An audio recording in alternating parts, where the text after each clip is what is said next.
Gotta do my shout-outs now. Peace too. I'm just here to hold your hand when you die. Purpose and dedicate will also be there too. Just here to hold your hand when you die. And this again, the send mums, the world will help you. Just here to hold your hand when you die. There's a fellowship and abstract rule will help you. I'm just here to hold your hand when you die. To the minute empire, hip-hop clan too. And I'm just here to hold your hand to die. I'm just here to hold your hand when you. Just here to hold your hand when you die.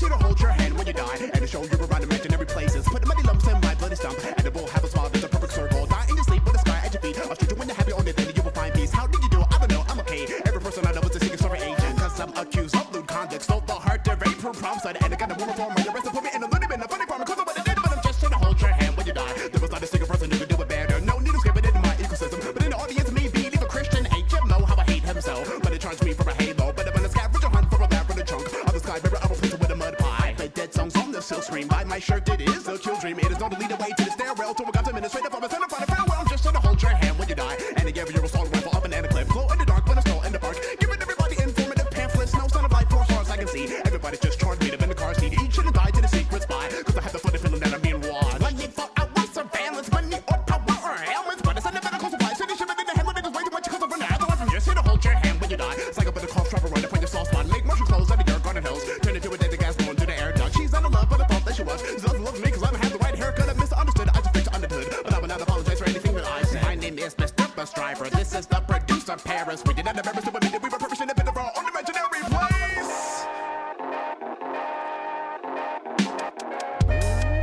Kids, if you want to piss off your parents, show interest in the arts.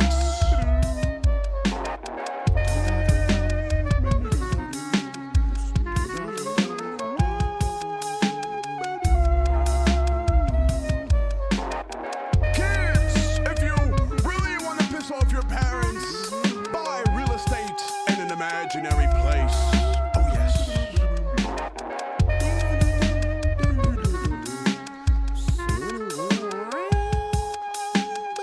Okay, alright, yeah. Whoa.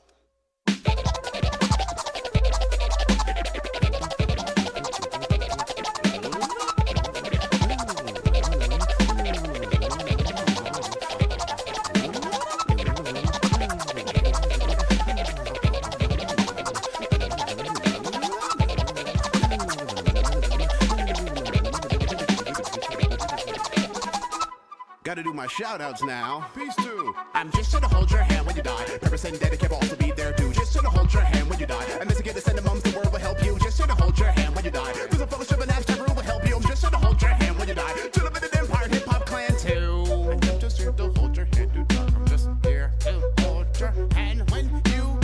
I'm just here to hold your hand when you die. I'm just here to hold your hand when you die, and to show you around imaginary places. Put the money lumps in my bloody stump, and it will have a smile that's a perfect circle. Die in your sleep with the sky at your feet. I'll shoot you when you're happy on it, then you will find peace. How did you do? I don't know, I'm okay. Every person I know is a secret story agent, cause I'm accused of lewd conduct. Stole the heart to rape her prom side, and I got a woman for my arrest and put me in a little bit of funny farm because of what I did, but I'm just here to hold your hand. Vegeta, what does the scouter say about his Trap card! Trap card! Trap card!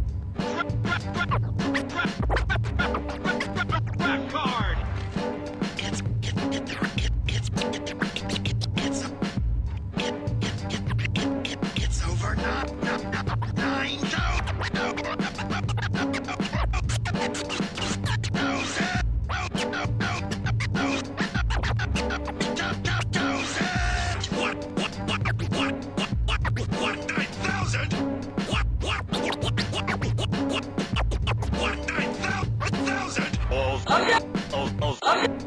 balls. That was so awesome! Is it over? Objection! The balls are inert. The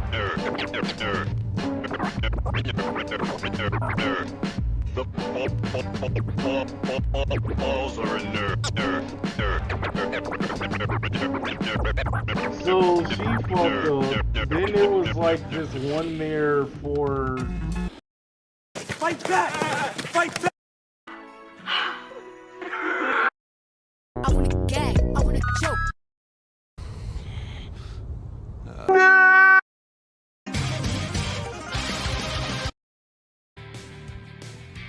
ご覧のスポンサーの提供でお送りします。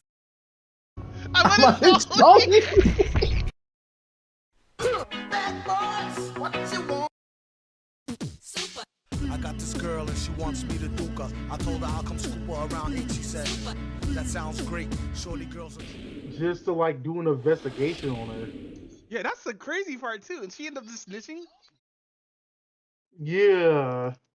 Nah, like the other chick, like no, that chick over there bought a whole police car just so like you could know it's her because she has a unique fucking police car and shit. That's crazy. Then she has a fucking nerve to be like, I have a podcast.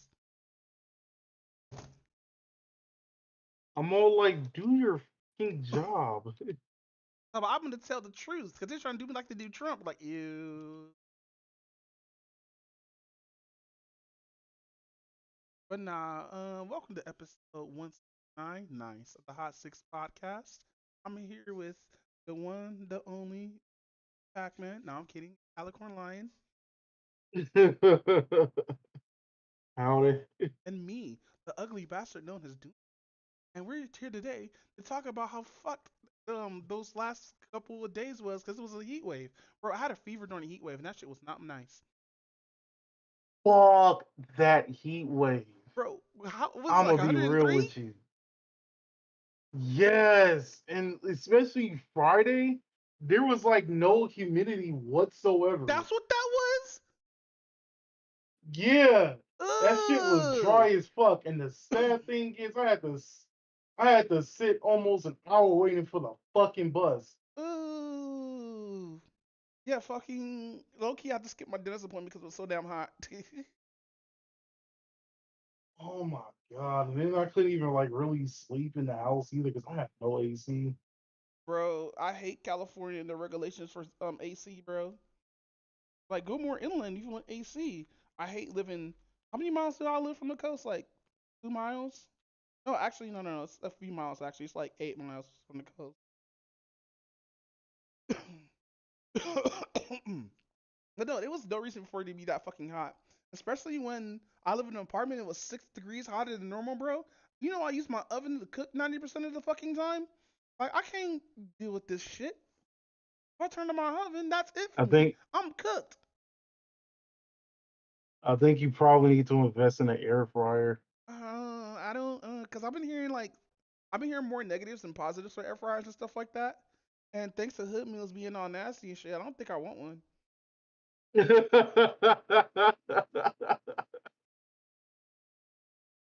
Oh yeah, fucking hood meals. No, goddamn well he doesn't cook that shit, bro. I mean, wash that shit. Like, yeah, he washes off his counter, like dead ass. Like, he is clean. He is clean, but like niggas presents himself so dirty, bro. I'm just surprised like this dude has like a whole dirty ass air fryer and the shit and like the meals that come out is still looking pretty good though. I know, and that's the horrible part. It's like I'm sitting Yeah, here like, I don't know if I should be like impressed or like disgusted.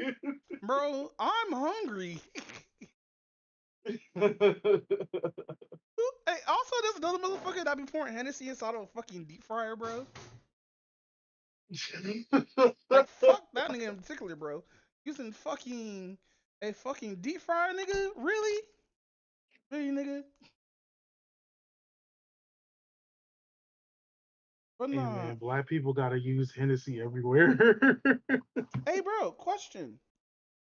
At the liquor store nearby your spot, are they selling whippets? Are they selling who? Whippets.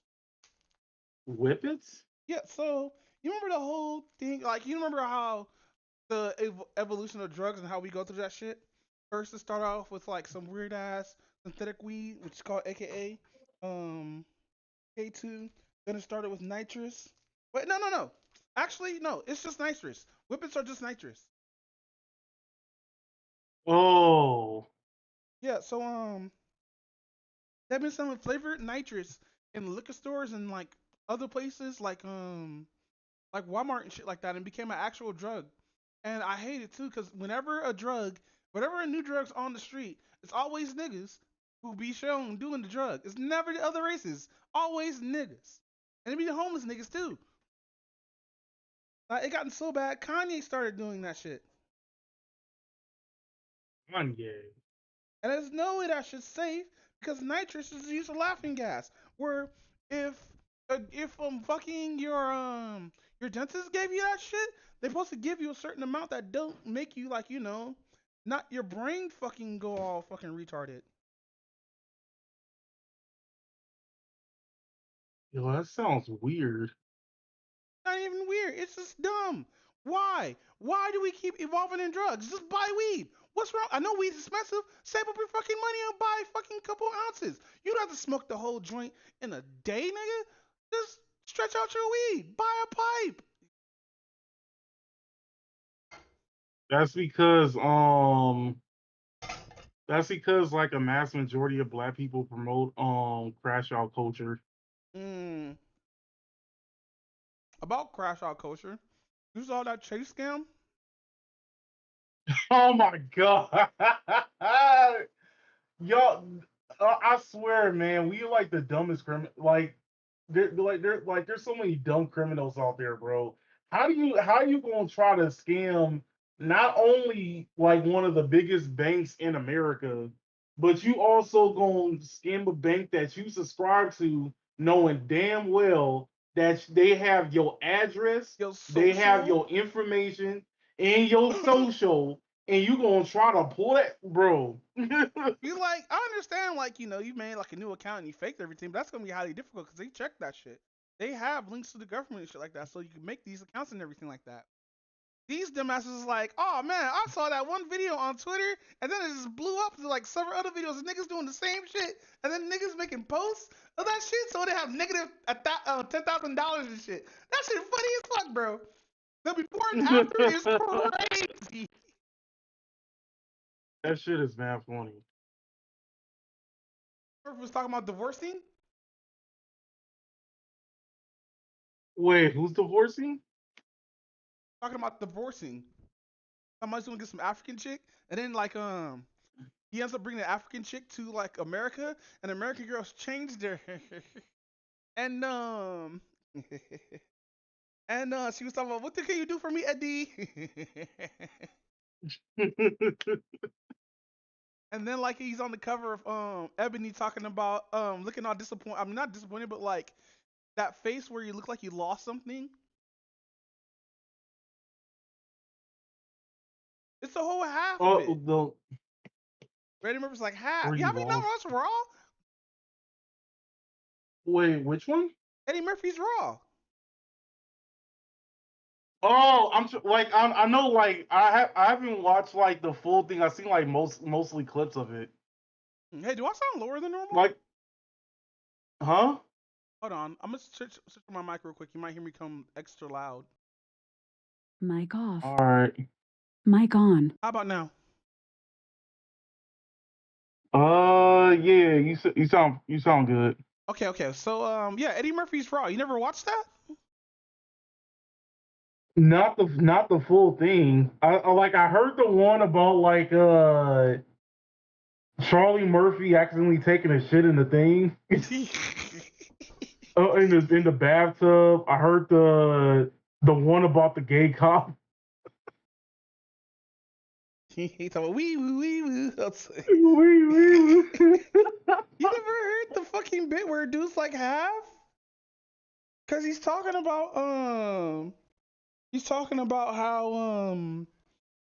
easy divorcing is and how like people could like fall in love without doing a prenup and stuff like that. Was it the part where he was talking about like it was basically about like how black women always talk back or something like that? Somewhat. I think I heard that then. But no, yeah, man, fucking that whole Chase Bank shit was crazy, nigga. Motherfuckers were making bank until the weekday came by, bro. I was like, yikes, bro. Like, really, nigga? They thought they were gonna get away with that shit too. Right? Like, motherfuckers is not gonna reflect. And the fucked up thing is, they're just committing check fraud. Mm. Now, there was another hack with this one thing called Cash App, where like you would put in this fake number, right? And you have that fake number on your account. But what people were doing is they were door dashing with it. Oh, I think I remember like that happened earlier this year, right? I think so. It was either earlier this year or it was like at the end of last year. It was one of the two. I think I remember that. But nah, fucking I wish I knew about that Cash App shit. I don't even like Cash App, to be honest. I honestly don't like that shit either. But no, I'm posting this shit all around right now. But no, let's get to the subjects, bro. Let's see what we have. Let's see. Oh fuck, bro. I'll cover it. Fuck it. While Black Wall Street will never work again. America hates looking animations. Spike Brothers. Oh shit, football started, huh? Yeah. Hey, let's talk about football then. Fuck it, bro. It's been a minute. I thought football started next week. No, it started Thursday. Boo. Nah, I'm kidding.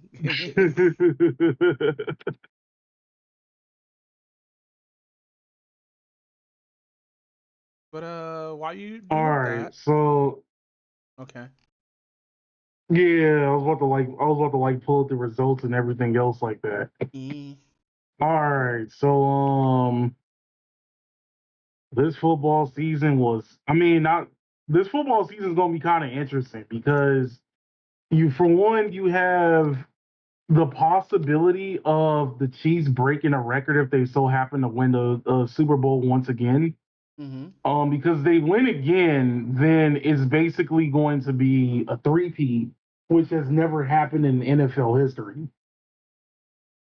So you have that on the stakes, while at the same time, you had like a lot of trade ups that either ruined some franchises or at the same time like upgraded some franchises.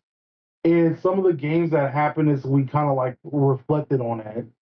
One of the teams that I originally thought was not really going to do anything was doing actually pretty well on his first week as well.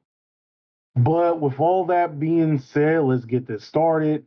So Thursday night kicked off with me being in pain because it was the Ravens and the Chiefs. Oh Um, wow. the Chiefs won 27 to the Ravens 20, and I'm gonna be real with you. That game was hard to watch on like more than one way because like the Ravens was like starting to like slowly implode and everything else like that. Mm-hmm. And they were about to make it the overtime. Like it was like the last like few seconds. One of the uh one of the players like caught a touchdown, but his toe was slightly out of bounds, so the touchdown was negated. Wait, what? Yeah, so when you make a touchdown, as long as as long as no part of your body is touching the white line, it will be considered a touchdown. But if it's touching the white line or it's over the white line, then it's considered out of bounds and the touchdown is negated. Really? So we Yeah, count it's pixels now. pretty much. It's actually that technical. Damn, that's So crazy. yeah, so that was like the sad thing about that whole thing. So now I think like unless like the Ravens do like some like amazing like amazing games these next few for like the next few games, they ain't gonna be let go of that whole toll thing. But anyway, we had a surprisingly a Friday game, which if I remember, I forgot which service it was. It was either like Amazon or Peacock, one of the two. But anyway, we had a Friday game where it was the Packers and the Eagles. Eagles won 34 to the Packers 29. Sad thing is that the Packers kind of sort of lost. I gotta look at the injury report again, but like Jordan Love, he did kind of get injured in a way towards like the end of the game. And it was actually a pretty close game actually. Like it was kind of like a lot of going back and forth and all this other stuff like that. So it was like an overall a pretty good game overall.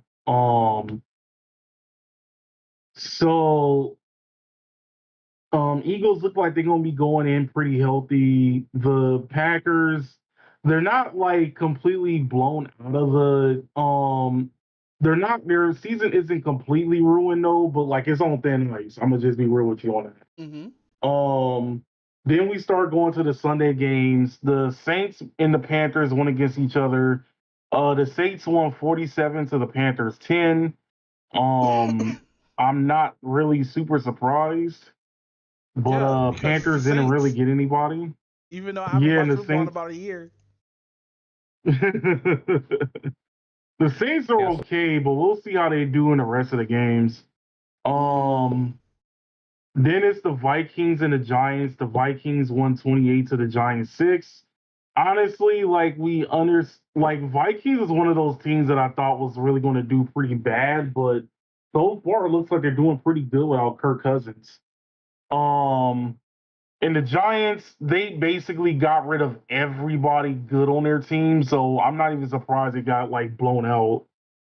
Do you watch all these games? Well, I didn't watch every single game though, but like I seen like basically highlights of most of them. Okay. Next up is Patriots and the Bengals. Patriots won 16 to the Bengals 10. That was actually pretty surprising because I was guessing that the Bengals was going to win that one, but apparently they didn't. So there's that. Next up is the Steelers and the Falcons. Steelers won 18 with no touchdowns, and the Falcons lost with like a score of 10. Kirk Cousins is on the Falcons, and I'm guessing he gonna have to try to figure out how to like navigate with like the new team he has and everything else like that. He wasn't like the best quarterback, but he wasn't the worst quarterback either. So I believe that like maybe a few weeks he'll probably like eventually adapt, but we'll see what happens right after that. Then it is the Texans and the Colts, which was a very close game. Texans won 29 to the Colts 27. Damn. I'm not even gonna lie. I think if I remember correctly, I think like this all happened because like the Colts screwed up somewhere. But overall, it was a pretty close game, so I can't wait to look at the highlights of that one. Then the Bills and the Cardinals. The Bills won 34 to the Cardinals 28. Bills is another team that basically got rid of almost all of like their best players. I mean, Josh Allen is pretty good though, but he ain't really got that much like stuff to really work with. Cardinals don't really have anybody outside of Kyler Murray, so like I was actually surprised they were able to keep up as much as they did. But that's just me. The Bears and the Titans went against each other. The Bears beat the Attack on Titans by 24 to 17. Wow, Attack on Titans is crazy. Titans lost one of like their best players, so I'm not surprised that they like lost. The Bears has been gaining a lot of decent players. We'll see like how Caleb Williams do for the rest of the weeks, though. But I'm gonna say that, in my personal opinion, the Bears and the Texans are the dark horses of the season. I'm gonna just be real with you on that. Like I believe that they're basically like the underdogs, in my honest opinion. Um, then the Jaguars and the Dolphins went against each other. The Dolphins won 20 to the Jaguars 17, which is pretty interesting because it turns out that I don't know if you saw like that Tyreek Hill got pulled over by the police and whatnot. Yeah, for not having the seatbelt on. Yeah, for not having. When They I'm like, pressed the this shit out of him fucking for that, dummy. bro. I'm Go so ahead. mad. I'm so mad at this. I'm hella mad at this because like, bro, you are legit one of the best football players in the like the thing. Nah, man. They were, like in the league what right game now. was he going to? Because I think he was going to a game. I don't remember if he was going to a game or a practice. But like, nah, because somebody made a joke that X cop is a fan of X fucking football team, so they pulled him over. Like, you know what? I'm Go not gonna. Oh, I was about to say, I'm not gonna lie. If I was a cop and I saw like one of my favorite NFL players, I would probably like low key pull him over just to get an autograph. But I don't want to like be a dick about it either. So I don't know if I would really go through with it. I can't be a cop, bro. I'll use my power. I'll be part of the ACAP movement. I'll be a perfect example. Like, look at this Negro. He's beating the fuck out this young black man. It's just a video of me with a fucking body cam stomping the shit out this fucking 14-year-old kid who just like trying to run for me in some stilettos.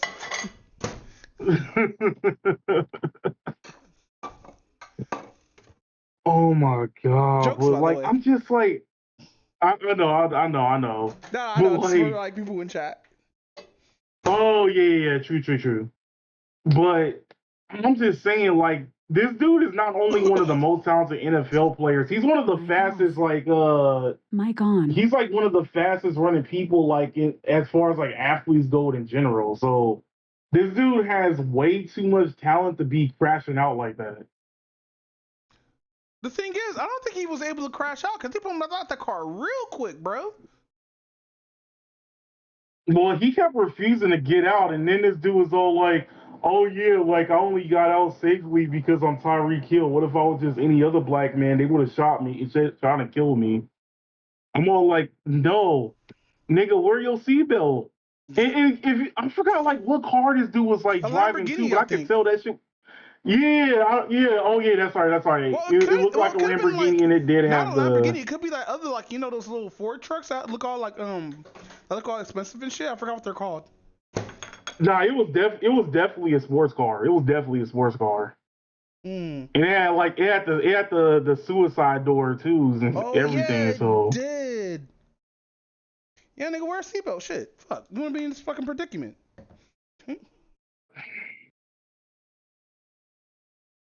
But no, they took like how many cops, bro? Like it was. I think it was like 3 or 4 cops. Talking about, it was about like 3 or 4 cops. Talking about he a Negro and he rich. Get him. See what drugs he has in his car. he probably does K too. Ain't no way in my state, in my country, this football player gonna beat our team. But all jokes aside, though, motherfucker, wear your seatbelt next time, bro. That ass. Exactly.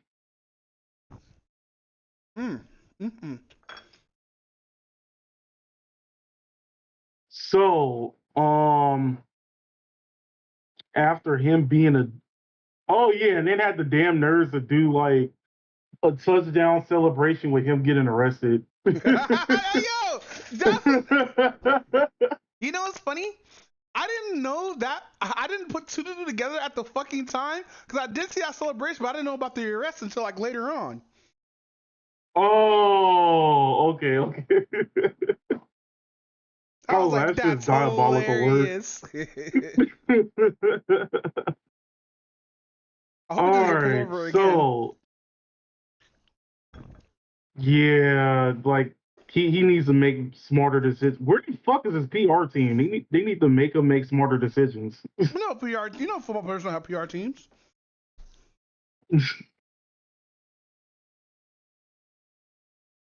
I mean, I'm just saying. You got one friend who was trying to stop Hondu from flashing the gun on camera. Remember that shit? Oh, John Morant. No. Fucking John Morant. Oh my god, it's just so That's delicious. another. Dude, that's another person who is all like, that's definitely another person who has like everything going for him, and he decided to like throw all that shit away.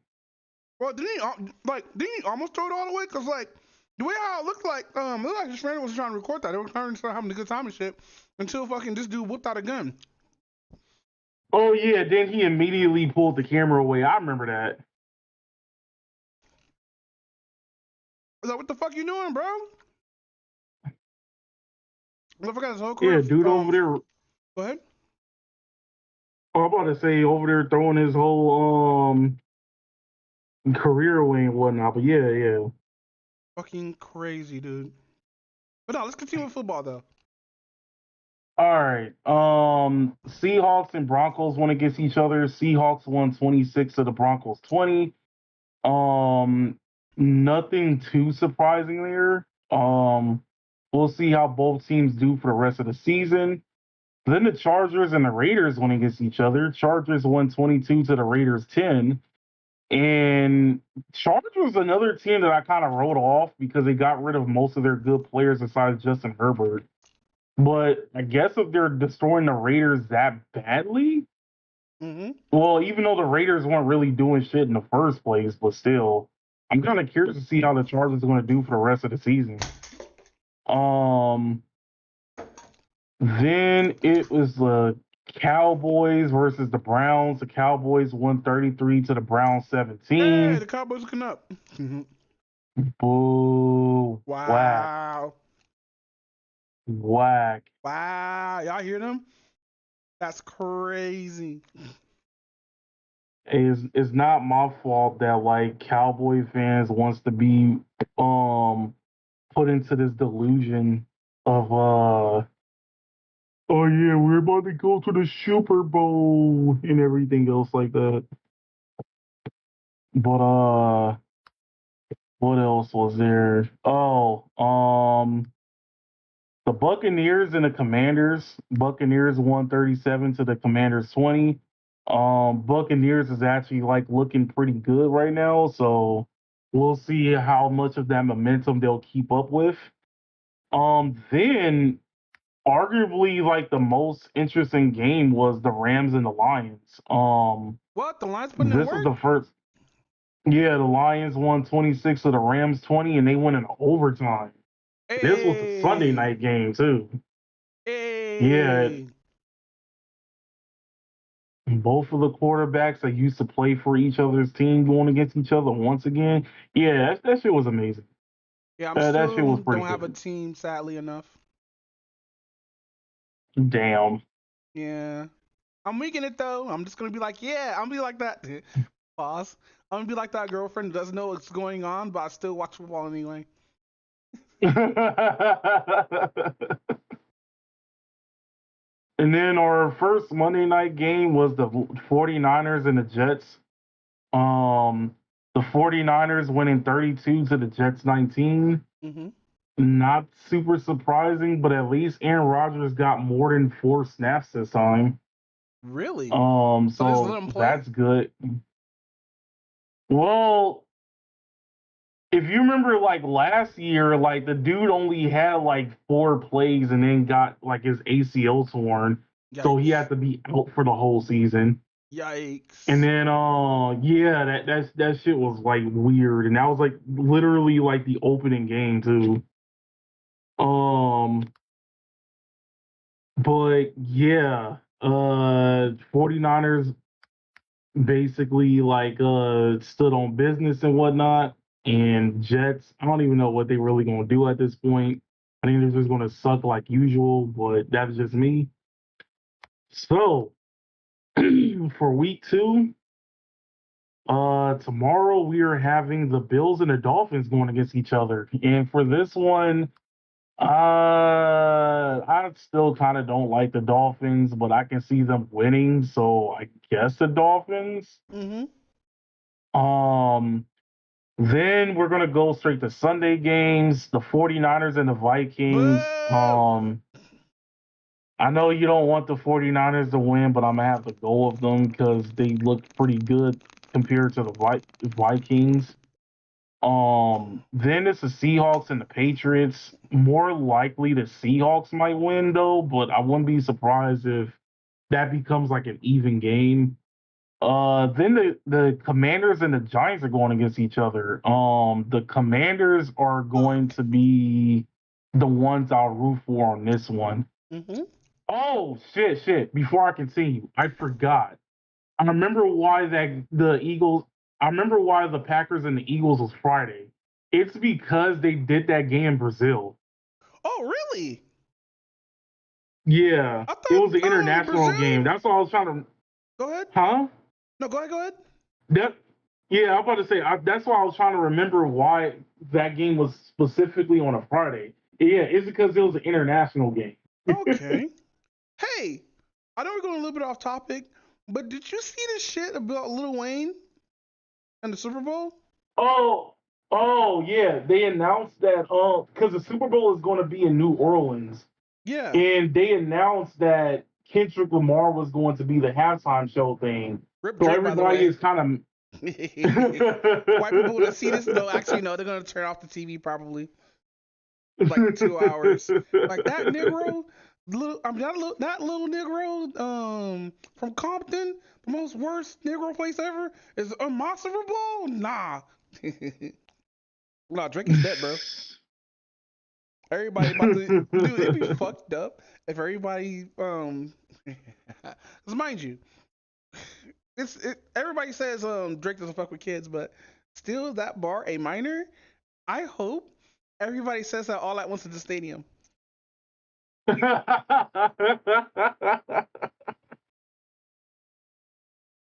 Same. What if he doesn't even use that song though? Nah, he's definitely gonna have to use that at this point. Nah, bro, that's a club bopper. You can't be doing this. You can't be doing this to Drake. Drake already took enough beatings. Dude, he needs more. Dude, what if J. Cole actually goes and he's just chilling?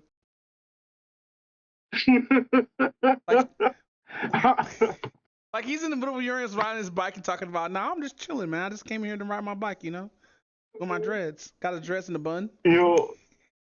Yo, I think that dude was like named like Miles World or something like that. Mm-hmm. He was making like the video, like it's MALS like Worlds, I think, or something like that. Oh, the guy who does like, hey, I forgot what his catchphrase is, but like he's the black dude who explains a bunch of shit, right? In like less than a minute. Yeah, I think so. Yeah, because like the way I learned about him was him doing like the parodies of like God of War and whatnot. That was him. And this dude, I think so, because that's how I remember him. He was like doing the God of War parody where like he was where like Oh, is that the guy who does what was his face? Yeah. Okay, so I do watch him. I thought because I'm watching another dude who be explaining shit. Hold on, I gotta see him just short real quick. I hope they're not the same person. Because if it is, that's a jumping content. Like, see, he had a problem. That's what his catchphrase is. Yeah, because I remember him when, because like the first time I saw him, he did the parody of like Poseidon going off on all the gods and whatnot. And he was all that's like, just funny. I know exactly what you're talking about. Like, We will say, he he was took like, my eyes out. I think that was a I hate think what he did was racist. That was the funny one.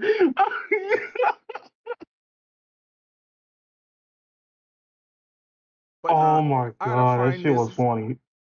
before I play this video again about coping and deceiving.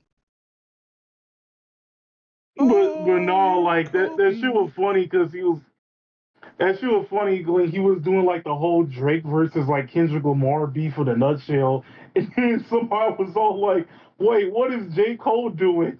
And this dude's over here standing outside, like, you know what? I think I'm gonna ride my bike today.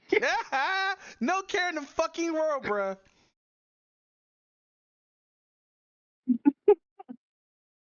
Where is this one? No. I'm still looking for it. But continue with the football and everything. All right. So yeah. Commanders is winning that one. Oh, I found them. I found them. I Chargers and found them. Panthers are going to. Ooh, Yo, the okay. craziest part this about guy's the called Fyre Festival Zevi? is that it wasn't even their main event. Zevi. They were Yeah. trying to. So it's this guy right here. He has dreads on and shit like that. Oh, wait. Gotta make this bigger. Pause. Can't be sitting here making things big. This is the clitoris. So I guess when you see his dreadlocks and everything, you know exactly who he is. And yes, that is Ja. We gotta talk about this international thing. Where's Jaw? I just watched that skit from watching the 2 hours of Dave Chappelle compilation. That shit's funny, bro. I keep on forgetting how funny Dave Chappelle is.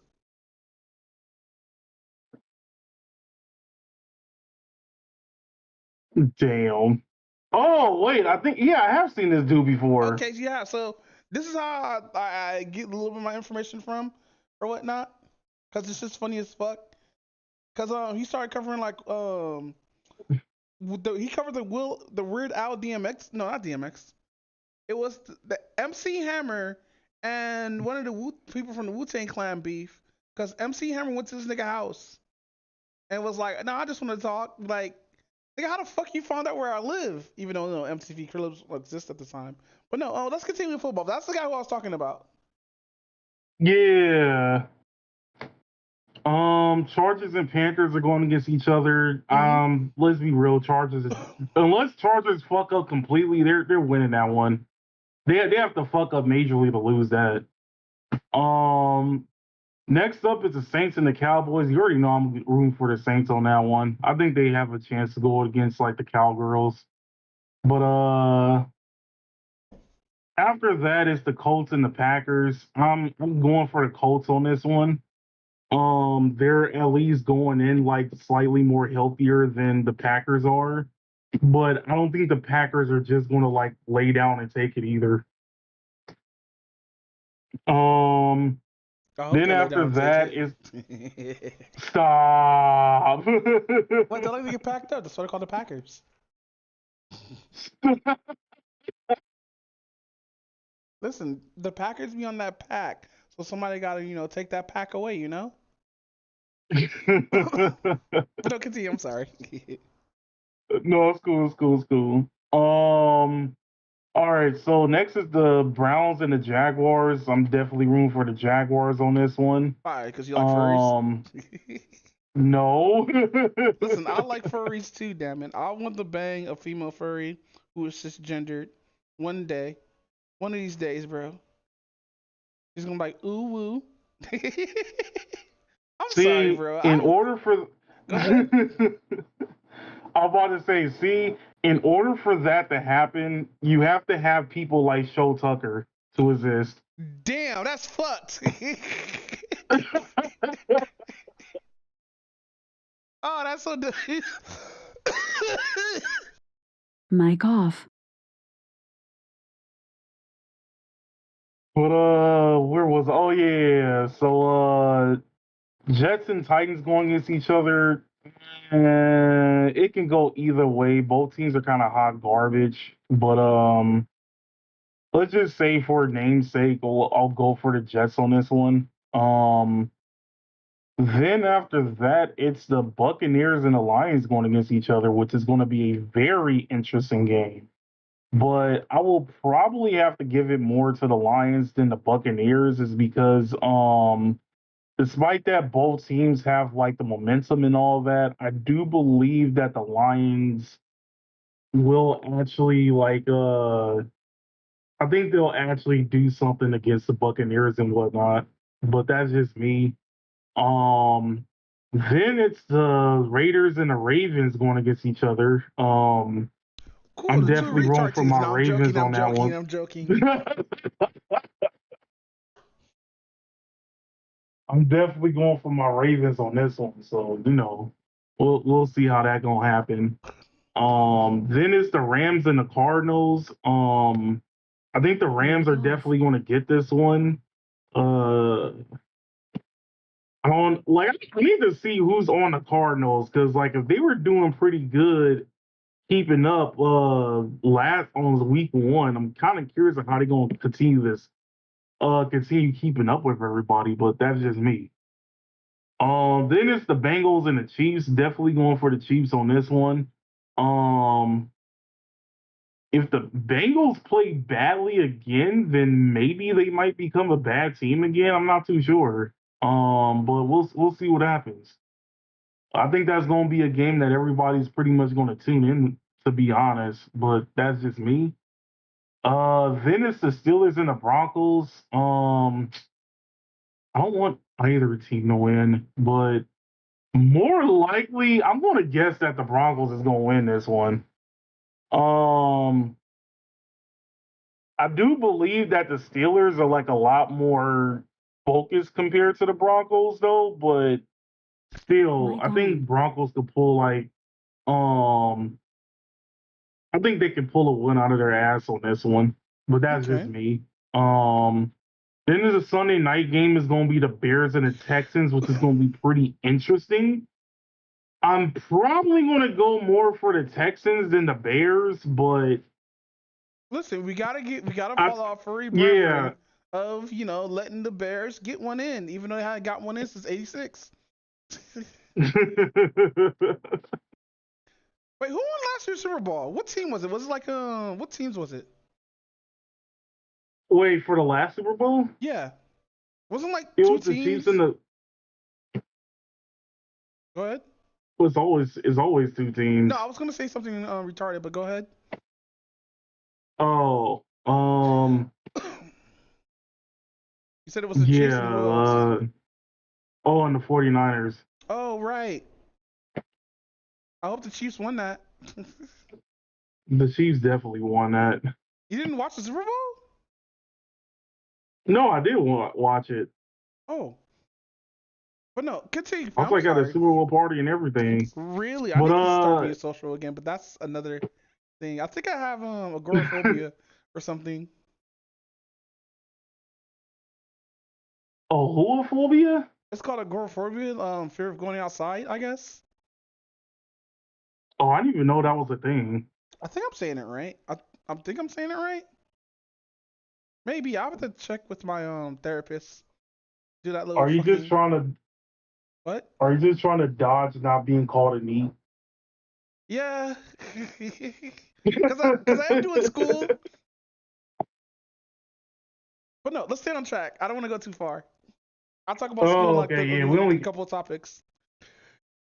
All right, so yeah, we only just got one more team left anyway. So, Monday night game is gonna be the Falcons and the Eagles, and I'm gonna just be real with you. Eagles is taking that like instantly. So, Really, over the Falcons? um, I don't unless if I start seeing some productivity from the Falcons, I'm pretty much gonna write them off as a trash team this year. Damn, that's crazy.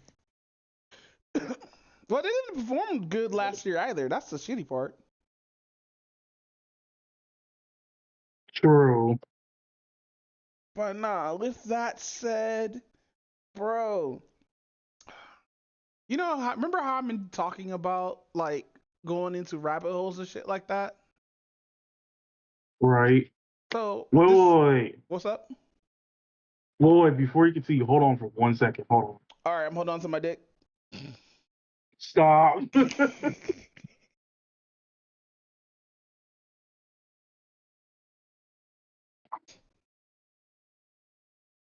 Oh, I'm just gonna play this song for the chat. Where is it? This song has been stuck in my head for over a week, and I hate it. It's so catchy, and it had to be like Coco Cabana, which, fuck, I just hate it. You are coping. Coping.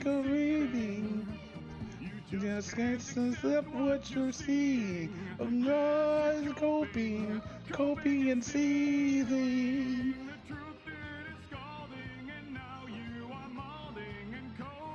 Bro, I'm gonna get just like Mighty Keith said on Twitter. I'm gonna get so much fucking mileage from this. I'm gonna just start adding people for this fucking video or whatnot. I'm gonna make it hidden everything. Aw, aw, get him, kitty. Get him, get that pussy. Slack it, smack it.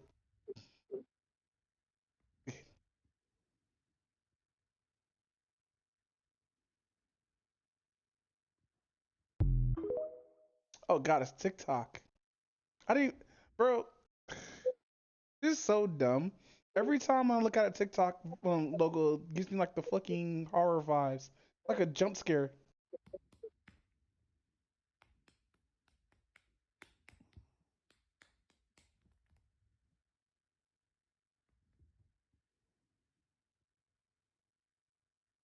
It's funny too because these are hairless cats, and the other hairless cat is slapping the other one hard. It's loud. But no, fucking what was I gonna also say? Yeah, fam, I think I have agoraphobia a little bit. I'm not sure though. I really gotta talk to my therapist about that because like I don't want to fucking sit here and like diagnose myself stuff with something, even though fucking I really don't have it or whatnot. I don't want to go by All like right, I'm back. YouTube fucking diagnosis like, oh, you might have this if you have these symptoms and shit like that. Be like, I don't like that shit. I'd rather talk to a professional to get to talk to like all this other shit or whatnot because I I I hate when people don't put this inside their comments or their description of being like, "Hey fam, do not self-diagnose. Please talk to your therapist if you feel you have any of these symptoms of these like of these mental disabilities or whatnot." And nobody puts that there. That's why I hate about YouTube too, because I fell into this like little rabbit hole of watching channels that do this like little bubble content. Not bubbles as in actual physical bubbles. I'm talking about like one artist would use like stick figures, another artist would use like illustration art, but like it would more feel like it's using a PDF or whatnot, and like the art would be like, oh, 30 ways to die or whatnot, and they'll do a whole explanation while they have like the emoji of that of that death happening. I hate it. This is called I forgot what kind of content that shit's called. I fell into that rabbit hole. Some of it's good. Like I've been watching this guy called I Offend Everybody, and that dude's funny as shit, bro. I'm gonna send you a link to that video. I think I have posted a couple links to this to him on here. I'm not sure, but you might like the women one, Alicorn. There's like a woman one. Yeah, it's funny as shit. Cause like he makes sense. Cause he's right, but he's also out of line. Hold on, let me find one of those videos real quick. But no, what I was saying earlier, you know how I fall into a rabbit hole of this locale named DSP? I think so. Oh, Dark Side Phil. Yeah, yeah, yeah. Yeah, you know how I've been talking about him for like the past couple of weeks and all that shit? Yeah. Bro, a lot of other shit happened while we were away. Like 1, 2, 3, 4, 5, 6, 7. I'm gonna delete that one. All right. Okay, so we have 1, 2, 3, 4, 5. Okay, so um DSP I don't know if I talked about this last time, but DSP found out he has a fucking pedophile in this chat because like his quote unquote detractors and other people found this out because his Twitter was just gross, was just like not even lolicon content, just sus ass content. This dude going to like YouTube videos and actually commenting on them. You know those YouTube videos where like you know why YouTube kids have that shit where why does it sound like I'm wheezing? You know how YouTube kids can't really comment on those like videos or whatnot? Oh, why like all of them are turned off? Yeah. So like people will reopen those videos and like people are able to comment on those videos and everything like that. Um People were saying he might be one of those dudes. A lot of the stuff that he shares is fucking weird. His Twitter is also fucking weird or whatnot. And Kino Casino was telling him like, hey, why not fucking just ban him because like detractors or not, he's doing weird shit. And DSP was like, cause like Derek, cause the person who got banned or whatnot, Derek kind of been there for like a while or whatnot, and I think he gives him money. And DSP was like, nah, man, I don't know. They're probably lying, but they're probably this and that, and all this other shit and all this. And one of the dudes from Kino Casino was like, I don't know, dude. Some of these shits looks pretty damning from the evidence that I've seen and everything like that. He's like, you know what? I don't want the detractors to win because this is how deep he is and this is how scared he is of his quote unquote detractors. He's like, I don't want my detractors to win and make content out of this because they're gonna do it whether I do it or not, and I don't want that to happen. And I don't check in with my people who are on chat. I don't care what they do outside of my stream, as long as they don't bring it into my stream, which is fine. I follow that thing too. Like I don't give a fuck what anybody does outside of the stream. Why should I care?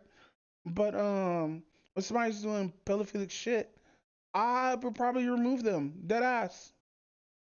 We'll stop. Same. But you to argue with someone about this shit, it seems kind of sus, bro. Like I understand, like you got detractors on your ass, like every single time when you say some stupid ass shit. But come on, bro. So anyway, um, Duty Streams, which is another detractor, actual detractor, who uploaded one of his videos full thing, right? Upload DSP videos with little to no commentary, right? And Keemstar was doing an interview with DSP and they were talking and Keem was doing this whole thing just promoting his fucking podcast, didn't even want to talk, he was just promoting his shit and DSP just sitting here kissing ass because even though he was talking shit about Keemstar, like mind you, I can't respect Keemstar for pushing his gripes on the other people or whatnot that he has, but like dude with brown nose and kiss ass hardcore as fuck, bro. So a Ooh. little bit after that, Duty Streams uploaded that, and he only had like minimal fucking commentary. And Keemstar hit him up talking about, hey, bro, you're doing all this and this. It's not under fair use. And he's like, it is though. You have you watched the whole video? He's like, yeah. Then you would know I talked through some of the parts of the thing, right? Yeah, but it's not enough to count as fair use. Hope you like I hope you like being demonetized for a month. So Keem hits up his YouTube rep to get this dude demonetized for a couple, which is fucked up, bro. But what you That gonna is do? fucked up.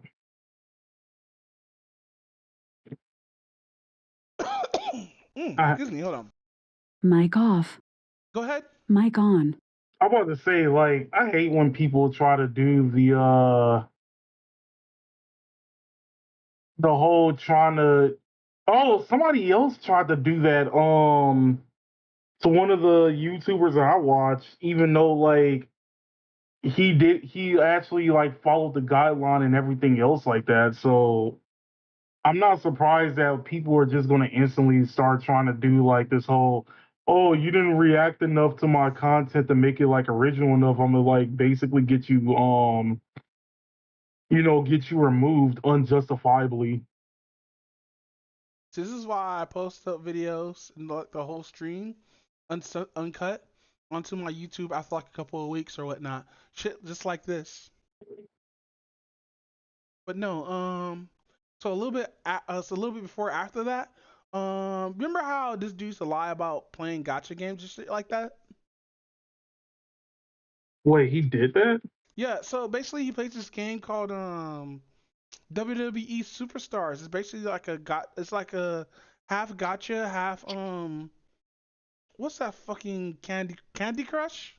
Where you have to match like three fucking colors together to have your wrestlers do like special moves and stuff like that. Oh, I think I know what you're talking about. It like looks all cartoony and everything, right? Yeah, it looks like that old ass cartoony fucking fighter that they have for the 360. So for like years he been saying no, I don't play the game. Can you please stop being in my business? No, I don't spend money on the game and all this shit, right? And then like I think a little bit like a couple of weeks ago, he finally admitted to it, but he said he sold the account, which now everybody believing is kind of a lie because like everything's not matching up. Yeah, he did make a new account, but like everything else is not matching up though. It's like what he's saying, his timelines and whatnot. Like weird shit in when he talks about WWE champions keeps changing for some reason. So so a little bit afterwards, the June the King documentary drops at the same time during this whole week, right? And DSP's reacting to it. And the way how he retcons and gaslights everyone, talking about no, that's not true, that didn't happen. You know, the normal spill that he usually has, right? Right. Um, fucking when it came to like his bank leads, however, you know, like the funny part about all this is you can easily edit out the personal information that you want to spread, but DSP, I guess, is so lazy or is hiding really really hard or whatnot because like when so he said he got it was identity theft, right? Or it's really just people just use social engineering to fucking see what his last 10 buys were. Nobody didn't take out any money. Nobody didn't do anything. Because if so, because this is how deep the lies go. And he's a pathological liar, which is stupid. You shouldn't be a pathological liar. Um, because like people could find like past and stuff like that to see what you're lying about and stuff like that. So he was like, hey, this is what really happened, and he hasn't ever said anything about this, about him being what's call it, and the identity theft and everything or whatnot. This is everybody's first time hearing about this. So he talked about that a little bit, and everybody was like calling bullshit on it. But then um later on, a little bit like before or after that, you remember Screw Attack? Yeah, I remember Screw Attack. So the people from Screw Attack end up making like a little their own podcast or a little own variety show called Side Scrollers. It has Stuttering Cred and like five of the people who usually come on there back and forth. Sometimes we need Mac on there, sometimes Val pops on there, sometimes a couple of more people from Screw Attack pops on there. That's the size of the point. So about a year and a half ago, or like at the end of fucking what? At the end of fucking last year or whatnot, fucking DSP had an interview with those guys, right? Totally fucking trying to gaslight them because like mind you, DSP brought this up by the way. So in side scrollers it was Stuttering Craig and one of his homies who don't like people who bullshit a lot, and he has bullshit radar. It was funny because he called him out on this, right? And it turned into a whole 4 hour podcast, a whole 4 hour fucking trying to get this guy to fucking at least show that he's telling the truth, but he wouldn't. Of like fucking, cause like here's the thing, they invited Keemstar there, and Keemstar kind of chewed DSP out. That's why I was talking about the whole Keemstar shit earlier, right? Keemstar kind of a little bit chewed him out, and like they both had like they both like squashed a little beef that they have on there, cause when DSP talks shit, he's actually in his feelings or whatnot, but until he talks to the person's face, he kind of like turtles up, and it's so fucking weird when he does this shit, cause it feels like he's being a bitch. But that's besides the point. Fucking so that all happens, right? DSP immediately, right after, does a decompression stream talking mad shit about side scrollers. Mad fucking shit. Saying how they only brought the detractors on because It's a Gundam was on there, was asking him a couple of questions to the show and all this shit, right? And Craig sees this, right? It was like, hey yo, fuck this nigga, cut.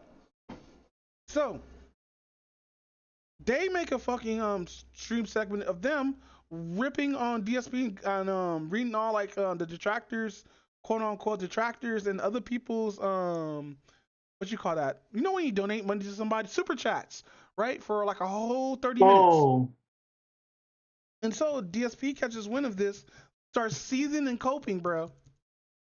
So present year, present month, right? DSP invites Stunner and Craig to his podcast, right? And they start going back and forth. Now, it looks like that Stunner and Craig would just want to squash the beast because DSP's on like, oh, you make content about me dissing me to my distraction stuff like that and all that, and make all these videos and stuff. And dude was like, bro, I only made one video, and it wasn't even a detractor video. I was just reading fucking super chats, and it just so happens your detractors was there or whatnot. He was like, no, you try to monetize the haters and all this stuff. And like Sonny and Craig's already like at that point where like dude wants DSP to succeed, but DSP is just like fucking angry and shit like that, right? So DSP attacks Sonny and Craig's character and shit like that. So Sonny and Craig was like, hey, respectively, go fuck yourself. Cause DSP was mad because nobody was on, because Sonny and Craig wasn't on DSP time. And what that mean by that is so a little bit after the side scroller interview or whatnot, um no, a little bit during the interview or whatnot, Sonny and Craig was like, hey, send me the screenshots before the fucking podcast ends. Now I could show up this clip and like put this clip here and all that shit whatnot, because like DSP has this weird thing of gaslighting and trying to change like the fucking what happens or whatnot and see how he can get away with it or whatnot, which is kind of fucked up. So that sounds fucked up. yeah, dude, like fucking DSP is a notorious fucking gaslighter, bro. So fucking the e-beggar, because I'm gonna call him an e-beggar now. So the e-beggar DSP was like, hey, I tried to get in contact with you so I could send you through email and stuff like that and all that, and you didn't answer your email. You straight up ignored it. And Sonny and Craig was like, how can I ignore something that I didn't know that dropped? Well, you said to send me the screenshots or whatnot. Yeah, send you like the screenshots and everything, and I was gonna get ready to send you that, but you never replied. And he was like, bro, I have a life outside the internet. You do know this, right? Which is valid. Everybody has lives outside the internet, even me, even though I'm like online 80% of the time. Fucking DSP starts like coping and seething. And yeah, this is just gonna be stuck in my head because that stupid ass fucking song. And basically fucking he was like, you ignored me, do all this shit or whatnot, and that's why like Senator Crow was like, hey yo, fuck you for that, bro, because that's fucked up. And like he was just fucking just DSP was just fucking mad and throbbing and shit. You can see like some of his like fucking nasal drips like just pouring over his dirty ass mustache because he was that angry. Um Fucking during this time or whatnot, he was like, all right, how about you apologize for talking shit about us after your stream because you dead ass, because he said the whole thing about what I just said about him, DSP making a stream decompressing and talking mad shit. And I'll say sorry for my shit, right? And DSP never said sorry throughout this whole thing. He avoids saying sorry because he thinks he was in the right for doing all that because of what happened or whatnot. Even though he was the one, DSP was the one who would make the video first, talking mad shit about side scrollers.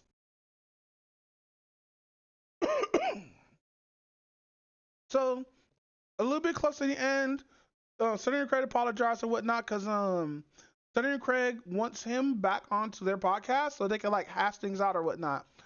So DSP thinking like he got him on one or whatnot because Sonny and Craig's like I barely watch your content as it is and everything. And it's like, oh, I thought you didn't say you watch my content. Like Sonny and Craig's like already like fed up. You can see it in his face and be like, bro, what kind of gotcha are you trying to get me in, bro? He's like, I'm not trying to get you into a gotcha, but like you are though, bro. And so they go back and forth for a little bit, right? And you know what? 30 minutes are almost up. I gotta go. I get the last word, you get your last word, and we'd be done with this, right? And DSP always want to get the fucking last word on something, right? Which is dumb. Never let DSP get the last word because he will do some shit where like he would be like, hey, And for your podcast shit, I'm gonna decline until you go fuck yourself and then hangs up. Wow. Yeah, fucked up, right? Yeah, that dude's bitch made. And now he's e-begging again. What's up with this nigga and always being broke? Even though like he was trying to like be like, oh man, oh yeah, low tier god is not the next person, right? So, I think somebody made a post about low tier god, and DSP started modding and faulting because he's actually scared of low tier god. Cause low tier god, you know how low tier god is, nigga a character and shit, right? But he was talking about Right. shit to DSP, talking about, man, get your like fucking shit up before you like come at me like that, bro. Like, get your fucking Which hairline is up. Get all this valid. other hairline up and shit like that. You serve no purpose. Kill yourself. And so, like, you know, low tier god's doing low tier god thing, right? But I hate this little thing that people do back and forth. They don't do this shit in person where they always do like over online, especially making videos talking shit. DSP makes the video talking mad shit about to low tier god, bro. I mean, sniffing that fucking copium paint, bro. Talking mad shit. Dude's delusional and shit, right? Cause low tier god did a response video of him fucking talking mad shit about DSP. He was like, cause DSP wanted him to hop on to like his podcast or whatnot, and low tier god was like, no nigga, pay me $5,000. And DSP was like, no, fuck you. And proceeds to fucking talk shit while looking at his views and shit to get finance and stuff like that, of how much he makes and shit like that. And like, fucking, yeah, Lil Tier God's right. He doesn't need the money. Why should I be on here? Well, I'm not going to gain anything from here. Like, you might as well give me $5,000 because, like, I'm coming onto your show. You're gaining my audience onto your shit. That's not how this works, which is fine. You can charge people for that, right? So low tier god did like, you know, the shit that he usually do. He raises up the price and shit like that. And DSP's like, no, I know I don't have no money. Fuck you. Low tier god catches winds of this shit, right? And low tier god's like, this nigga for real, and started just clowning this dude, bro. Hard fucking core. He's like, look, I don't care about like he literally like low tier god said literally. Well, I'm paraphrasing. Let me not say literally. I'm paraphrasing. He literally, fuck, I keep on saying literally. I hate this. I'm paraphrasing, but he said, I don't care about any of this shit, nigga. Don't fucking call me again. Stop begging people for money. That's all he said. Which Now he we're ready. definitely needs to stop doing. Yeah, bro, how the fuck you gonna be so toxic to like your fucking fan base and talk about you get all these, because like if I go to DSP's views and he gets over like 10K, he's definitely making money off this shit for each view or whatnot. Like, there's no fucking oh, I only get like 1,000 views or shit like that. I get that for my shorts, but that's besides the point. Um, Somebody actually needs to come at DSP with like how people come at Trump, how Kamala came at Trump with like facts and shit like that, and just like, you know, put him out there and shit. Cause DSP looking like Trump right now, looking all stupid and shit. Cause like he gained some kind of weird ass redemption arc. I hope he fucks up at it though, dead ass. I hope he really does fuck up at it. But no, Oh, DSP? yeah. Cause like cause ever since the June the King, doc that dropped or whatnot, like motherfuckers have been putting his eyes on him again or whatnot. Cause like usually nobody gave a shit until DSP started giving a shit, you know? Start talking about, oh, there's gonna be a bunch of lies about detractors and shit. Be like, why is this nigga so afraid of his detractors, bro? Like, understand, like, his life was quote unquote ruined by these guys, even though this dude got a house, a wife, and a cat, 2 cats. Because his wife is also named Cat, so she's got to be a cat too. And you know what's fucked up too? I hope Cat got able to talk to her sister because it's fucked up because Cat doesn't have a phone, and it feels like DSP is keeping Cat hostage or whatnot because like I hope somebody talked. I hope they talked or whatnot because it seemed like it was something super dire, but I don't know. But why won't Black Wall Street work again, bro? a combination of black people not necessarily coming together as they think they do, Listen, and at we the only same come time, together when we need to do scams that get us quick money without earning it in any way, shape, or form. Unless it's through like some weird bug that will come bite me in the ass with $30,000. See, we need to be we need to be like the Jewish people, you know. Let me not do that. Stop. Yes, I watched some of that Candace Owens interview with Kanye. But go ahead, King. All right, so you basically know like how like Black Wall Street like fell originally, right? Yeah, it's too many niggas and like white people was like, burn this shit down. Yeah, so that's It's basically way the more gist than of that, it. but like that's just like the blanket on top of it. Blanket Yeah, yeah, cheese. that's basically like the gist of it. But one of the other things that like I didn't think of until like somebody like pointed out to me was that because we kept everything like exclusive to us, there wasn't enough like money like what would you consider it? Like there wasn't enough money flow coming in and out. There was like not enough of it coming in to justify it going out and everything. Well, because we were subjugated. That's why. If we weren't subjugated, I think Black Wall Street would have worked because we still put those out to the business and jobs and stuff like that. But since we were colored people, fucking, they were like, nah, fam, you're not allowed to do that. So we're not gonna work with you. Work with your own people, and our own people were stubborn. And look where we're at right now. True. Now, mind you, But it's like individuals are stubborn in the community. No, it's just the community as a whole is stubborn, and we don't want to like it take 3 steps back and look to ourselves and actually like do what the Jews did. No, I'm kidding. I'm kidding. I'm kidding. But you know what? I'm not gonna lie. I think most of it, well, a lot of it too, is that like My we golf. finesse each other. Like black people finesse black people finesse like their own people like the most. And it sucks because Oh, like Mic perfect on. example we with the Chase Bank stuff, yeah, exactly. Most of the people who was doing that shit was black people. which is crazy because I think it started by a black person talking about we get free money and look what you did. Now niggas is in debt. If I remember correctly, there was like a YouTube rapper who was literally making raps about like how to like scam banks and everything else like that. That's I forgot what the dude's crazy. name was. Yeah, that shit was wild when I saw that. But another thing that like it's all like I guess like another thing besides like finessing each other would definitely be like the hatred that we have like towards each other and everything else like that. I blame the And movie Belly why the movie Billy? because they put the home they beat up the homie, then they had the sat there naked, and dude was like, y'all guys gonna get yours. And everybody saw that like, damn, I wanna find a nigga to do that too. Looks at the streets. There's a lot of niggas I can do that exactly too. But no, continue, fam.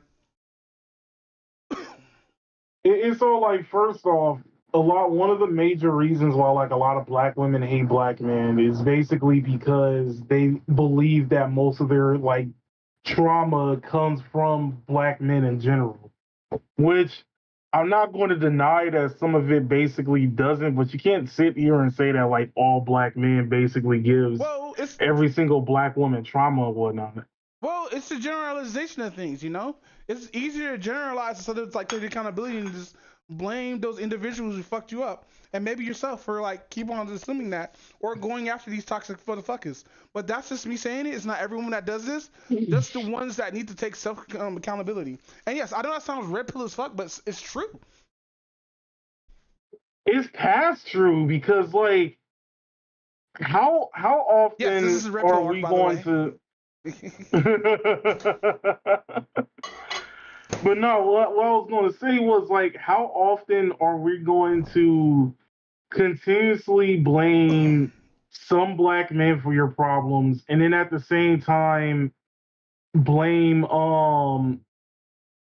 white people for your problems too? I honestly believe that that's something else that needs to be like its own conversation in general. Because it's like, don't get me wrong, systematic racism exists, racism in general exists, and everything else like that.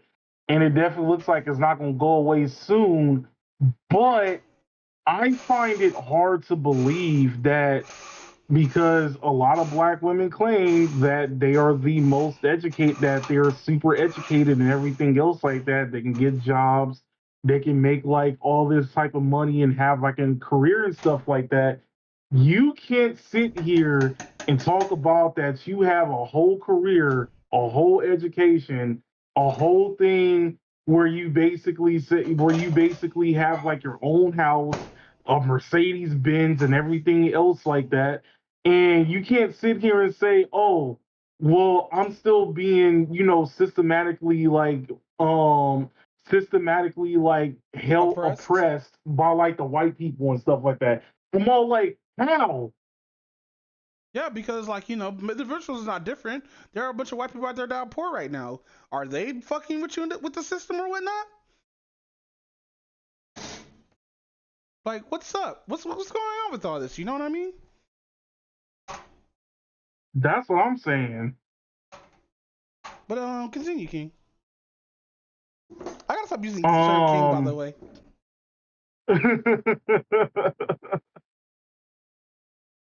But where was I? Yeah, so you basically have all that, and then at the same time, you still fall for, as far as like black people trauma and everything else like that, you still go for the toxic niggas. Well, that's because that's what they know. Think about it. It's not what they, you know what, I realized something, especially watching like that whole Pop the Balloon show.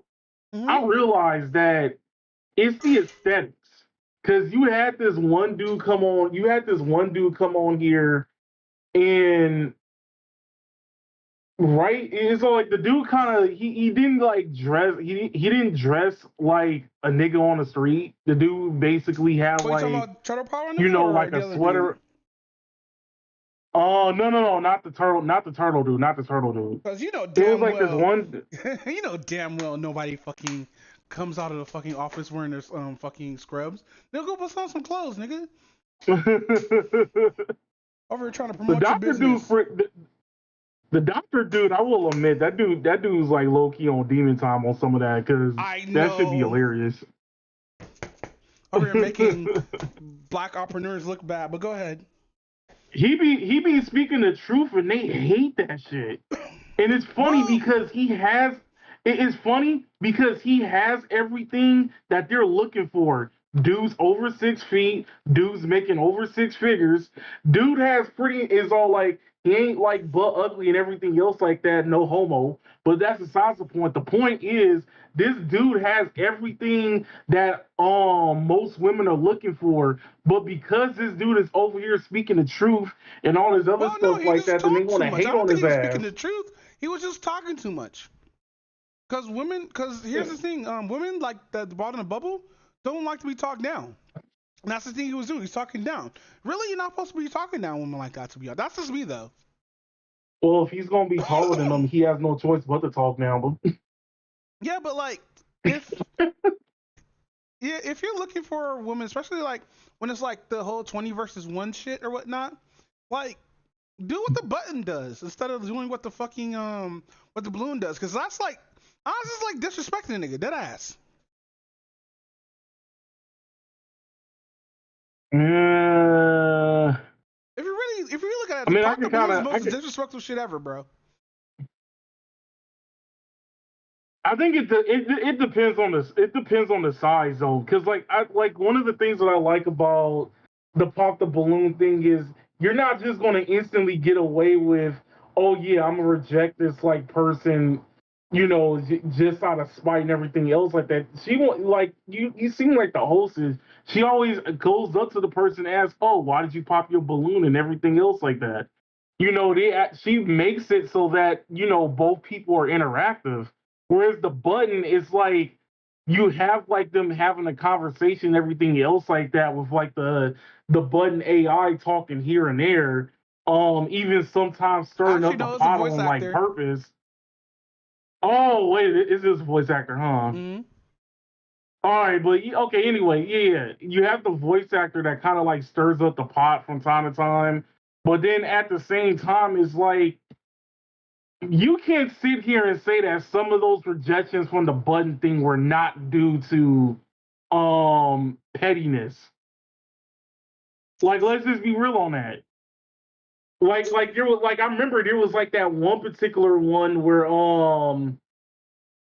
you know, there was like this one dude who basically rejected this like one girl, and the other girls in like the lobby thought that it was like super disrespectful. So they basically threw straight up on Demon Time, trying to over there reject them for like no for like petty reasons and stuff. I swear, like some people are kind of like petty with that shit sometimes. And it like, and don't get me wrong, sometimes there's the exception, like the that one chick that was dressing up as home chick from Demon Slayer. I can't think of what her name is. Mm-hmm. The love chick or whatever her name is, and she's only on there specifically to like simp for like Asian guys only. Yeah, that's fucked up what they did to her too, though. They ever brought her back on? No, huh? Yeah, she was on there more than once. Okay, cool. Cause her running around in Nesco fucking cosplay was weird, bro. No, it wasn't Nezuko. It was the other chick. It was like the green. It was like the green and pink hair chick. Oh, it was her. I thought it was the Nesco chick. I thought that was No, it her. wasn't Nezuko. It was no, it wasn't Nezuko. It was like the I forgot like what her name is, but she's like the love. She's like the love person or something like that. She's not the BBW, right? The one that everybody gawks over for, pretty much. Oh, that one. Okay. But you know, going back to like the thing from like the pop the balloon, this dude was over there. He kind of dressed like he's like going to golf or whatnot, pretty much, right? He had like the whole like sweater on and all that other stuff like that. Mm-hmm. And most of the chicks like rejected him. And the sad thing is, this dude owned an aerospace company. Oh shit! Really? Yeah, this dude owned an aerospace company, and they were all like, "Oh, it's just the overall aesthetic looks. You look too nerdy and everything else like that." And I'm just sitting here like, so basically, you just want a nigga to look as toxic as possible, while at the same time, trying to be on that Ghost from Power like type thing, right? Listen, what I've learned from offend everybody, fucking women loves tattoos. If you don't got that bad boy edge, you know, women are not gonna fuck with you. And But that's I'm my just regular saying, thought for the like, month. but I'm just saying, you just can't sit here and talk about, you just can't sit here and choose toxic niggas and then over here complain that toxic niggas was the reason why you got so much trauma. That's bullshit. Well, because look how the media portrays somebody who is boring versus somebody who is toxic. Like look how they do in reality TV shows and shit like that. Look how they do in like movies and shit and everything. Now I'm not saying like every woman wants the bad boy or whatnot, but the bad boy is promoted way over the fucking guy who's looked over. And there are movies showing this. Like I think Tyler Perry even did this shit. But you know, Tyler Perry does like the whole light skinned nigga is a Christian nigga, and the dark skinned nigga is always evil. And, Well, you know, he's not toxic. always. Not always, because you had Acrimony that had like a dark skinned dude, and he wasn't really evil. He just took way. He just took way too long to get like basically like the dude took too long to basically get to like at a successful standpoint. Yeah. And then after what's her face left, after Taraji like left him and all this other stuff like that, then he got into like relationship. He started getting, into this success story and everything else like that. And he even offered her money and everything else like that. And she decided to stay fucking bitter. And then just like just like what happened on School Days, she basically ended up dying on the boat. Oh yeah. On getting herself killed on the boat. But and then you have Daddy's Little Girls, which in my personal opinion is act low key, that movie needs to be studied. Because let's be real, It's like Antoine Fisher. that was the best. No. Even though I did see like Prim's like thing on there and whatnot. Yeah, but, me too. That's why I just said it. No, so Daddy's Little Girls is like the one with Idris Elba, and he was like the one trying to get like custody of his daughters because like his baby mama was over there hanging out with like a drug dealer, but the court system basically keeps giving her more custody to like the daughters, clearly seeing that the daughters don't want to be there, and clearly because she's going out with a drug dealer, it's a possibilities that the daughters might get killed and stuff like that. And you know what happened? Like, Idris basically fell in love with the lawyer that was trying to defend him. If I remember correctly, I think the lawyer was Gabrielle Union, but yeah, he basically fell in love with Gabrielle Union. And then at one particular point, he figured out that like he was accused of like SA and whatnot. Yikes. But he got off, right? Until like the new. Yeah, he was falsely. The thing was, he was falsely. So basically, so didn't this mirror the actual case that happened? But the person wasn't a parent. Like they were like a football player or whatnot, and like the chick, mind you, the guy's black by the way, and the chick wanted to fuck him, but like he was like, I'm good on that. You have a boyfriend and shit, and everything, and basically she said she was raped by him to her boyfriend, and like all that shit went down like for like 10 to 15 years he was in jail until she finally admitted it to one of her friends or whatnot. Yeah, I do remember that case actually. I remember that. Yeah, I don't know if that was directly like the thing about it, but I can see it. Because he was an athlete, it wasn't football, it was basketball. Yeah. But in like they did show like the flashback, he got falsely accused because like he was having sex with this one girl because with consent of course, until like her father came in and caught her, and because she didn't want to like get in trouble for having sex, she decided to pull like the SA tag, false accusation on him and whatnot. That's fucked up. So of course, like Gabrielle basically don't forgive him until she figured out through the news that it was like an overall falsely accused thing and all this other stuff like that. So my thing is like it definitely needs to be studied in my honest opinion because like it shows how much injustice that how much bias the system has for giving the kids to like the mother and whatnot, and child support of course, and then at the same time how bad a man's life is fucked up when it comes to sexual assault. Like I understand like the whole purpose of like the whole choosing the bear over a man and everything. No. Is due to... Here's how it goes. Niggas who actually commit sexual assault on anyone, pack them out of here. But if you're falsely accusing someone of sexual assault, pack them out of here. The fuck you mean? Yeah, I believe that like most people who like falsely accuse somebody and stuff like that, they definitely need to get some jail time for it. Like let's just be real on that. Give them the same sentence. Actually, I can agree with that too. I'm not gonna lie to you. I can agree with that. Fuck around and find out, like actually, and then lie about it to like a whole courtroom and shit. Get this dude, like, mind you, sexual assault and rape and all this shit is horrible, and nobody should go through that shit and everything like that. And To bring out evidence against sexual assault, first we need to do DNA evidence. If there's DNA, we need to see, like, I don't know how rape kits work, and everything, but we need to have a way to tell if, like, this person definitely did it or whatnot.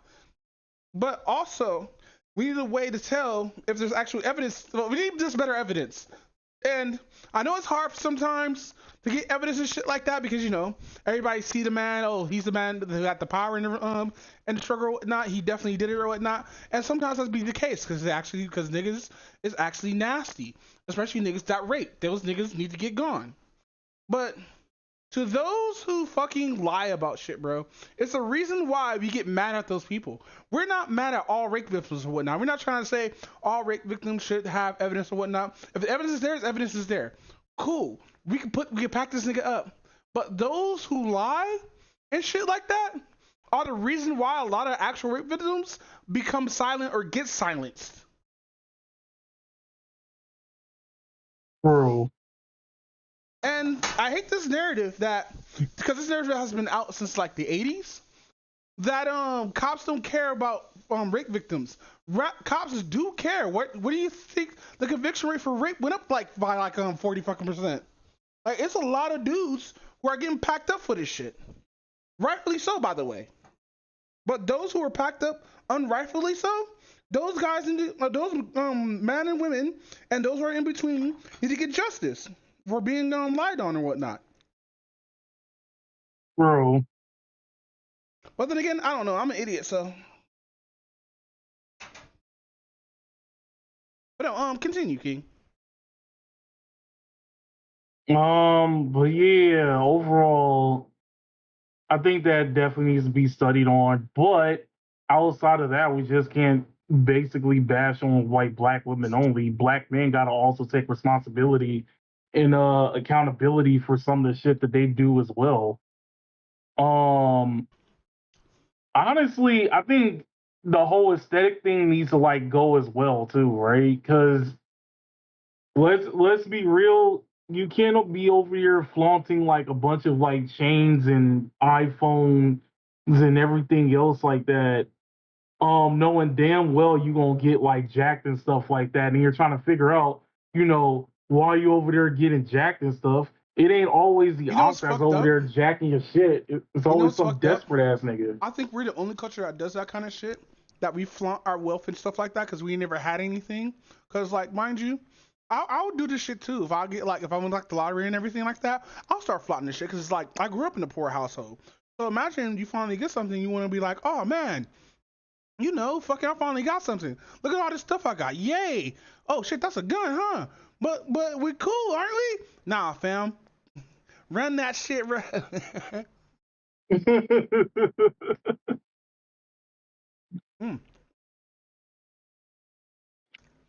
No, I think there's other countries that does it too. Like, let's just be real. Like, the Europeans are probably just as bougie as we are when it comes to shit like that. No, I haven't seen it yet. I've been seeing niggas. And it's nothing wrong with flaunting your stuff. You just gotta how to invest your shit. I think there was a rapper who did this shit. Everybody thought he was like a one-hit wonder and broke and shit like that, but he really wasn't, because he not finesse, but like he actually did like an audit towards like his music company. Oh, matter of fact, I know who covered this. Hold the fuck on. Yes, we're going back. Yo, where is he? Was it unknown? I watched a lot of his shit. Not a hero. Here it is. It's a 2017 name. So he did cover it. Hey, watch this real quick. Let me get to it. I should have wrong tab. How many watches I start the video?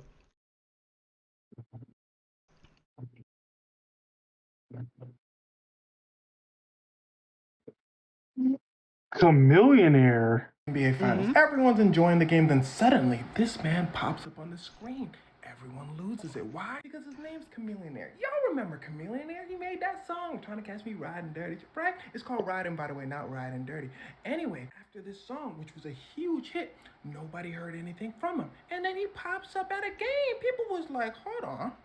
How do you afford them tickets? And why people were saying this is because the 2017 finals were not any ordinary finals.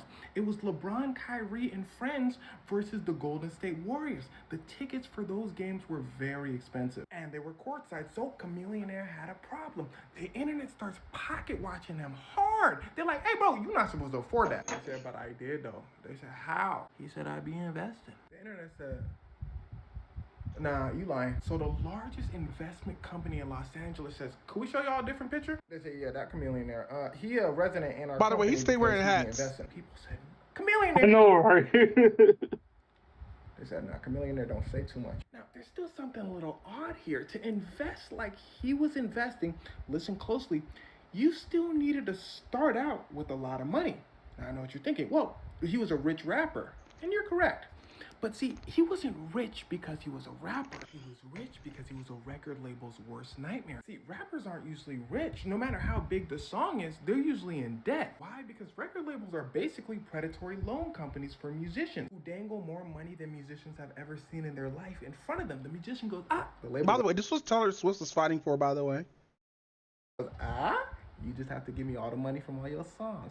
And you gotta pay this money back. The musician goes, what? The label goes, huh? Just look at the contract, don't worry about it. But Chameleonaire was different. Universal Music hit him up. They said, Chameleonaire, come sign this contract, baby. He said, what'd it say? They said, Chameleonaire said, give me that contract, little boy. Nah, we're not doing that. The label said, first of all, the TikToker made it look like we was on the phone, so that's weird. Second of all, we don't need you. The heads of the label said, where you going? You know how much money Chameleonaire's music is making in Texas? Go get a deal. They said, Chameleonaire, how much you want? He said 50-50. They said 50. We be giving artists like 15%. No. The label head said, get your 50-50 sound good, Chameleonaire. So he signs a partnership with Universal Music. He then makes Riding, a song so huge it wins a Grammy and goes like 1 trillion times platinum.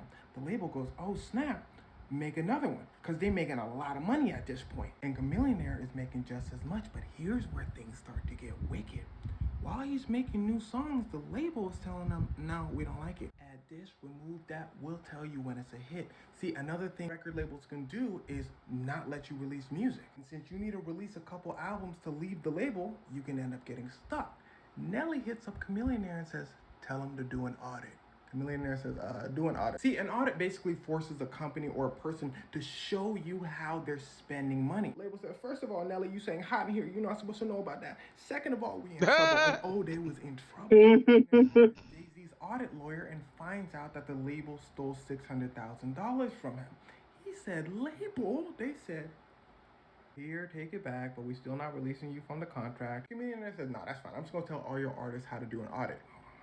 Label said, wait, the door is over there. Now, Chameleonaire doesn't snitch at the time, but he circles back and starts doing music education for artists. So at this point, he has a bunch of money and he invests in a phone music marketing company because he knew that music was going wireless. They give him a percentage of the company gets rich, they sell the company, and that's usually how investing works, and he makes more money. He invests in Lyft before it gets big, a bunch more companies, makes a bunch of money, meets a partner at the biggest investing company in Los Angeles. They invest together, and as you guess, he makes more money. I believe now he has his own tech company. But all this to say, damn, dude had like a whole Uno reverse card for him. 2017. Yeah, because like, think about it. If we did more of that, especially for like our rappers and everything like that, a lot of us would have been doing shit differently. Instead of like in the early 2000s where half the rappers are broke or missing.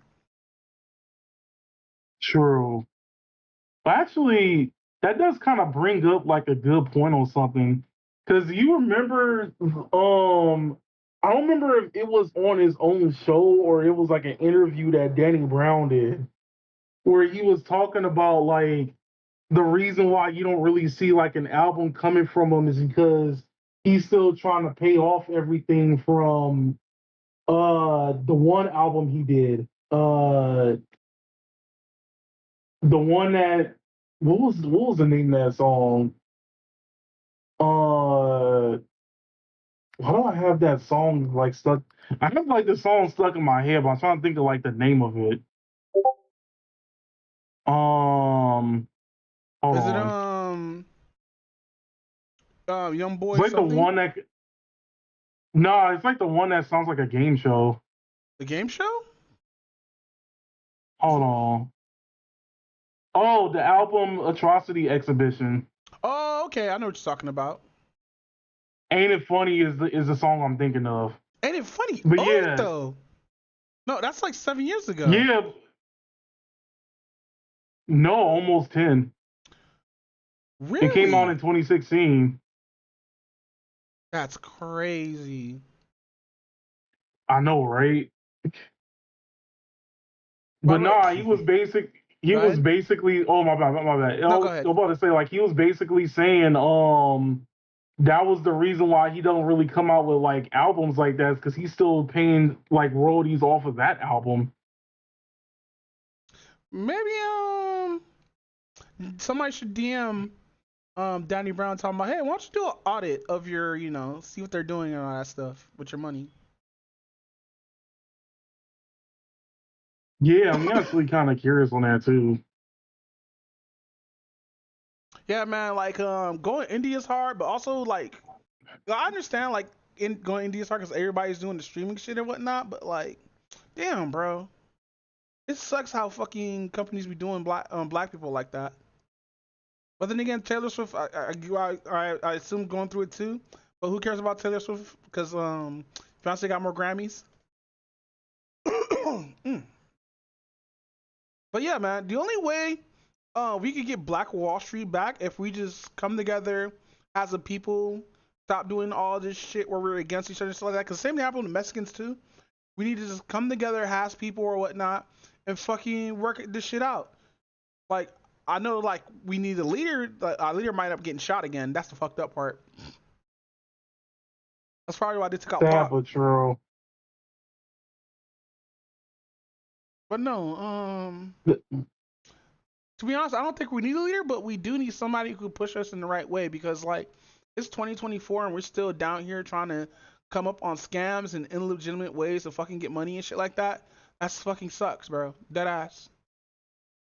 I mean, well, like, we don't even really need like a quote unquote like leader of the community. What we actually need is to stop putting trust in people / companies that are going to that you think is going to help the community out when they really don't. I mean, look at the whole Black Lives Matter organization. Yes, not the movement, the organization. There are two different things.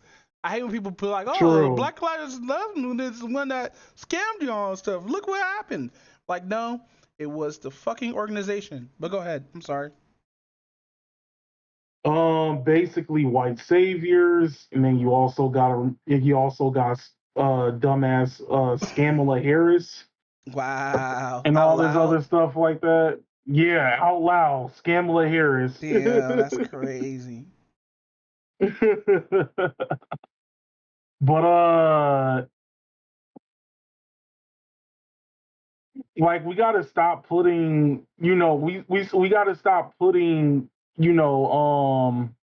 would even argue and say, like, okay, I'm not gonna 100% put the blame on him, but technically Obama too. You know what? Sure, I'll allow it. Because even though he was being blocked for 9% of his stuff because Republicans owned the House back then, I'll allow it.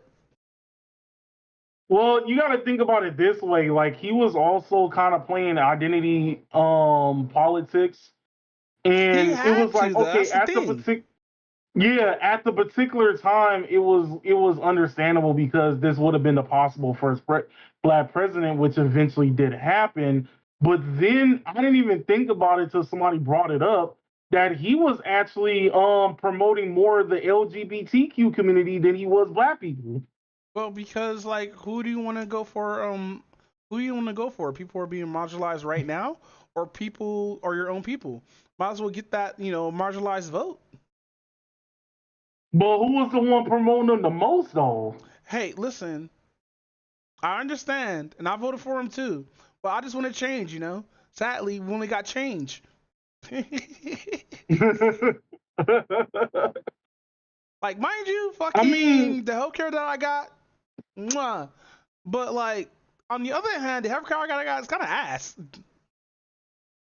I mean, like overall, he wasn't like a quote unquote bad president though. But I will admit the whole thing of trying to like play off of identity politics was kind of a dick move, while at the same time like doing more for the community that you didn't pander to as far as like the debates and everything else went. But Alicorn, those niggas is crazy though. That shit was funny when he said that shit. Be like, y'all don't let here call a whole fucking race as Negroes? That's crazy. But nah, man. It like, mind you, I don't want Trump to win at all because I don't like that nigga as a person. But like, if Kamala wins. I wouldn't really care because I'm just gonna vote locally. But no, like I said what I said about If the black. Kamala wins, we're fucked. Go ahead. If Kamala wins, we're fucked. I'm sorry. So what if Trump wins? Are we still fucked? It's a fuck situation, right? No. What do you mean no? Just think about it this way. When you compare, we already ran under a Trump presidency for like 4 years. And the only thing bad that happened out of that whole thing was the pandemic, was how he handled the pandemic. And let's be real, it was a combination of his ego and being blindsided by everything that was basically happening. You can't necessarily blame him 100% of how everything worked. Trump was moving kind of funny though. Like talking with North Korea and Russia, while Russia was trying to take Ukraine at the time. Even though COVID hit, because like the whole Ukraine shit was starting up in 2016, 2017. Nobody ever talks about that when that shit was starting up, when they first started invading like all those countries that was over there in Russia. Yeah. Before they got to Ukraine, which nobody ever fucking talks about. I gotta actually go into that a little bit more or whatnot. Cause like Ukraine was just fucking the next spot on the list. No, go ahead. But and then we're looking at the Biden administration that we're currently in right now. We're struggling. I only feel that we're struggling because like what happened in the Trump what's called. Remember, each president has to deal with the shit that the last president did. And before Obama hopped in, there was a lot of shit happening and whatnot. That's why Obama had to do the whole free healthcare shit, and that's the only thing we got out. We got out a little bit more than that, but the healthcare thing was the prime directive. Even though he couldn't give us that much change or whatnot. But I mean, the healthcare thing actually helped a lot. I remember like the problem that Republicans had with it, like some Republicans had with it, was that it was taking money out of you had to spend like a lot more money out of your check in order for, it to keep up with it, which is understandable. But still, even though, like I said, Obama wasn't the best president, but he did keep like some type of things in check. And just like Trump has a trash ass personality. Let's just be real on that. But we had shit. Remember the reason why we have the whole inflation thing that we have right now is due to fucking Kamala. You sure about that? I have to read that. That up because this might be an actual disagreement that we're actually about to have. It was a whole bill. I don't like Kamala as well. It was a whole bill that had that 50% of the people voted for and 50% of the people voted against, and she was the tiebreaker, and she decided to go with it. What bill was it? Do you know the exact number? Hold on, let me look up the name of it again. Hold on. Mm-hmm.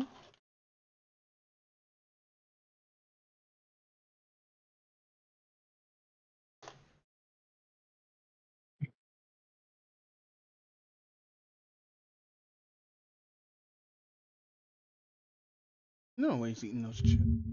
Miss Vicky, you a freaky girl, ain't you? There are 5 types of Miss Vicky's kettle cooked chips. Big boy powers activate. I need to actually buy some McFiskies next time. But no, Yeah, man. I just feel like Inflation reducing act. Let me see. yeah, man. I just don't feel like because like I feel like there's three sides now. There's Republicans, there's Democrats, and there's Trump Republicans. Yes, Trump Republicans. Okay, so the Inflation Reduction Act includes 369 billion in funding to tackle climate change and bring America closer to Biden's goal of cutting climate pollution in half from 2005 levels by 2030. Was that the thing she voted against? No, this was the one that she was the tiebreaker for. She voted against or for? Because getting rid of pollution No, sounds she fine. voted for it. Huh? Okay, hold on. Yeah, she voted for it. Bill. I want to read this bill real quick. Or I'll read it, and we talking about it next time. Because mind you, we're not a politics podcast, but I do want to read this bill. All right, let me try to find like I bet you people thinking like, why are you not a politics podcast? Because I don't know that much about politics, stuff was on the outside or whatnot. And also, I have a lot of conservative views, but I also have a lot of fucking progressive views too. Like, I think guns are fine. It's just we have to regulate them better. Also, I think also my views on abortion is totally fucking different because I knew a couple people and some people who have passed away due to like wasn't able to get an abortion or whatnot. And I know a couple people who like fucking out of abortion fucked up their like system and everything like that. So like I'm kind of 50-50 on it, but like I'm a dude, so like I'm not gonna tell a woman what not to do. But like I do feel there should be a limit, quote unquote. Like you only have like the most 10 abortions. I'm gonna just be real with you. That would just teach her to use birth control. I'm gonna be real with you. I'm pro-life on the thing. It's basically because like yeah, there's exceptions to the rule, but the exceptions to the rule shouldn't be the reason why like the abortion thing should like exist in the first place. I just say we just need better sexual education or whatnot. Cause like if we have better sex education, more people start using contraceptives, more people start using condoms, and more people start using birth control and stuff like that. Like if people stop.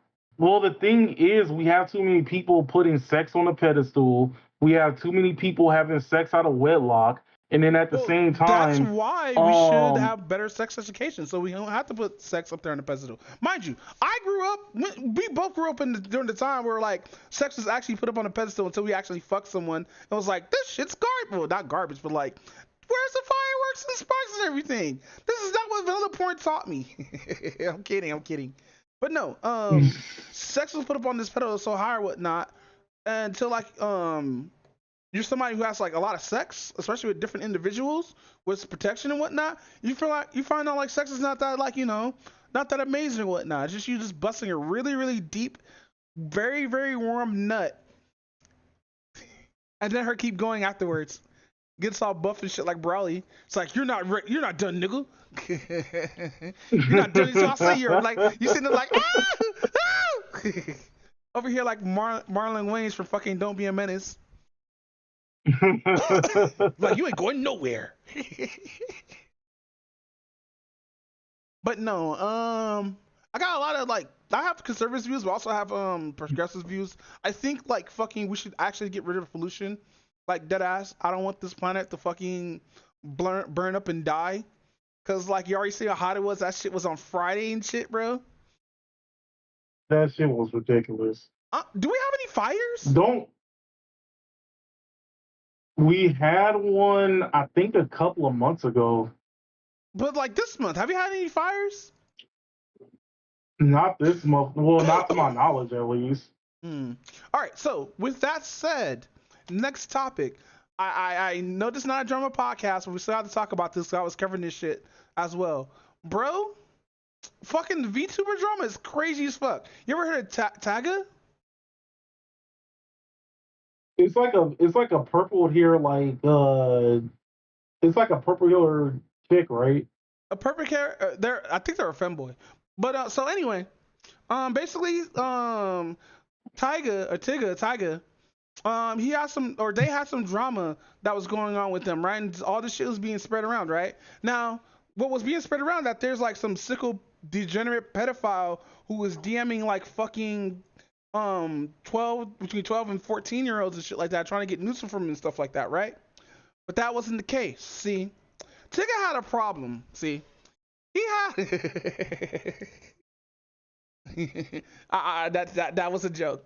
But no, Tigger had a problem. So basically, this whale used to come to their podcast, used to fucking give him money and whatnot, splash him with a bunch of gifts and everything like that, and all that shit, right? You know, the parasocial shit, right? And one day, Tigger got DM'd by talking about, why are you showing these other people love but not me and all this stuff, right? And Tigger's like on some Thanos shit, talking about, motherfucker, I don't know you. You may pay me or whatnot, but I don't actually know you like that. Like, I will get to know you, hangs up. Like, what the fuck? So, this fan in a hate group, and a couple of people that hate Tigger made a hate group. And what happened was, they started spreading a bunch of shit to the point where, like, the well dude was stalking them, Tigger, or whatnot, putting on all this shit against them and all that shit, trying to just ruin them, right? So, after that all went down or whatnot, and it's the new year.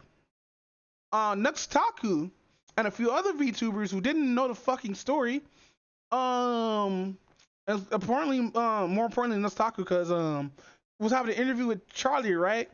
And they were talking about other VTubers in the situation Tiger comes up, right?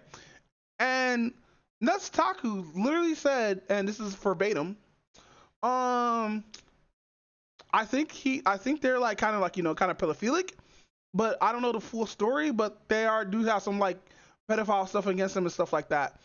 And this is said on Charlie or Moist Critical's not stream, but it's stream. And you know how many fans Moist Critical has. This nigga, that is the Moist Critical, is the most monotone, most biggest nigga on the fucking platform right now, right?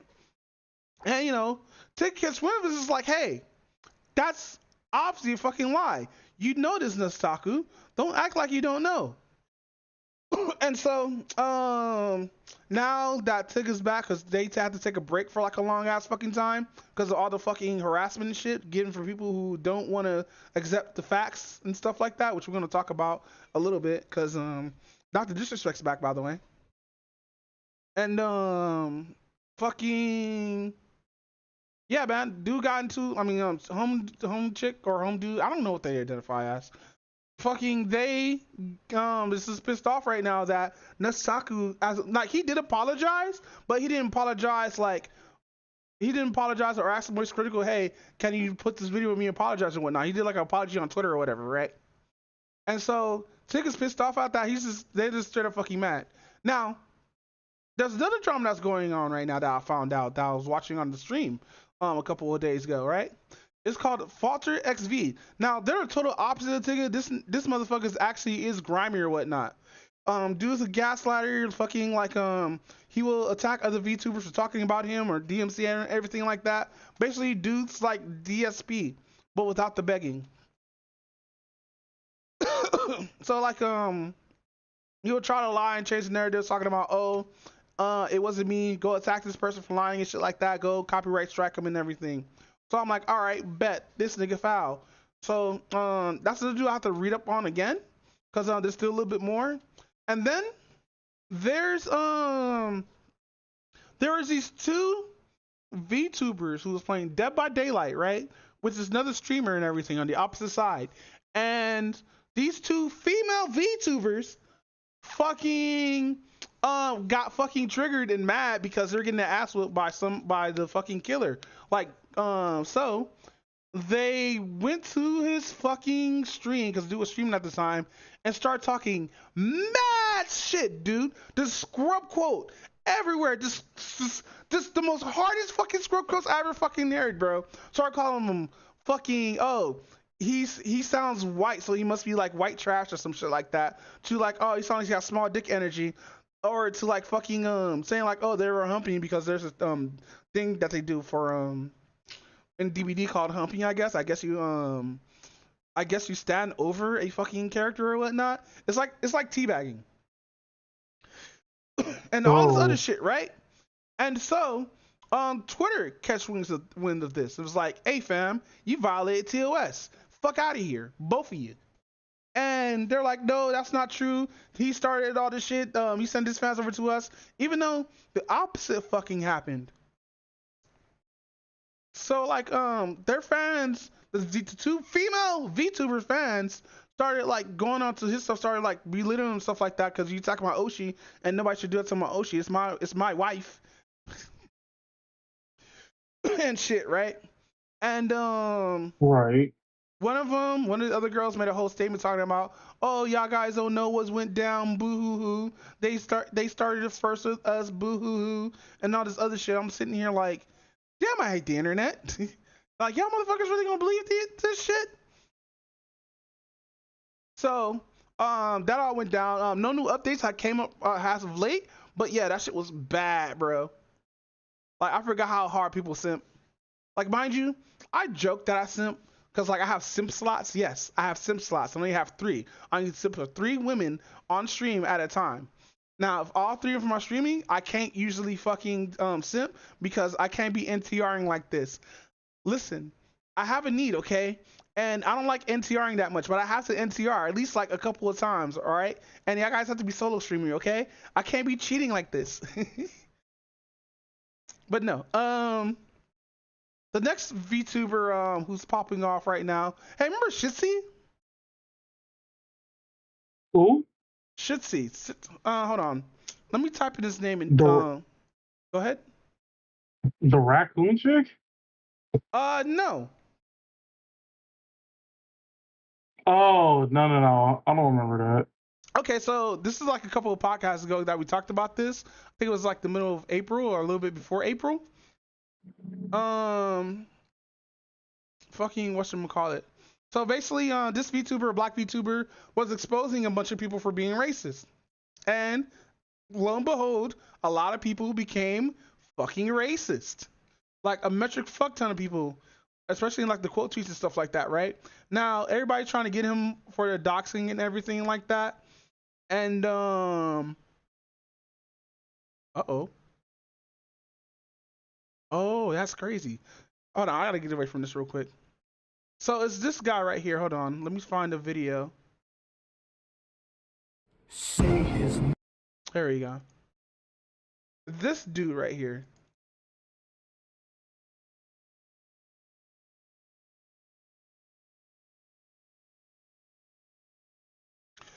So it basically went off to fucking after Oh, this guy. yeah, so basically the whole drama went off to him being a fucked person, to him being a scammer and a liar and a doxer, to him just dead ass being a pedophile because quote unquote he was part of the Smash community at one point, even though he said damn near he's casual and I've never been to a tournament. And they confused him with some other dude or whatnot, which is crazy. And so he made another video talking about this shit, and people are still saying like, "You're still a pedophile." Be like, with what evidence, bro? He's not on that list. None of his aliases is on that list. So how is he a pedophile? Why do people try to push this on the other motherfuckers? But then again, I forget it's Twitter. And nobody fact checks on Twitter or whatnot, which is crazy because they have a whole fact checker on Twitter. But no, he made a new video talking about all the new races and shit like that, and I'm just waiting for the quote tweets. That's why you see me posting this video. Hold on. Alicorn, I want you to download this video too and just post it on people who you like trying to cope, because this shit's funny. Did he change his model? His what? I said, did he change his model? Yeah, this is his second or third one, I think. Oh. Yeah, I don't remember him having like all the snakes on his head and everything. Yeah, also he raps, so was it May? I think it was May. Yeah, it was May.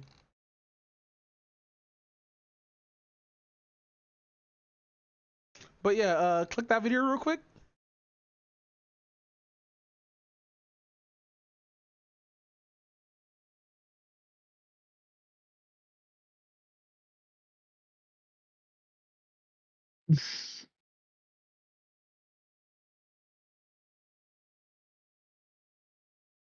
Hello? No, I'm still here. I'm just looking at this dude's Twitter to see when he changes stuff. Oh, he's a part of the Pokemon software? No way. Mic off.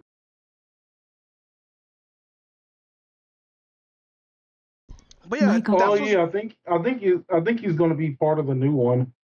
I'm dead ass gonna watch that, by the way.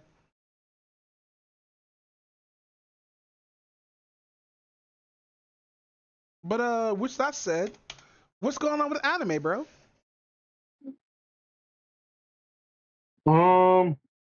Wait, what's going on with anime? Mic off. Yeah, people hating English Mic dubs on. now? Or people hate American animations now? Oh, well, okay. So Mic off. this is actually kind of sort of related to Mic anime, on. but not really. Mm-hmm. It's mainly related to video games. Mic off. So have you heard about like the whole thing that was going on with the game Concord? Yes. Mic on. Because a certain person wouldn't shut up about it. But continue. And yeah, I So mean Twitter, by the way. Mic off. So basically, the game that they were working 8 years on, just for the game to only last 8 days, and then they have to shut it down. And the fact that they were literally putting the game out for free for a short period of time, and people still didn't want to play the game, is basically saying something. But then you also have to look at the concept of how dog shit the character designs were, because they were so. The reason why Overwatch is so good because like they look like they're fantasy characters. Trying to put realism to something like this is fucking dumb. I remember when I first saw Concord with that game trailer or whatnot. I thought it was gonna be some single player shit, not no Overwatch code. Like that shit was so simple when they pivoted that shit. Well, I mean, it's all like you gotta think about how dog shit the designs are, because even Rule 34 artists didn't want anything to do with that.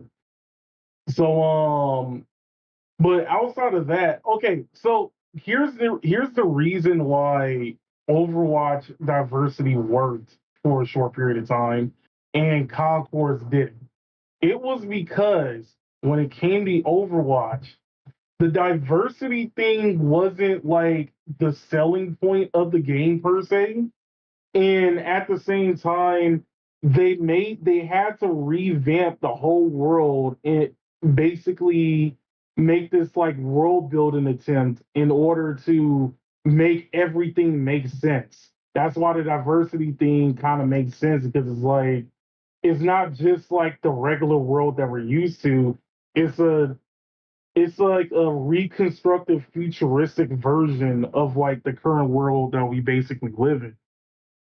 And that was kind of sort of the reason why the diversity in Overwatch works, because you actually had like some very good designs with it. And then at the same time, until they started making everybody gay, I think the only one I'll give a pass to is Tracer. But yeah, outside of making my Widowmaker and Tracer fucking source filmmakers are real. I could finally watch her get dicked down by Widowmaker.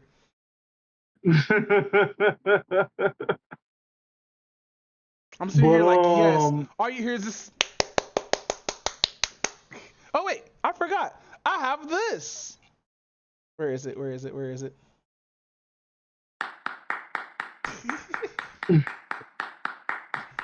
Just loud as fuck in my living room, bro. No, go ahead. I'm sorry. I mean, like the best thing is they don't have to worry about one of them don't have to worry about getting pregnant and have to be like, let's go gambling. No, listen. Fuda Widowmaker is gonna impregnate her, goddammit.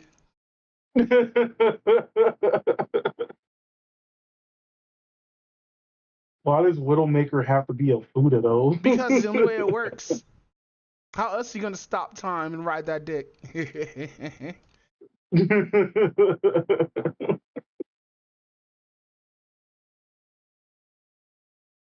Actually, that is kind of pretty sad though. Like the porn was kind of one of the major reasons why I stayed alive for so long. Dude, I don't even think you can make porn of Concord. And yes, You we're can't. basing this off of making porn.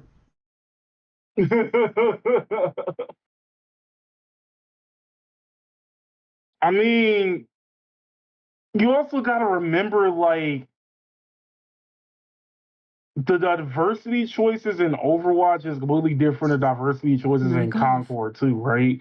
Like the diversity choices in Overwatch was like, oh yeah, most of them just come from like different countries and everything else like that. And then like, okay, we got like the one gay. Well, when it first started, we had like the one gay person. We had like the one chick who was like slightly overweight, but she was more plump than overweight. So it kind of worked. And then of course we had like the buff chick because even though like me as a person who stands muscle mommies, like we do kind of need more muscle mommy representation in a way, but that's besides the point. The point is that when they did do the diversity thing, they did it correctly because it wasn't the selling point of the character.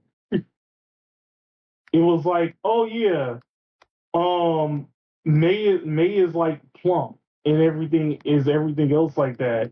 This is our selling point. No, it was basically, oh yeah, May's plump because she basically works in Antarctica. She basically was in a base in Antarctica, and we actually gave a damn about her story instead of having that like one like black chick who was like, oh yeah, like she gonna look like she over there looking like the penguin and shit. Shut up. And it's all like, hey guys, look, we have like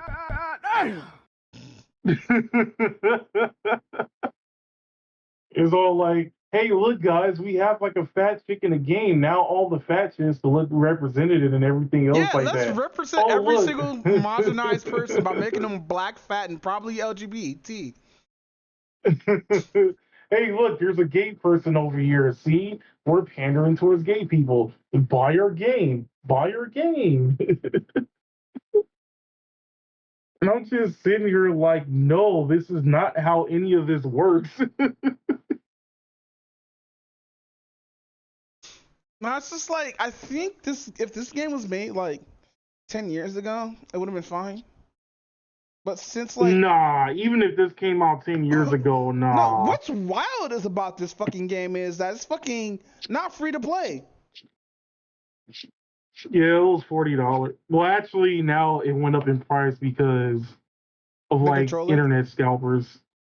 No, it's internet scalpers. You can't even play Concord anymore. So like those scalpers got money. Pretty much. Cause she only lasts for like actually 2 weeks, which is crazy. Like the day before it lasted longer than this game. But then again, the day before it was an actual fucking scam. Concord was made for 8 years. And you know what's so funny? Because I watched a video a little bit on this. If you're a developer, please don't call your fucking gamers fucking please don't call gamers fucking misogynistic, toxic men, or like fucking homophobe, transphobe, and all these phobes or whatnot. Because that's just gonna alienate people who like games like this. Because if you just put a generalization that all gamers are this, even though it's just niggas on Twitter, motherfuckers not gonna buy your game. Like, look what happened with Suicide Squad. They alienate their fans or whatnot, and look at them.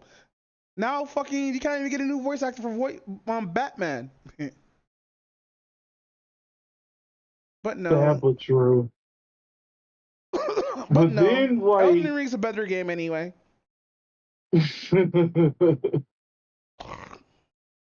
Actually, yeah, because you did have like you did have people simping for a puppet chick with 4 arms. Oh my god, oh my god, someone's rope. I'll definitely get my dick tangled inside her knot.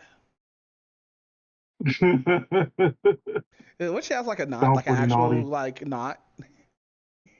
Bruh. Like it's just a bunch of rolls of knots, and she's like, "Yeah, I'm about to plow you." He's like, "No, no, Roddy, no." She's like, "Yeah, I'm about to use my moon magic, fighting the evil by moonlight." By the way, The doll Lucy. I got her ending in Elden Ring. By the way, Wait, really? yeah, her ending basically you put a ring on her finger, and she becomes a god. It's Huh. yeah, and also apparently that's not her real body, but just her body that her spirit is in.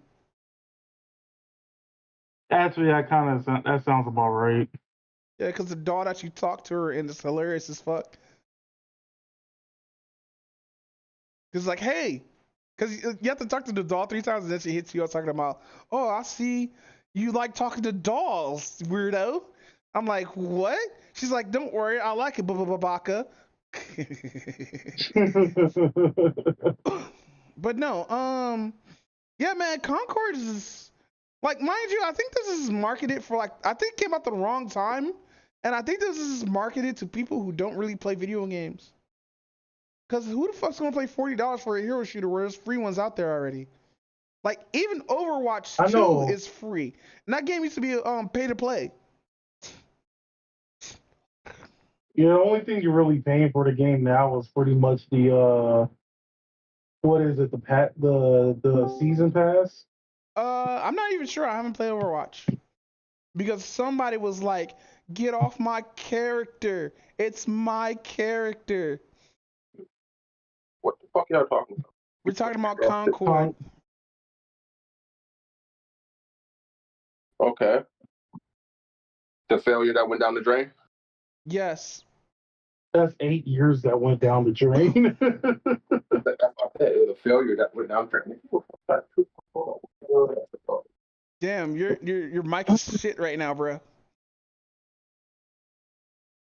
Right now I'm on my phone. I'm tired as fuck. I took that for 12-hour shift.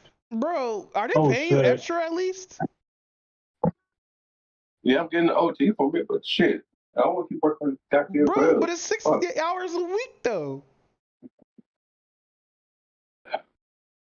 Right now, well, it'll be 64 this week. Correction. Bro, are you off today? Or are you gonna be off for the rest of the week? No. Yeah, that's crazy. But no, we're just talking about how not to alienate your fads and stuff like that, and how Concord just sucks. Mic off. But it's more than just Concord. Like, Mic on. look at how they massacred Alloy. Oh yeah, I was talking with a friend about that shit, and she hates it. She hates how Alloy look, and yes, it's a woman that hates it. Like an actual cisgender woman, be like, they hate her attitude, they hate how she looks. Like, cause she played both games, she was like dead ass. She was a better character in the first game than this game. I believe it.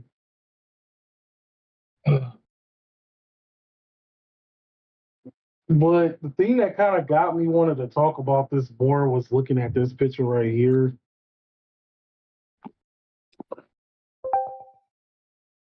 This also came from one of the official artists of the game. Oh fuck! Cause the art. Oh wow, I forgot about that. So what they were doing with Concord or whatnot, they were doing you know how they do this with all their games or whatnot, where they do a little collapse with a new game or whatnot, and they were doing this shit with other IPs that PlayStation has by adding characters from other video games into this video game or whatnot. And those are actual Concord characters? No, it was the artist that did it. It was one of the Concord's official artists. And those are supposed to be skins?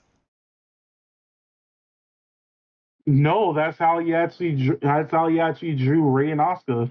Oh shit, really? Yeah. Disrespectful. Why do they look like niggas? They did ass look like niggas. What is this, bro? Hold on. Learning the law. I think I still follow them. They do. I spit walls to the law. I mean, you can. I mean, it even goes like towards like cartoons too, right? Like, like the comparison between like the Darkstalkers like OVA and the You mean the shit that Darkstalkers came out in the American 90s? cartoon. Yeah. Okay, look, that's because that's a whole reason, right? Like, look at this Japanese version of Street Fighter and the fucking English version of Street Fighter. They wanted to Americanize it. That's why Guy was the main character and not Ryu. The Street Fighter one I can give a pass only because we got some good memes out of it. And it's one of those things where it's like super cheesy, but it's like the enjoyable type.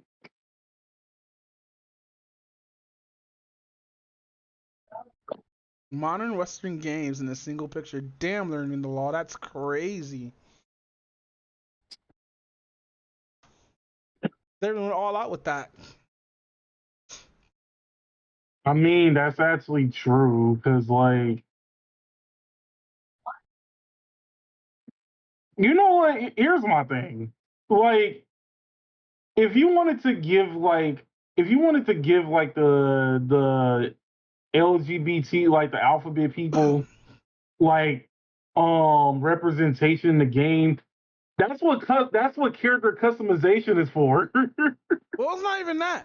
If you really want to do something like that and everything, don't just like say like, oh, this character's gay or whatnot, so you should play our game because we got gay, bi, lesbian characters. Don't. Just make the game. If the character's gay, the character's gay. You don't have to put that as a center front or something like it's a game feature.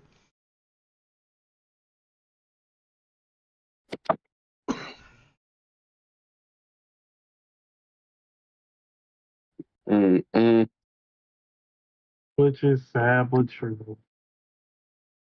Oh, this girl's about to henshin. Oh shit, she just henshined. No, that's what's kind of sad too, because like when we have like LGBT characters in Japanese games or whatnot, it's not like all over the place where they have to have like a flag or a button on their like shirt or whatnot, or it's like you don't have to tell anybody if they're gay, they're just gay. Like, why does that need to like? No one. Here's the thing, and this happened with our race too. No one cares. I'm gonna be 100%. No one fucking cares if a character is lesbian, bi, gay, trans, and all this other shit, right? It's just like how when we were fighting for our rights, it got to the point where nobody cares that we're just black. We're just people, and that's honestly the goal of being accepted is people just not caring. And now, I'm not saying like people shouldn't care about like the plights and like what's them call it that plights and stuff that you guys are going through. It's just you're trans, you're gay, you're this, you're that. Okay, what do you want me to do? Give you a cake? I'm just gonna keep it 100 and be like, I don't care as long as you're not like a shit person. Like that's the only thing I care about. If you're not a shit person. But other than that, I don't really give a shit if a character is gay, lesbian, or bi or whatnot. Now, mind you, I do like Tracer or whatnot. I like her aesthetic and her style. It's kind of sad they removed her whole booty, but like that's their choice. I'm not gonna really be upset about it. Like it's like what Ubisoft did with fucking Pulse, or what? Yeah, no, it's like what Ubisoft did with Pulse. Like telling people that Pulse is bisexual and it increased his like performance by 50%, but don't buff him in any way, shape, or form is crazy. Don't add that shit to the That is kind of crazy. Don't add that shit to the fucking story if it's not gonna apply to anything, you know? It's like with the whole Starfield thing. And mind you, I'm not gonna do Hill versus Babyface because dude was like could have just not picked that ass. Could have been like, oh, they have that? Cool. Pick Mel. But no, like I don't know. I just think motherfuckers is just internet trends. Okay.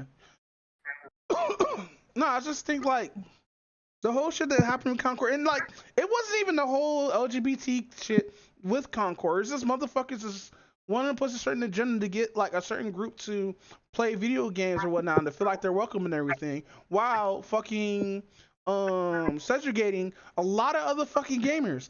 And mind you, like I said, if this game would have came out 10 years ago, the game would have been fine. It would have been up there with like a lot of these other games that came out right now. But Sony is so late on trying to put an actual IP out there. They put an IP out there that's only on PlayStation. Now look what happened. It's just done. Like, mind you, PlayStation 4 this generation has no first party games besides Astrobot, which did way much better than Concord, by the way. Which I agree with. Like, motherfuckers are not understanding that doing live service games are not gonna work anymore, especially when you have to pay for that live service game. Like, do I play a couple of live service games? Yes. Are most of them free? Yes. But then again, we gotta talk about Deadlock after we're done with this. Because I haven't found out why American hates good looking animations.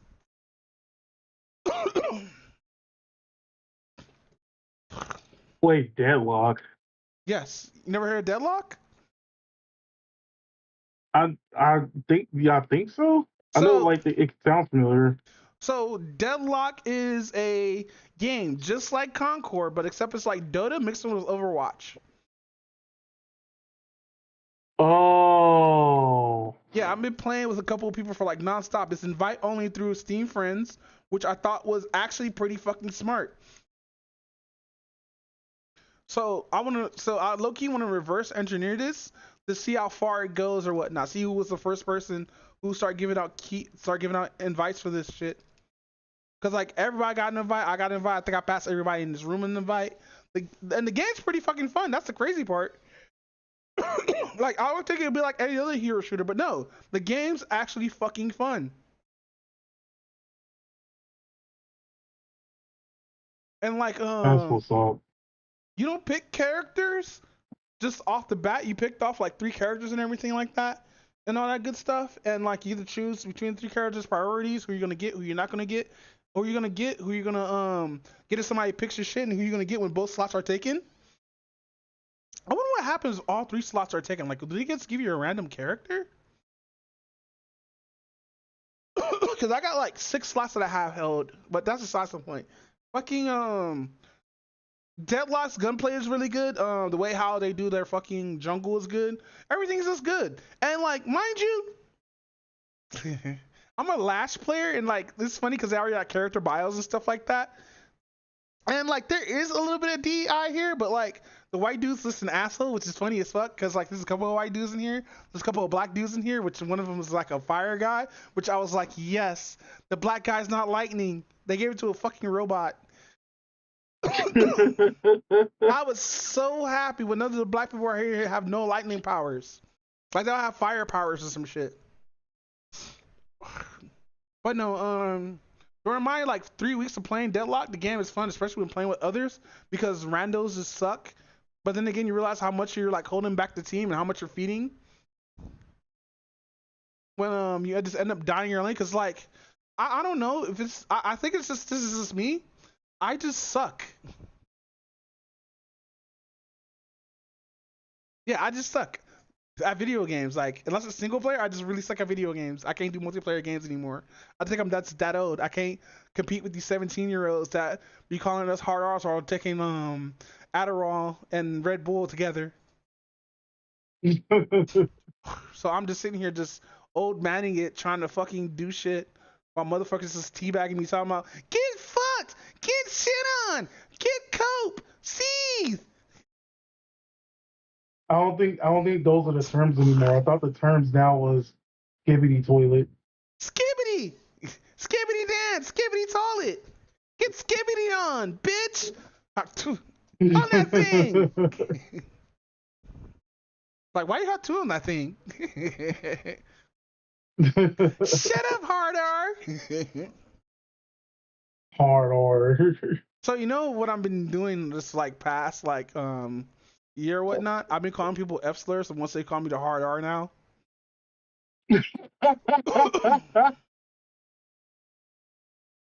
Like just dead ass drop that shit. No, I'm serious. Might as well.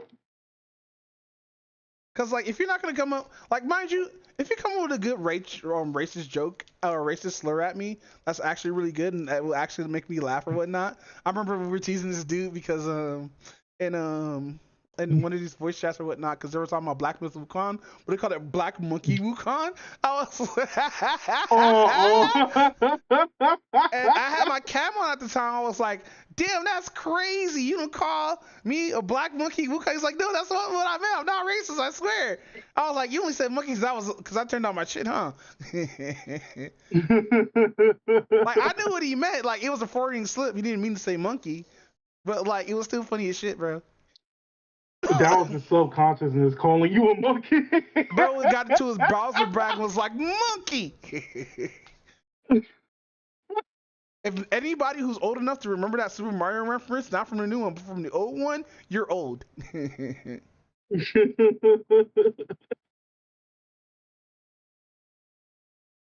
But nah. Fucking Deadlock, it's really fucking fun. I didn't think I'll have this much fun with a third person shooter that's a Dota. Or that's a wait, what is Dota? I think it's called Duelist of the Ancients? Or Destiny of the Ancients or whatever the fuck it's called. That's what it stands for? Yeah, Dota was an acronym. Go ahead. Yeah, I didn't know Dota was an acronym. Yeah, Dota's an acronym from a mod from Warcraft 3. Oh. Yeah, I think it's Duel of the Ancients. That sounds about right. Yeah, it's funny too, cause Blizzard tried to sue the creators from Valve for like be like, oh, that was a game on our shit, and then fucking when they brought out their fucking new shit or a new Warcraft game or whatnot, they were like, or they rebalanced game or whatnot, they put in this clause or this thing in TOS talking about if any new game modes or any assets from the game modes has been made or whatnot get turned to single player games, we own the rights to that game mode, and people were furious about it. Shit was funny. Like, damn, they're really not trying to miss out on shit. That's crazy. Because they didn't have that clause. Because, like, if they would have had that clause for Dota, then, like, Dota would only have been on fucking Blizzard platforms. That sounds about right. But no, Dota is a Valve-only game. And I hope they're not going to DEI this shit. It looks like it got DEI a little bit, but, like, McGinnis, oh my gosh, you can get it, bro. Like she's like the person who can summon like walls and like fucking so basically she's a support character and shit like that, so like she's cool and all, but like she kind of thick, nigga. Thicker than a Snicker. I'm nigga. But nah, bro, like I tear her ambiguous race ass up, bro. But no, that's enough of Deadlock and me being horny. Let's talk about fucking Genshin. Alright. So we finally got like a new region and everything else like that. Cool, because we got a new region in fucking Withering Waves that I forgot to go into. But go ahead. Mic off. Oh yeah. So the new region is Natlan, which is basically supposed to be like the land of Pyro. And mic on. It's weird to describe it because for one, it looks very prehistoric, which doesn't help that it has like dinosaurs and all that. Oh no. But it also looks pretty modern at the same time. Like there's like a bunch of graffiti like on like the rocks and all this other stuff like that. And you also have the fact that like in technicality, it's kind of more of the well, it was funny. My coworker called them the indigenous people because it is like it is dealing with tribes and everything else like that. You have like this old like wild thornberries like music going in the background too, so it doesn't help with that either. But so when you arrive at Natlan, after leaving Fontaine and everything else like that, you get sucked into like this weird like world and everything else like that, where you basically see like this dinosaur that looks like Kangaskhan basically getting chased around by a bunch of Hurley-Troll fighting them off. After like the whole dinosaur fights them off and everything else like that, you eventually like go to it and everything else. So what happens is that the dinosaur dies, and then out of nowhere you turn into that same particular dinosaur. Oh, so some Animorph shit? You later, yeah. To be honest, I didn't even think about Animorph, but I was thinking more like, oh yeah, you just become a druid now. Dude, I remember there was one episode of Animorphs where like this chick actually touched like a gator or some shit or some animal, but she wasn't able to transform into it until she got the forced transformation, I think, or like I guess the animal separated from her body or some weird shit. Because they did the opposite where the one of the main characters was stuck being a fucking because there's a time limit. I think it's like an hour to like 30 minutes or so. And there was this one fucking instance where one of them had to turn into a cockroach. And since they were so small to get through this crack because they didn't know how deep it is, they were scared they're gonna be stuck as a cockroach forever. Because you know, short lifespans for cockroaches. Oh. The other one was damn. like a gator, I think, and she had to like fucking turn that shit inside the bathroom. It was weird too, cause like I gotta find that episode. I really do. Maybe Mofire knows it. He's into that kind of stuff. But no, the guy who was stuck being an animal, I think he became like a hawk or a bird. But now he's on the kids missing list. But that's a side story. Continue with Genshin. I'm sorry. It's cool. Mm-hmm. So then you figure out that dinosaur was basically protecting like I know it's not called cub, but it's not called what? It basically was protecting his baby and whatnot. Okay. Oh wait! Before I continue, breaking news. Oh shit! Apparently, Shannon Sharp's Instagram live got hacked, and then they started showing porn. No, and I missed it. I bet you it was GJ Vlad who did it. This dude got caught clicking on porn links. That's crazy.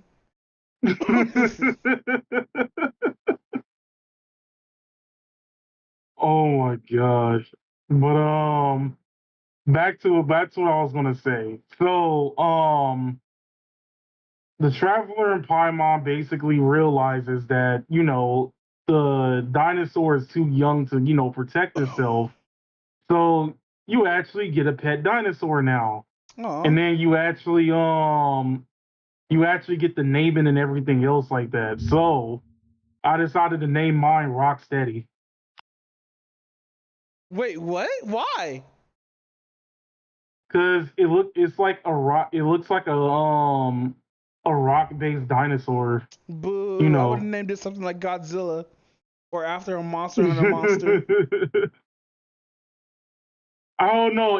I think it was also because around that particular time, I was watching the Fantastic Four thing from what's his face? Oh shit! Hey, I forgot from Ace Vane. Hey, wait!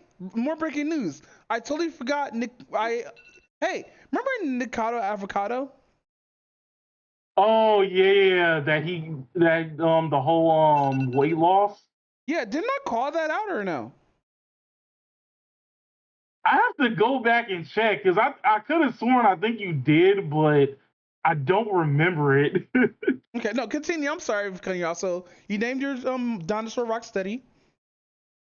Yeah, so I named him Rocksteady, and then after that, you kind of sort of get out of that particular part of the world, and then you actually start your journey in that one. So you basically run into one of the tribes called the Children of the Echoes, and you see like this this little bunny chick named Kachina. Apparently, Kachina sounds they're racist as about. fuck.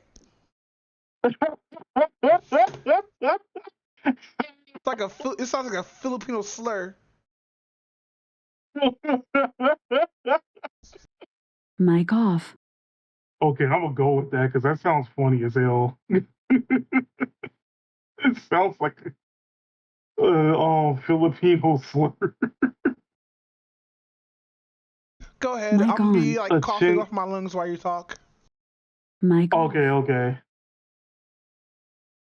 A chinchilla.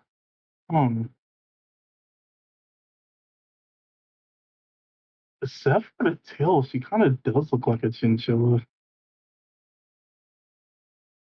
Okay, so Kachina is kind of weird because I can't necessarily figure out what type of animal she's supposed to be. Like, she has like a bunny tail, but then at the same time, like her ears are not saying bunny. It looks completely different. Mic like on. An aardvark?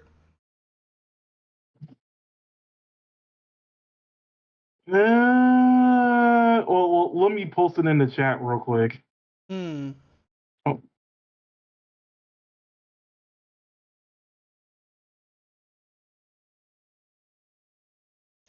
What the fuck is that? Is that a loli? Kinda, sort of. Oh god, need better fucking resolution for this, but it's okay. It's like a fucking Pokemon A volcano card. rabbit. You know, it's like a Yu-Gi-Oh card. Kinda does. Look like she's about to hit me for piercing damage. Oh, so one of the things that I've kind of noticed about the maybe it is a volcano rabbit. I don't see a tail on it, but Mic off. okay, the but hair. Mic off. Oh, okay, I kind of see it. I don't know.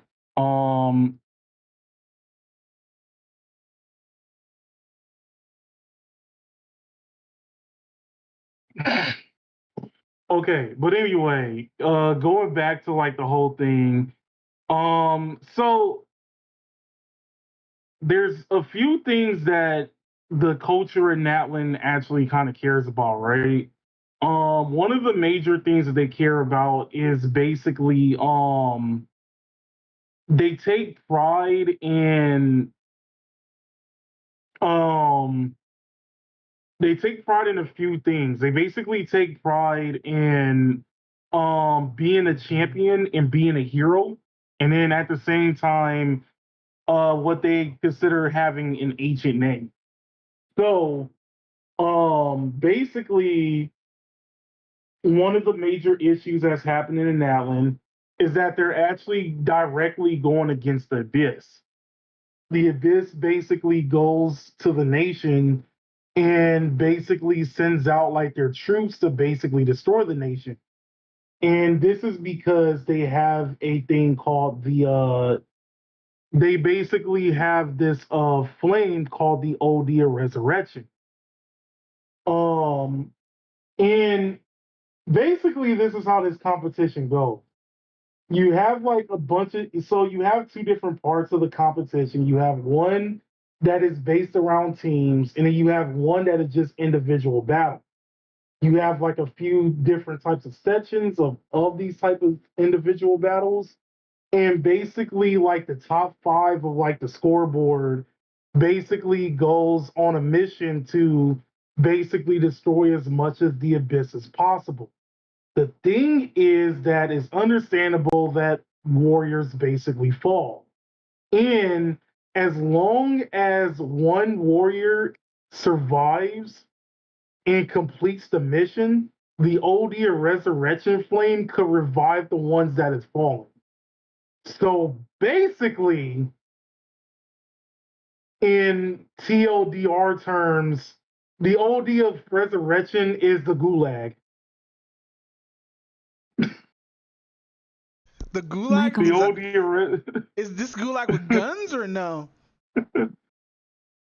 So far we don't have a character with guns.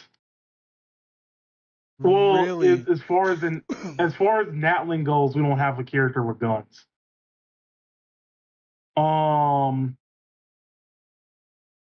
But yeah, basically, in lamest terms, the gulag basically exists. And as long as you basically win against the abyss, you're able to revive everybody from the, I'm gonna call it the gulag now because that shit just sounds too funny. Yeah, the gulag. But anyway, it turns out that Kachina is one of the few contestants with an ancient name, and in order for a team to be a team to actually in order for a team to be formed, what the team leader has to have, you know, an ancient name and everything else like that. It is also said within the lore that like ancient names can disappear overall. Mic off. If it turns out that like the last person carrying said name isn't really heroic and whatnot, but we can say that for another time. Anyway, the teammates that Kachina has as you walk up basically like leaves because they believe she's not really that powerful and everything else like that. Now Kachina is pretty, what's like the best way to describe it? She's kind of like she's like the main character that, you know, basically that puts everybody else like over themselves, and at the same time doesn't really have like the self-esteem to believe that they're like a strong person overall. So she's like very considerate towards others though, but to herself, she doesn't believe that she's like really that strong or anything else like that. Even though she over there has like a gigantic Beyblade that she can climb fucking walls with, but that's besides the point. over there doing Rachel drill combo, down B combos and stuff like that with the drill. Bro, that's crazy. Over here doing smash moves. Pretty much. like she basically rides around the thing like Bowser Jr. Yep. Like that whole like vehicle thing she has is basically like a weapon in itself. But anyway, you basically get the introduction. She basically shows you around the place and everything else like that because she's gonna be basically your tour guide for you know, for Natlin and whatnot. And then you meet her village chief, which it turns out to look like the Weeknd.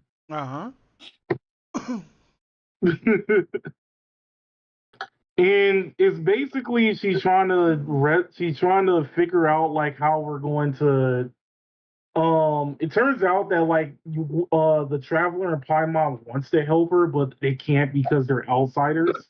And they even like asked the officials if you can, and they said you can't.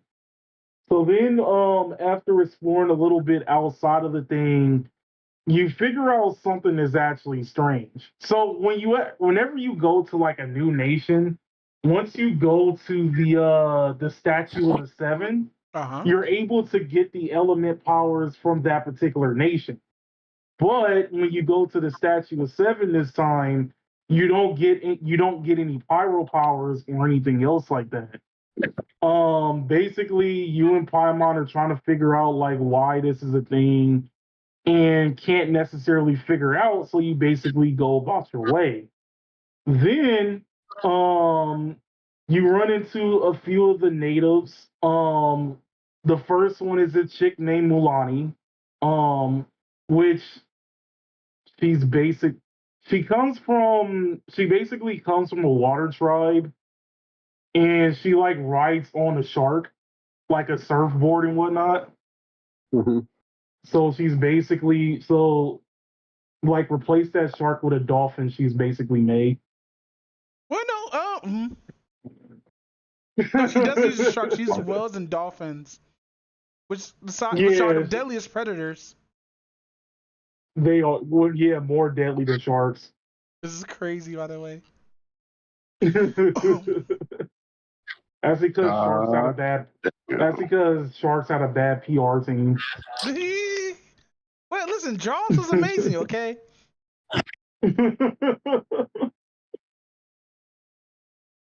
I mean, you're not wrong.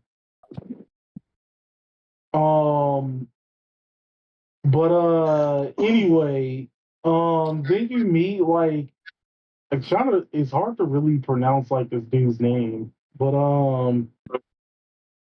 he comes from a different tribe, and his pet thing is like it's like this 8-bit character, so it kind of looks like a Moonanite in a way. Mm-hmm. That like is basically complaining all the time and everything else like that. So anyway, after going through like a few of the customs and everything else like that, Mulani kind of feels bad for Kachina, so she actually teams up with her and everything else like that, which the official allowed. So once the whole team thing came by, you basically are playing like it's not really capture the flag.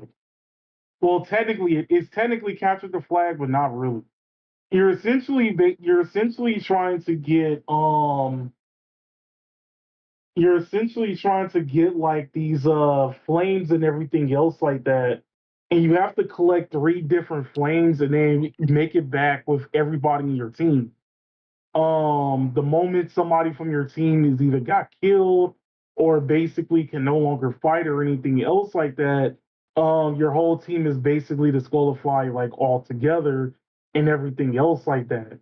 During this particular time, Kachina and Milani basically sneak up and basically does a sneak attack on these like 2 grown dudes and actually like steals their flames and actually wins.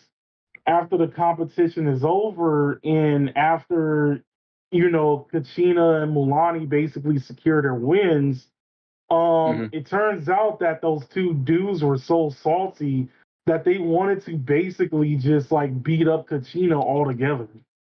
But of course, like the officials won't allow it, and then of course the Traveler and Paimon basically stops them midway through and everything else like that. They just have straight up pure hatred because they believe that they got like pulled out of the win, when in reality they just got caught lacking. And that's the point. But anyway, it turns out that after the team competition, then you have the singles. Kachina basically makes it towards like the final round, and actually turns out that the final round is between her and Milani. So is this a tournament arc? Basically it's a tournament arc. Damn. I was thinking a tournament arc in Withering Waves. Wait, really? Yeah, I kind of, cause like we're just doing like fucking chores right now. I haven't got to the new land yet, so I don't know. Oh, gotcha. I haven't touched it. I'm gonna be honest. I haven't touched that shit in about like 2 years. Yeah, if you tried to catch up now, you pretty much got to be playing for like almost 2 days straight at that point. Nah, I already told Dwayne I'm not touching that shit no more. Damn. I just play my other game I like and enjoy. Oh, Punishing Grey Raven. That shit's fire. But no, I'm also playing Villainous at the moment. Oh fuck, not you too. Ugh. Love that fucking game. Story fucking lit right now. The game is like nothing but fucking horny bait. Yeah and there. Yeah and there. Because I still haven't gotten to the part where I got Lycon yet. And I heard that nigga's dope. And then we also got... That dude's a standard character. No, he's not. You have to unlock him. He's an S character. Yeah, he's like one of the top. Yeah, he's a what's his face? He's still in the standard banner. Yeah, but he's still an S character.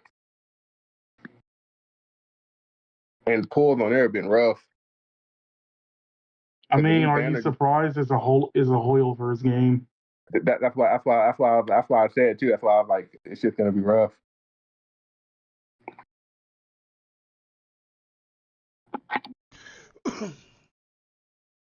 Like all the characters I want so far, I want to get Coletta because her and Big Ben got like combos together, and that shit's actually pretty broken as shit for fire combos. But I'm gonna let you finish explain Genshin. But yeah, I mean, like, there's not that many like too good-looking characters in the game, to be honest. Well, Mayubi hasn't came out yet. No, I mean, huh? Mayubi hasn't came out yet, and everybody waiting for her to drop. Mayubi, and they're waiting for the rest of her team to drop. Mayubi's gonna be dope. Coletta's actually pretty cool. Lycon's actually pretty dope. Quang Yi's actually pretty dope. Because the story so far going lit, and they're introducing characters as the story go on. So just like with Genshin, you gotta wait till all the people drop.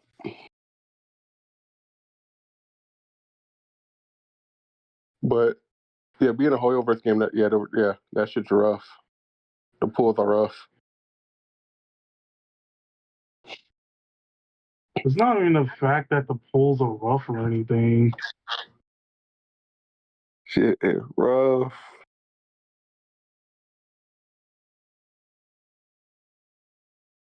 But I kind of saw that happening when it was Ganyu came out, and I got her on my first pull. That's a stupid rat chick. No. Ganyu was the PubSec officer before Queen Yi. Wait, was which one? Ganyu, the PubSec officer, the one that was before. Yeah, the one with the fucking ass cheeks. Yeah, again, horny bait. Wait, what ass cheeks? Can you post these ass cheeks? I want to see ass cheeks. Listen, I heard booty, and you know. Yeah, my boy was like, I heard booty. But then he's like, I think only what her, Ambi's really not like she's alright. Noelle. No, Nicole, really. Nicole. Billy the Kid's fucking amazing. I don't care. I fucking hate her. Billy the Kid's amazing.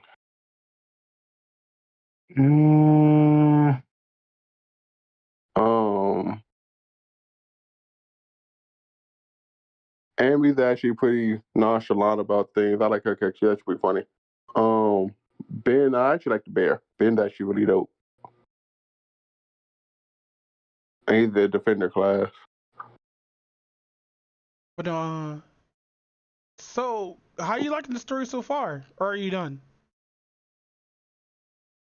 No, I'm like hardly done at all. So like what pulls are you getting from this gulag challenge? Wait.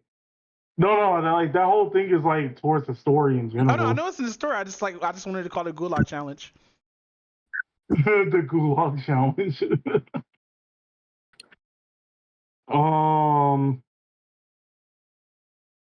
Where was I? Oh, yeah. So, final round, Kachina versus Milani.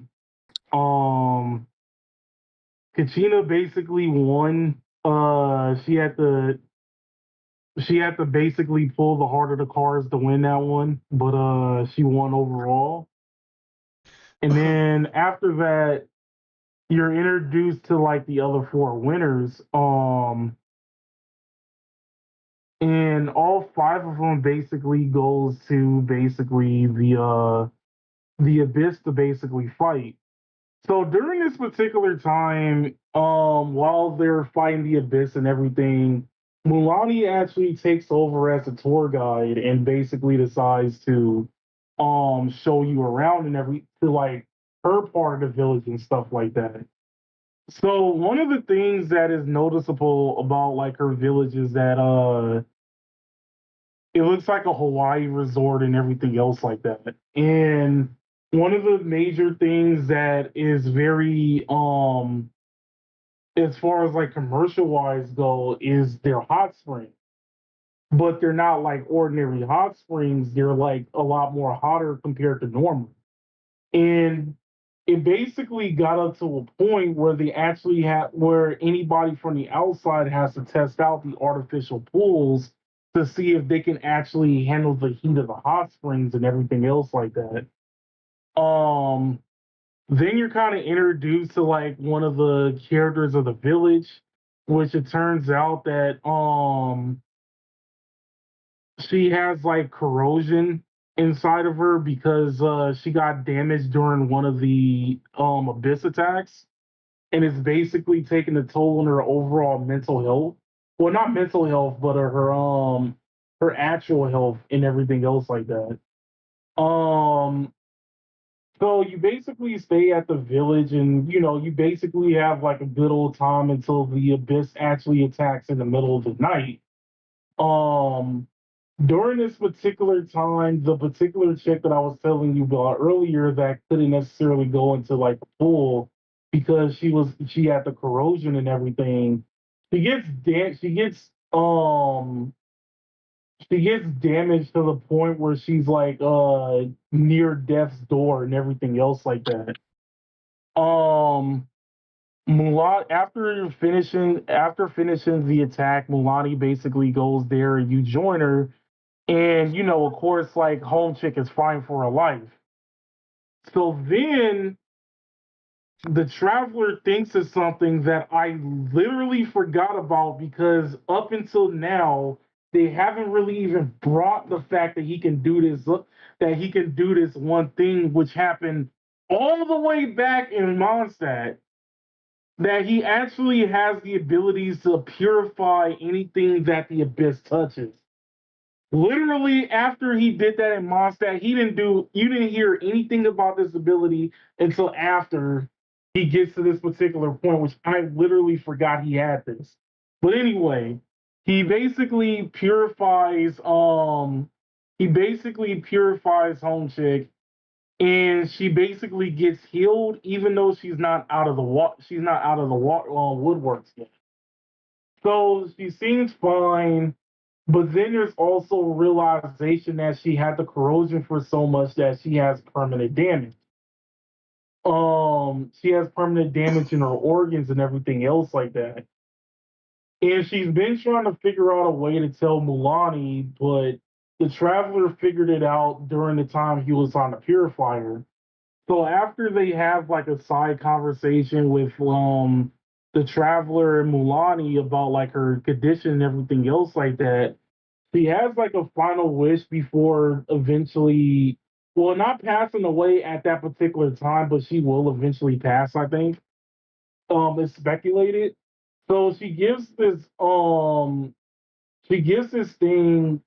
to Milani, and basically it's supposed to be something she's supposed to give to the Pyro Archon.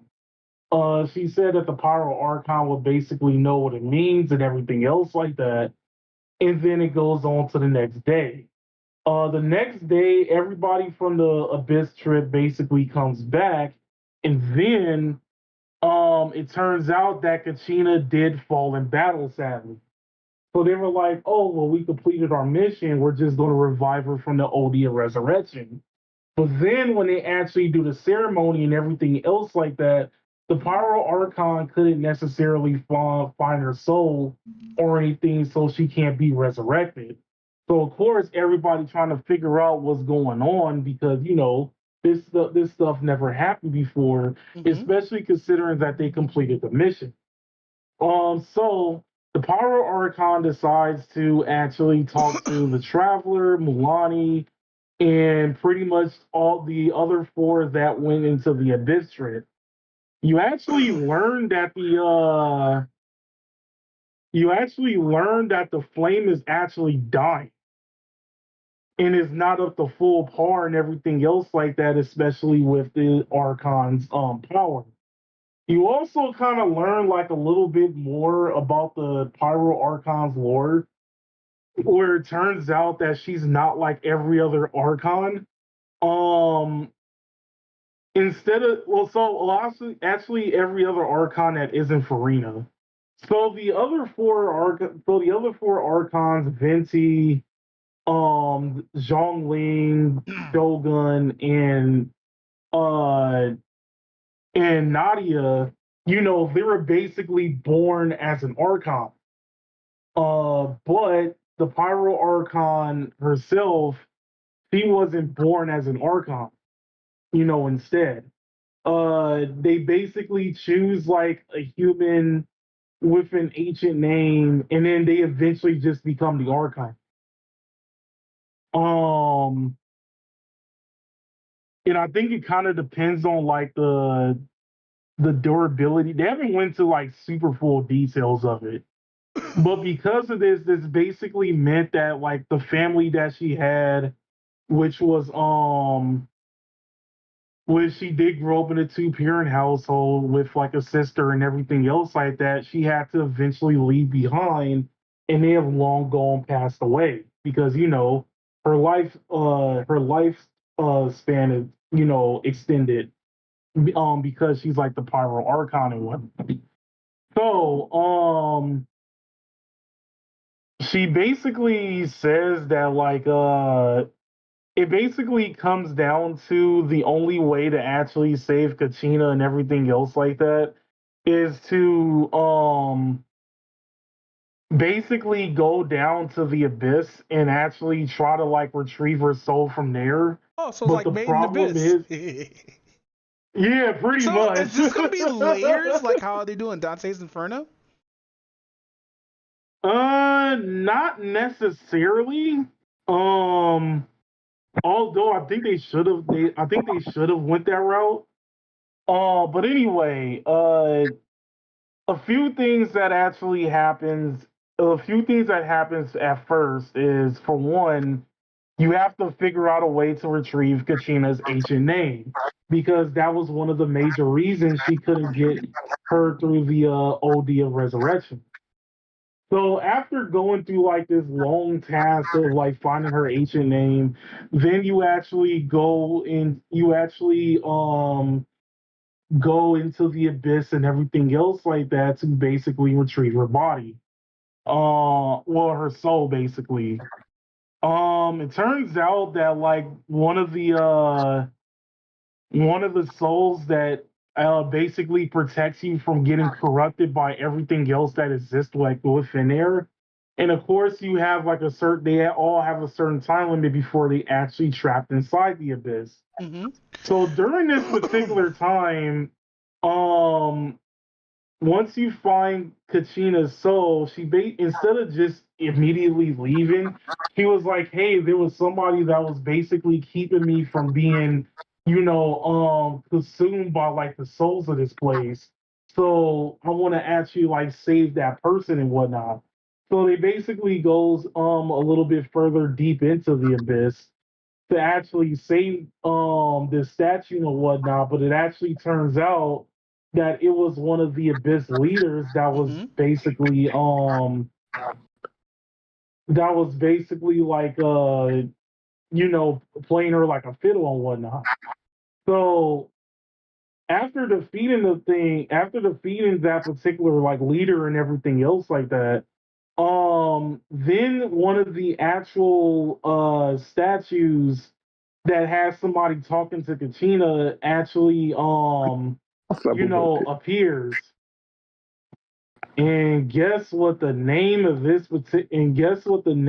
one of Kachina's ancestors is that gave her the ancient name? Fucking Inuyasha. No, I'm kidding. Nah. His name is Tupac. Oh fuck yeah! You were telling us about this. So that was real? Yeah, that was real. That's crazy. I was like, wait a minute, we got Tupac and Genshin before we got GTA 6. That's wild. Somebody must have demanded that. No, Raven, we lost no. Raven. Oh no. Raven down. I'm gonna continue. But so after trying to leave the abyss, it turns out that the abyss was like closing in and everything else like that. But by the time they got to it, it was already too late and the whole thing closed down. Out of nowhere, the Pyro Archon basically breaks in like she's Mercy from Overwatch and basically grabs their hand to get out of the abyss and whatnot. So after they come back, pretty much everybody has like low they got some corrosion though, but it turns out that it's not too much. It's not like enough to affect their health and everything. So, even though they're kind of like slightly corrupted besides the Traveler, they're kind of not and whatnot. I mean, they're kind of like in like the safe zone of it and stuff. So, you actually learn a few things that happened during the time when you were in the abyss. I mean, while you were on your way to go to the abyss. After leaving, you actually run into the Pyro Archon actually runs into one of the harbingers and whatnot. And it turns out that this harbinger is called the Captain. So the Captain basically fights off against like the Archon, and basically they're going like fist to fist and everything else like that. It's over there look like a Dragon Ball Z battle. So then the Archon attacks him with a powerful enough punch to actually like damage him, and he does the exact same thing to her. He actually flees. They actually exchange a few words, and then he basically flees. So then she basically explains, like, once you guys get back, that her were like slightly fading, but not all the way. Like she's not at full 100% strength, and they were trying to figure out um how is she able to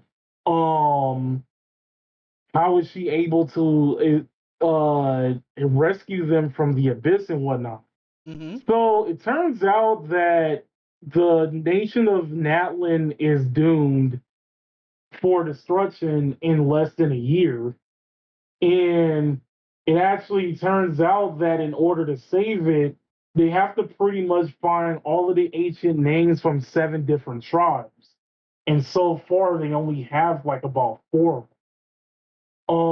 And once all 7 of the tribes and everything else like that, comes together, then they'll have enough power to actually to restore the Odia resurrection to its glory and everything else like that, to more than just like full power.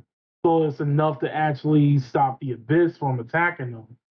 Because apparently the Abyss is only attacking Natlin because for one of the Odia resurrection, and the second one is because it's a good enough battleground for them to execute the plans that they need to.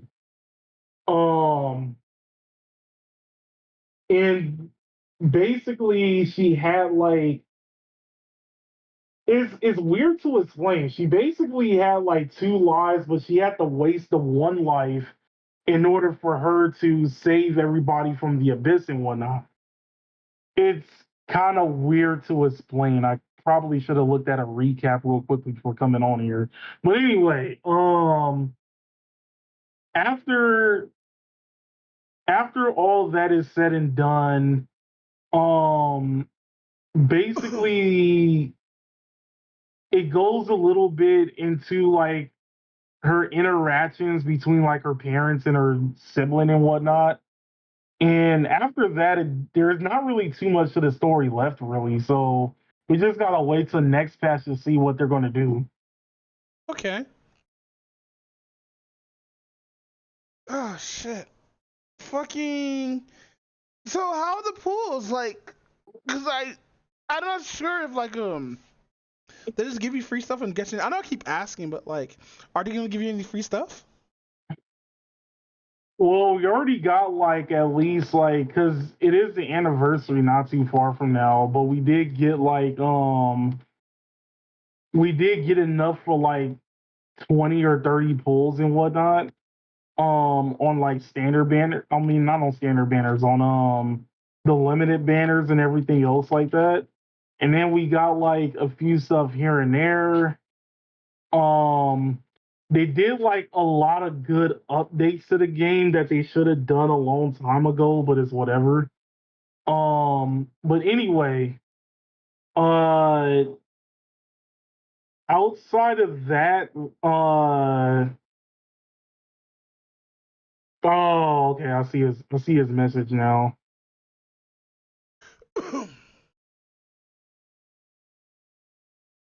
We did get like a free Kachina the moment we get to her story in Natlin. And they started giving out like a little bit more rewards for doing like the character arcs and everything. But like it's like a limitation on it though. Mm-hmm. And then of course like Natlin itself is an interesting place because they have this mechanic called a night soul, which basically allows you to have like longer stamina whenever you either transform into one of the characters or you climb up stuff and everything. Um, so far you have Mulani who's able to ride on a shark and everything else like that. You have Kachina that's basically using the drill thing and everything, the drill scooter to basically like climb mountains and everything else like that. I don't remember what Home Dude actually does. I didn't look at like his kit and whatnot because he's supposed to be coming out, I think next week. Um, and then the first character of the second patch, which is this cat chick. Well, she's more of like a panther, but still, this panther chick, she has roller skates. Hey, so I don't know if we talk about this, but how is technology in Genshin Impact? It's kind of sort of similar to Breath of the Wild, where you kind of have like everything kind of staying with like old technology, but there's still like mechanics and everything. Mm-hmm. It just looks like the mechanisms are like still like pretty old and everything else like that. It's like, oh, you can tell that this is a robot, but instead of it looking like the Terminator or something like that, is using like what will be the best example? Oh, that episode of Futurama where you had all of like the old technology robots, Mm-hmm. where like you had like Bender become like a wood and everything. Yeah. Instead of using metal. It's kind of like that in a way. Hey, question. Do you talk about James Earl Jones? No, we didn't. Okay, cool. We're gonna talk about it a little after this. But continue, King. All right. No, that's kind of it for like the whole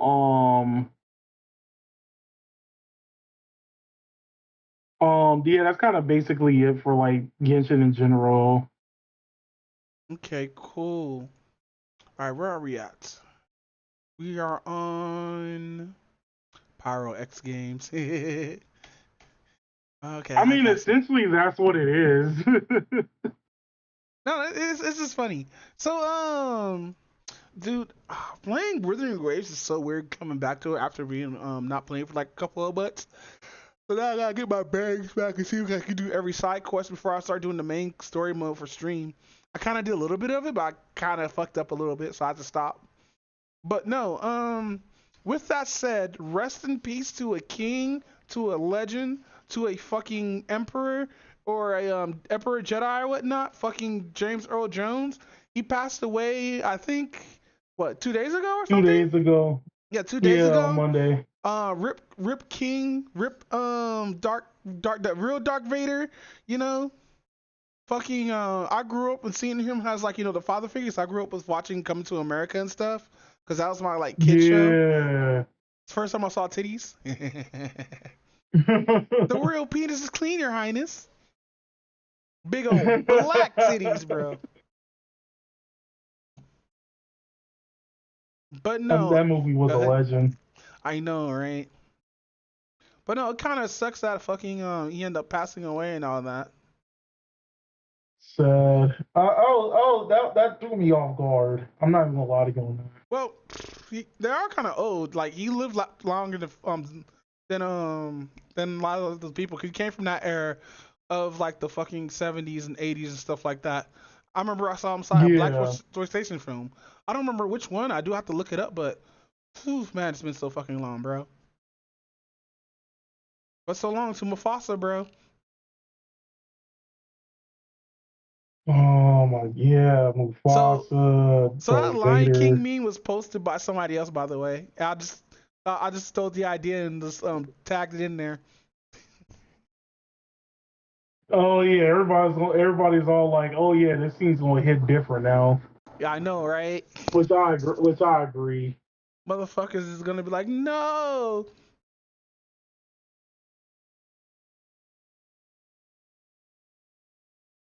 Actually, I'm not even gonna lie to you. This well, what is it? This month so far has felt like that's no, not September. This month so far felt like January 2020 because we lost James Earl Jones. We lost what was her name? We lost a Japanese VA not too long ago either.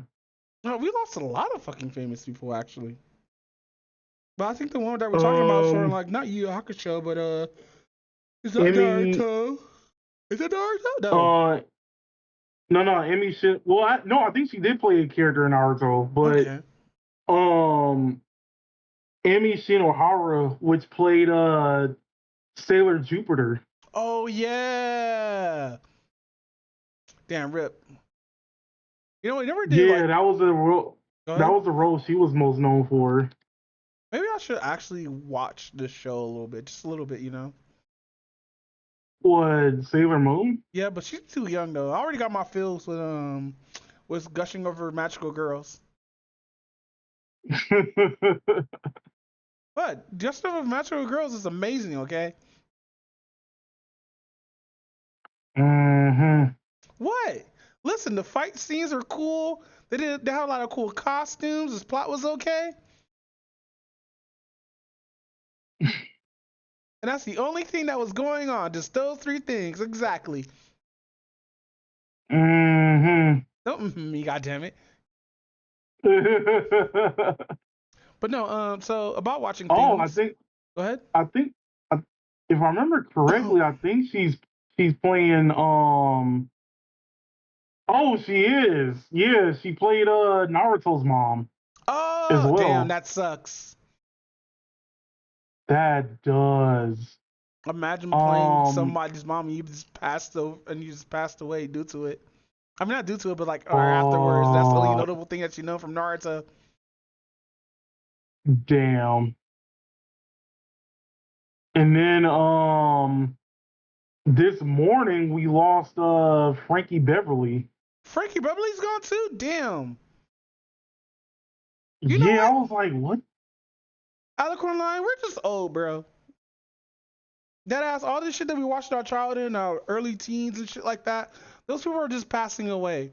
Now, will I be hurt when Jim Carrey passed away? Yeah. Will I be hurt when when some of the Wayne's brothers family members finally pass away? Yeah, even though they all have immortality and are Highlanders somehow. Yeah, I'm be highly upset. If fucking Will Sasso ends up passing away or Steve will hurt. Because I've been watching this content recently. Wait, which one? Steve-O from Jackass. Oh, yeah. The one that talks like this, even though I'm doing it wrong. Yeah, I don't know how to do his voice.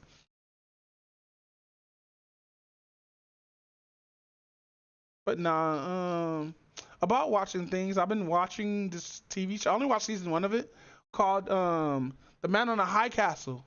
Now, this shit's wild as fuck. So basically, it's about what happens in the Nazi World War II and everything, and all that shit. And there were these like fucking videotapes or whatnot that was being passed around and everything, right?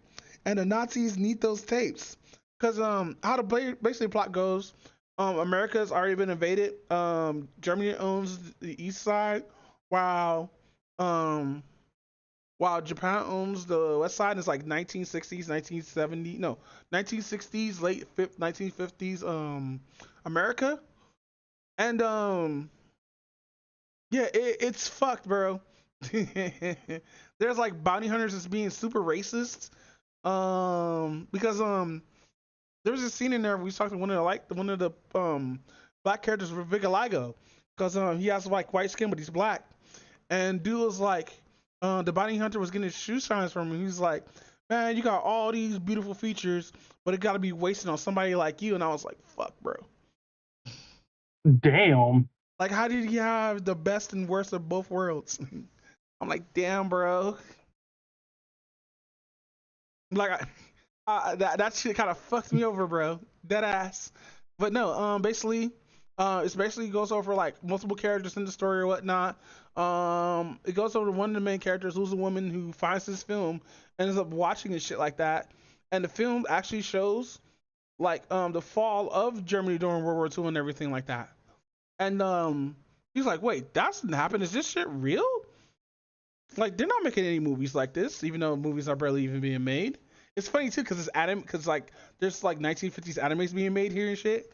Disney's still around. But no, fucking there's a neutral zone in the middle where like a lot of Americans are safe or whatnot.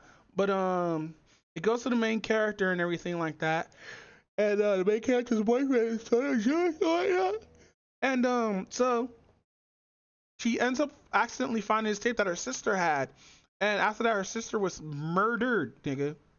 And all this shit, right?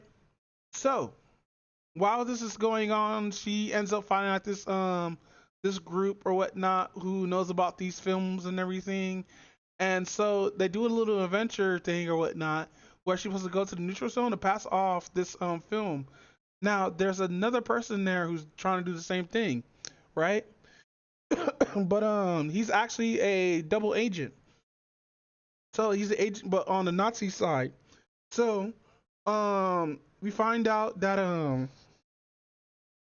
the Nazis are really trying to get these dudes, and they all start looking up like, bro, this shit is so fucked.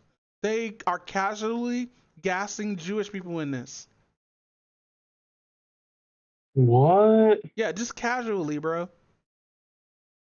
Cause one of the scenes, the girlfriend's, the main character's boyfriend's, is part half Jewish, and so whatchamacallit? They end up trying to figure out where his girlfriend was at or whatnot, because they suspect his girlfriend, because they suspect his girlfriend has it and everything like that, which they were right on, but like they didn't want her to admit that and everything, because of the link with the sister or whatnot. He's the only person who's being like, oh, fucking, I don't know about this film. What are you talking about? and shit like that. Even though like he watched it with his girlfriend and was like, holy shit. So mind you, this is a sci-fi, by the way. The reason why I say it's a sci-fi, later on in the series, in the Japanese side of things, or not, one of the Japanese dudes, he meditates really, really hard, right? And this is only just a minor spoiler. Apparently, he gets isekai into our world a little bit, or like into the normal world. And there's others that are like it. Like there's one where the Japanese took over everything. There's one where Germany took over everything. There's one where like everybody died because of nukes and all that shit. Bro, it is real. I'm gonna watch season 2, but only on season 1.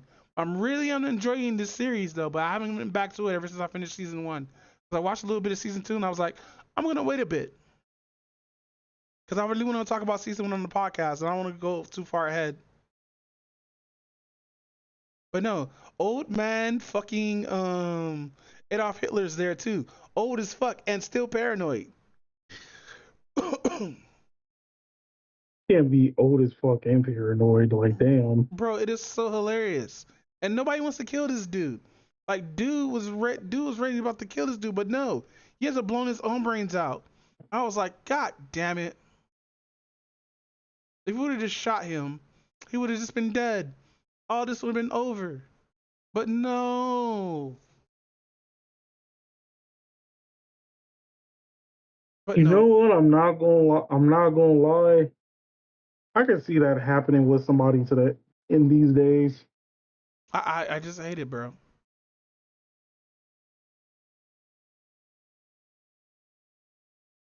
But nah, fucking fucking that's hilarious. No, fucking this is a series. Each episode's a fucking hour, dude. I was like, they might as well just make this like a mini movie. Oh, it's one of those 45-minute to an hour shows. Okay. Yeah, it's so long. Mic They cover off, so many damn mic plot on. points because there's a resistance that's trying to pass it on to this dude who has like every single film, and Hitler's just trying to take it all and keep it for himself. Jesus. But nah, that seems to be like everything that's here for topics and stuff like that. With that said, you want to take a break so we can talk about anime in a bit? Yeah, we can do that. All right, 45 minutes. Yeah, we can do that. All right, be right back, y'all. The chat and everything. See y'all guys in a bit. Be right back. I'm really not gonna go take a mad bottle of it. I've been holding this in the whole time. All right.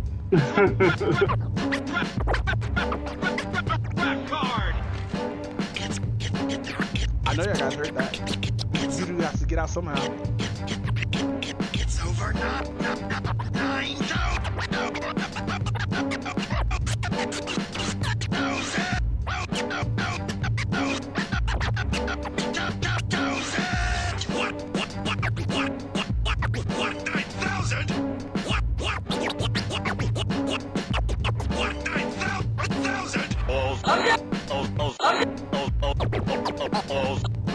That was so awesome. Is it over? Objection! The balls are inert.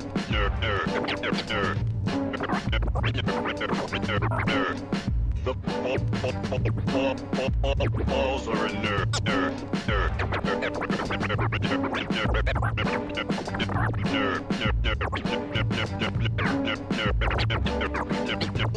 Wait a second. Wait a second. Wait a second. Wait a second. What? Oh, no. We've managed to avoid drowning. Drowning. Managed to avoid drowning. It doesn't make a bit of difference, guys. Guys. Guys. The whole universe is going to die! The whole universe is going to die!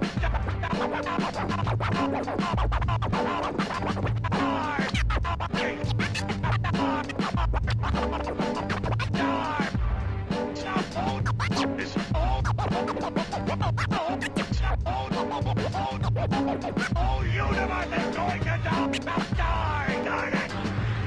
Don't use the can! Construct additional pylon. No additional pylon. Construct additional pylon.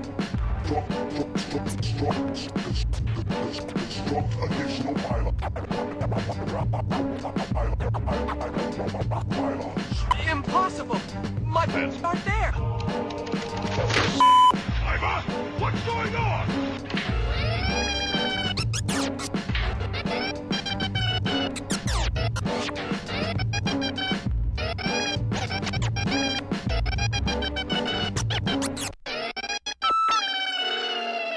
You triggered my additional pants. and the secondary effect. I will win this.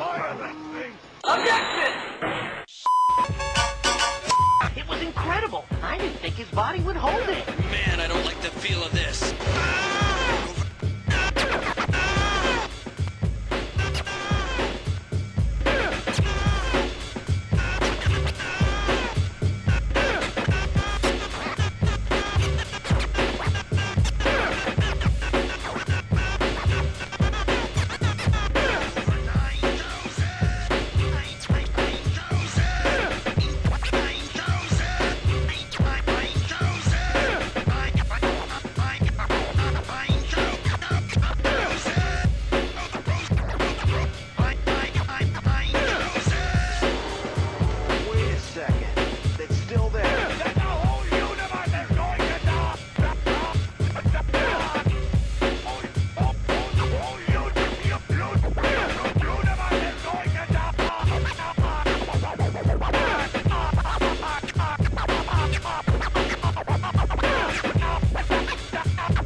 Is it over? It's over 9,000!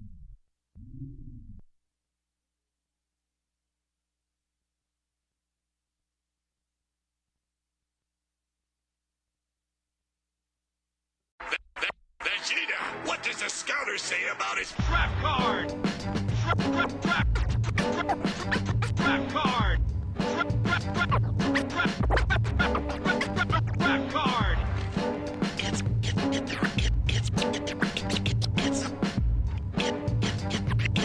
It's over 9,000!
30. I want y'all to meet Deltron Zero, hero, not no small feat. It's all heat in this day and age. I'll rage your grave, anything it takes to save the day. Neuromancer, perfect blend of technology and magic. Use my rapping so you all can see the hazards. Plus entertainment where many are brainless. We cultivated the lost art of study and I brought a buddy. Automator, harder slayer, fascinating combination. Cyber warlords are activating abominations. Harmonation with hatred, we ain't with that. We high-tech archaeologists searching for knickknacks. Composing musical stem packs that impacts the soul. Crack the mold of what you think you rapping for. I used to be a mag soldier, but I didn't respect orders. I had to step forward, tell them this ain't for us. Living in a post-apocalyptic world, morbid and horrid. The secrets of the past, they hoarded. Now we just boarded on our futuristic spacecraft. No mistakes, black, it's our music we must take back. Yo, it's 3030. I want y'all to meet Deltron Zero and Automator. Yo, it's 3030. I want y'all to meet Deltron Zero and Automator. Yo, it's 3030. I want y'all to meet Deltron Zero and Automator.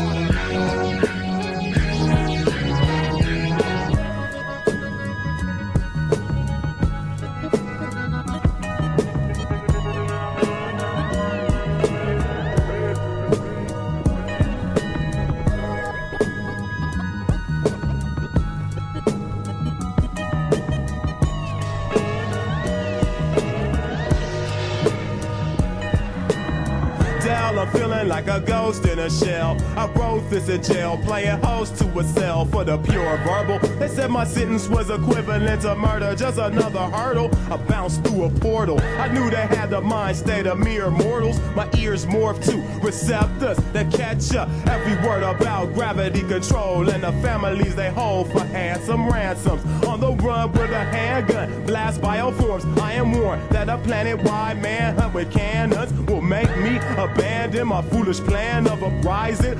Fuck dying, I hijack a mech, control it with my magical chance. So battle advanced through centuries of hip-hop legacy. Mega speed, hyperwarp the automators, cribbing like the torch. They can't fight the force. Victory is ours once we strike the source. Enterprise and wise men looked at the horizon, thinking more capitalism is the wisdom in prison. All citizens in power with rhythm. We keep the funk alive by talking with idioms.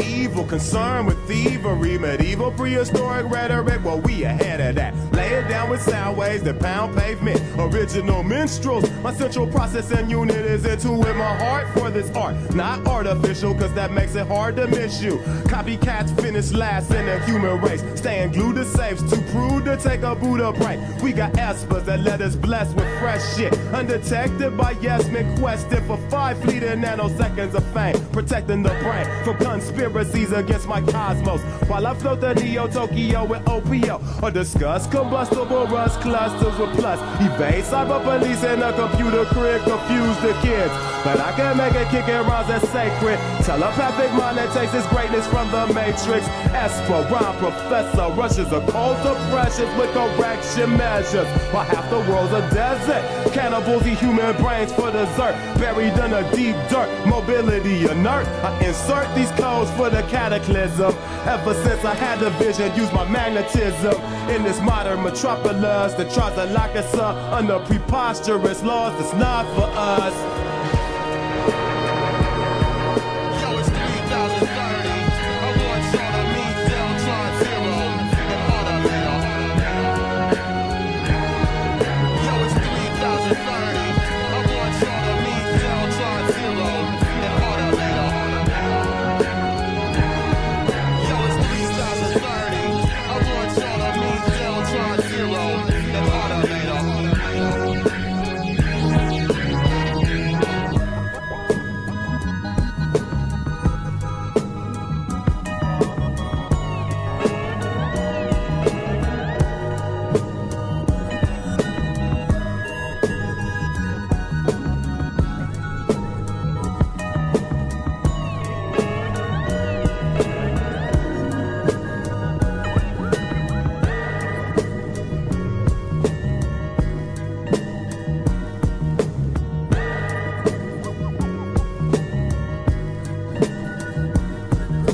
feel like everybody wants something from me.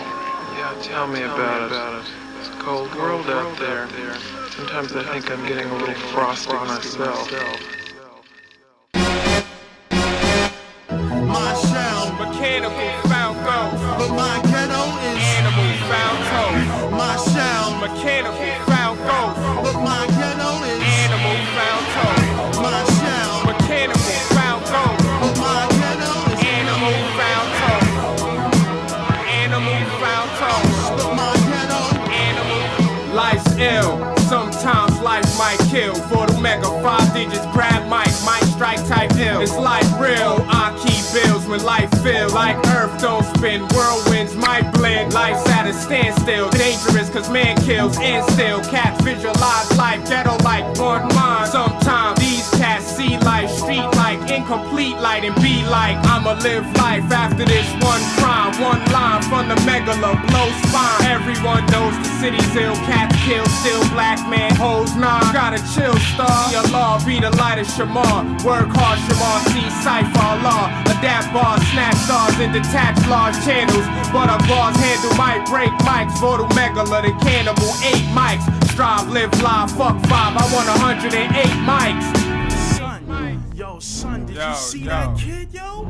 Chill out, yo, son, yo, son, he pulled it out. Keep your eyes. 5 digits, cock bitty, 9 milli, 1 floor, shot silly, spun city, 1 verse, hit milli. Little girl spinning curls, 360, living in a world shitty. Yo, they spun young earth, now shitty. NY50, my shoe, black head, nigga story, I sold spacesuit to crackhead. DTs operate mechanically, po-po in slow-mo. Black kid locked away, add a key, plus 1/4 pound of smoke flow. While blockhead Fabian, Ahmed Arabian, laying in bodeg, holding drama AK, spoke like Asalama okay, choking vodka mixed with OJ, wig splits, mad quick, spinning 360 wave. C4 blew the door, number 8, summer face, tank top with a knot, number 9 said run the plays. Took my girl stereo CD plus the tape. Star, don't wet that, fuck the face that stuck to play. Jet back to Santa Cruz, California, IA. Piece of cigar, locked up, cat born, 9 ways. Come home, mad soon, live ill, life phase. It's like little black girl got shot. Damn, it hurts when they spun earth and we're not gonna make a difference, so we get locked. Caught in the shit and losing what we got. Come on, black equal. You know that you're one of the few predator species that preys even on itself. And if there's crack in a basement, crackheads stand adjacent, anger displacement, food stamp arrangement. You were a stillborn baby. Mother didn't want you, but you were stillborn. Boy meets world, of course his pops is gone. What you figure? That chalky outline on the ground is a father figure. So he steps to the next stencil. That's a hustler infested with money and diamond cluster. Let's talk in layman terms. Rotten apples and big worms, early birds and poachers. New York is evil at its core, so those who have more than them prepare to be victims. Ate up by vultures, the politicians and the dog-eat-dog culture that has sick 'em. Lack of mineral, we take it personal. A pigeon can't drop shit if it never flew. Every day is no frills, empty krills, broken 40 bottles at MCs with skills. I rest my head on 115, but miracles only happen on 34. So I guess life is mean, and death is the median, and purgatory is the mold that we settle in. No doubt. I've got that Eve's Bayou sense of touch, so I fought to touch every hand of a fan to read their thoughts. Battered wives, molested children, roaches on the floor, rats in the ceiling. Cats walk around New York with 2 villains. One is in the mouth, the other does the killing. I'm Vast Air, Kramer, top billing. rest in peace to Big L 139.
Yeah, tell me about it. It's a cold world out there.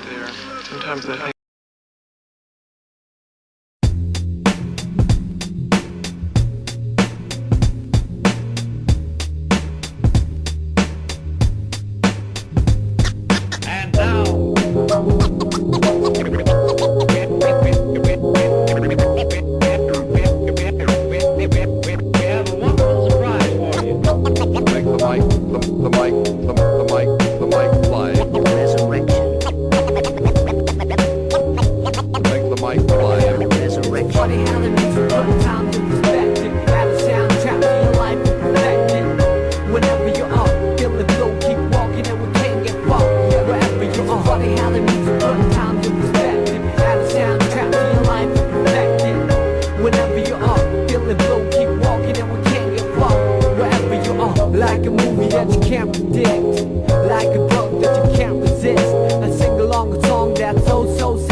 funny how the music put time to perspective. Add a soundtrack to your life and perfect it. Whenever you are feeling low, keep walking and we can't get far.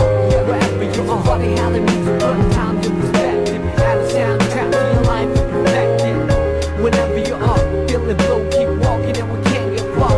Wherever you are, like a movie that you can't predict, like a book that you can't resist. I sing along a song that's so sensual. Bring along a sip to make it so sexual.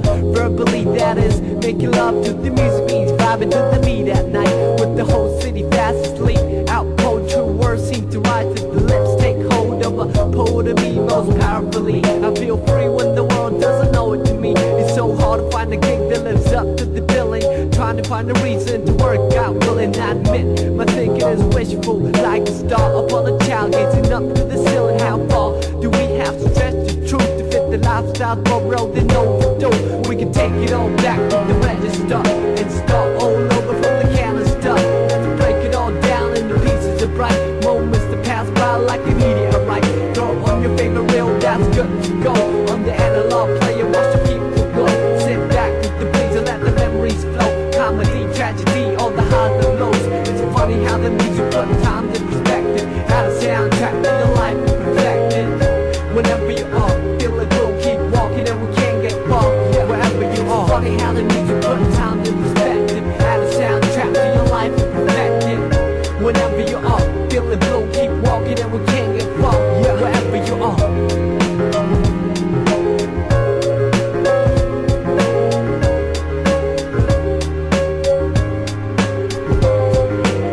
Like a move that I can't predict, like a look that I can't resist. The tingling feeling was so mutual. The lingering appeal was so unusual. Herbally, what is medicine to alone so can become poisonous. Some with the whole body fast asleep. Out cold, true vision seem to come to the eye. Take hold of a prophet of me most visibly. I see clear when the world doesn't show it to me. It's so hard to make sense in the cycle of billing. Trying to find a reason to quit and make a killing. I admit, our dealing is painful. Like a star upon a child staring down from the ceiling. How far do we have to stretch the picture before pixelating the human texture? We can take it all back to the register and start all over from the canister and save it all up for an ultimate prize. Homecoming gathering with the big surprise. Throw on your favorite record that's good to go on the analog table and it's up to flow. Sit back with these and hear the MC flow. Hi-hat, kick drum on the highs and lows. It's funny how the music put time in perspective. Add a soundtrack to your life and perfect it. Whenever you are feeling low, keep walking and we can't get far. Wherever you are, funny how the music put time in perspective. Add a soundtrack to your life and perfect it. Whenever you are feeling low, keep walking and we can't get far. Wherever you are.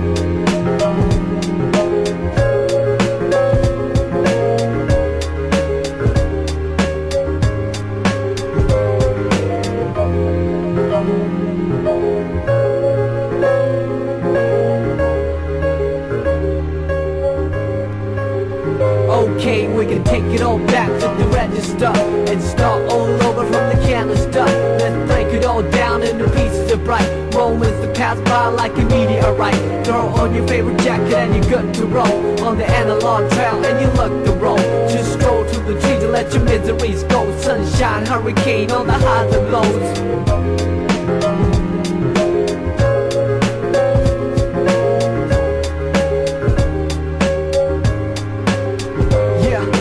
Take it all back to the register and start all over from the canister. Let's break it all down into pieces of bright moments that pass by like a meteorite.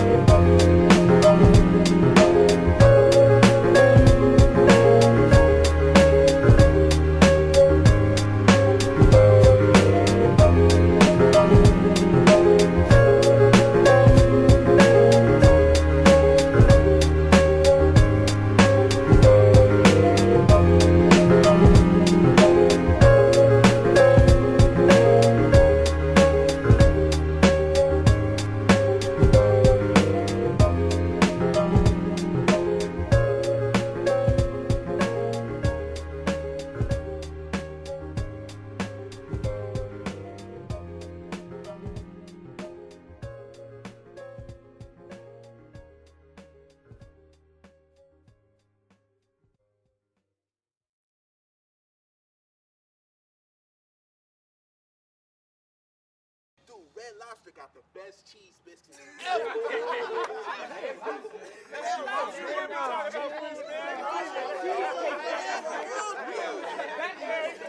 They got the best biscuits. Somebody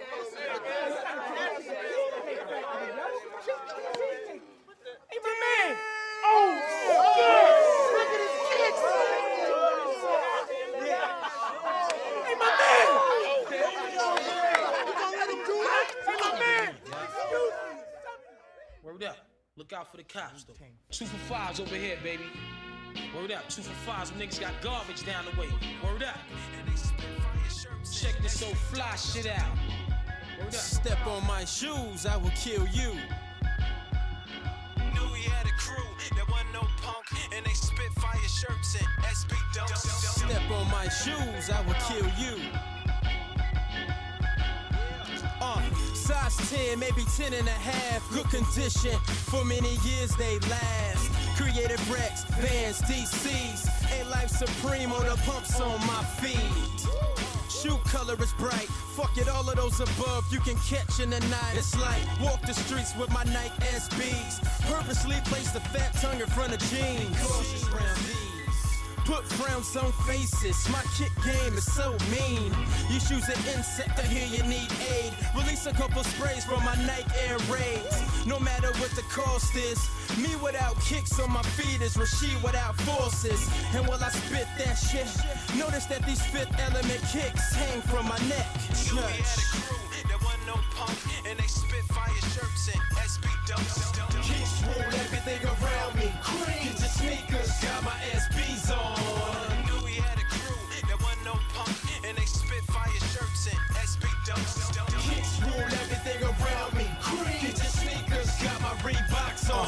Creative, recreate your face in. Cosmetically get stomped. Creative recreation. Not for Portland, I'm a Laker, but watch the chicks follow the trail when I rock my blazers. Broke as fuck, that's word to my mother, but I still paint the city in Adidas Addy colors. They say I'm shallow, I never learned to swim, but my glow in the dark pumps keep me float like fins. The cream started at age 10, when my mom refused to buy 11 Jordans. I was sick for months, didn't go to recess. Saw the little homies bored in the mat lunch. Now I assault the court with force, air is max. Heads 180 trying to jock my straps.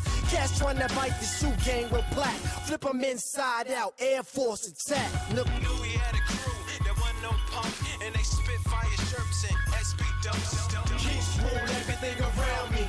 Get your sneakers, got my shell toes on. Knew he had a crew, there wasn't no punk, and they spit fire shirts and SB dumps. Kicks rule everything around me. Get your sneakers, got my MJs on. As a youngin' in my XJ900s, LA street kid and lights out was stuntin'. Now we rock De La Soul, Millie Vanilli, Day of the Dead, Miami Vice done silly. Cream is a sickness and man you can't cure it. That's why I'm laced up in my new boy Urix. We be the New Balance and MCs. It's 86 the basics, we exceed. Amateurs be rockin' thong sandals, no bread. We all some pros, kid. Check the style, it's spread like a rumor. Dudes is house cats trying to hop to a boomer. Fila, Tim's, rockin' A-Life. Saucony's, use your F-Life. Deceased, R.I.P. Cream, classic like Chuck Taylor's Peace. Knew he had a crew, there wasn't no punk, and they spit fire shirts and SB dumps. Kicks rule everything around me. Get your sneakers, got my Chuck Taylors on. Knew he had a crew, there wasn't no punk, and they spit fire shirts and SB dumps. Kicks rule everything around me. Get your sneakers, got my Timbos on. Fuck you. No, fuck you. Step on my shoes, I will kill you. And I will kill you again. Shout outs to Dame Taylor, making this a classic. Cream. Shout out to Wu-Tang. Fried chicken and watermelon. For that original. You and I. Yeah. Here we out, bitch. And this is, of course, for all the sneakerheads all across the world, from Oregon all the way to Africa. Put swoosh on your feet.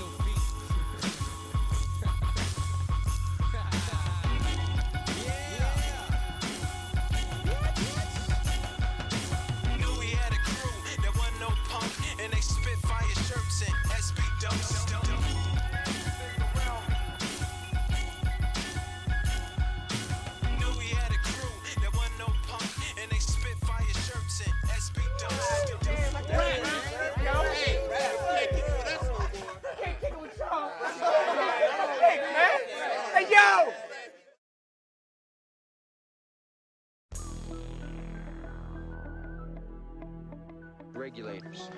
We regulate any stealing of his property. We're damn good, too. But you can't be any geek off the street. Gotta be handy with the steel, if you know what I mean. Earn your keep. Regulators! Mount up!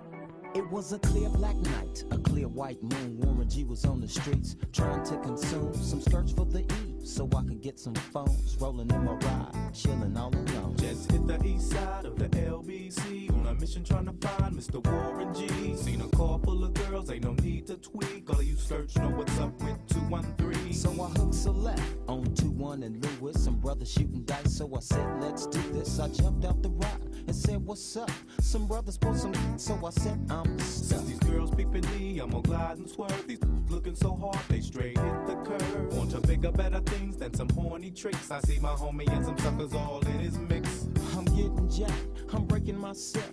I can't believe they taking Warren's wealth. They took my rings, they took my Rolex. I looked at the brother, said, damn, what's next? They got my homie hemmed up and they all around. Can't none of them see him if they going straight pound for pound. They wanna come up real quick before they start to clown. I best pull out my and lay them busters down. They got guns to my head, I think I'm going down. I can't believe it's happening in my own town. If I had wings, I would fly, let me contemplate. I glance in the cut and I see my homie Nate. 16 in the and 1 in the hole. Nate Dogg is about to make somebody's turn. Now they dropping and yelling, it's a tad bit late. Nate Dogg and Warren G had to regulate.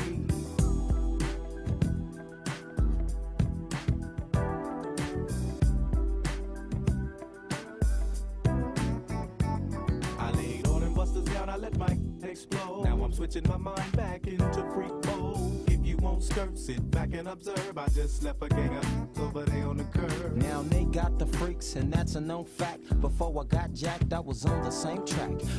Back up, cause it's on N-A-T-E and me, the woman to the G. Just like I thought, they were in the same spot, in need of some desperate help. The Nate Dogg and the G-Child were in need of something else. One of them names was sexy as hell. I said, ooh, I like your size. She said my chords broke down and just sing real nice. Would you let me ride? I got a car full of girls and it's going real swell. The next stop is the East Side Motel.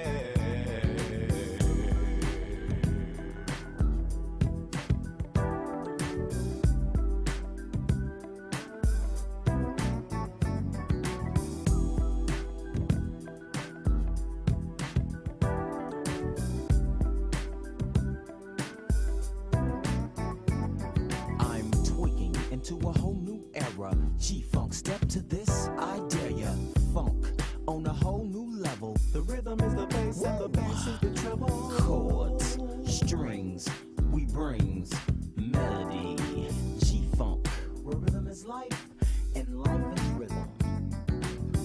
If you know like I know, you don't wanna step to this. It's the G-Funk era, funked out with a gangster twist. If you smoke like I smoke, then you like every day. And if your ass is a buster, 213 will regulate.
afford to stop for one moment that it's too soon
to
Yeah, don't wait for her, man. Don't wait for her. I'll tell you what, man. Come with me now. And, I'll get you some lunch. I'll hook you up with something. I got a little bank, no problem. I hear you. That's cool. All right? It's cool. Hey, can't you guys just wait here about a half hour, man? Yo, I'll be back, man. I'm just gonna munch up a little bit, man. I'm pretty hungry. Yo, let him come back. Here you will find food for your body, as well as comfort for your troubled mind. I'd really like some soup. Bread and butter. Of course, my friend. What happened to your hand? Nothing. Food at last. How'd you make it here? Regular storage procedure. The same as the other food. What other food? Fish. Protein. Grass. Go ahead. Now what happened? Well, the cop got... Next morning I went to the store to get some food. Bread and butter. They arrested me. I'll save you. Thank you. Would you like a snack? Thanks for the drink.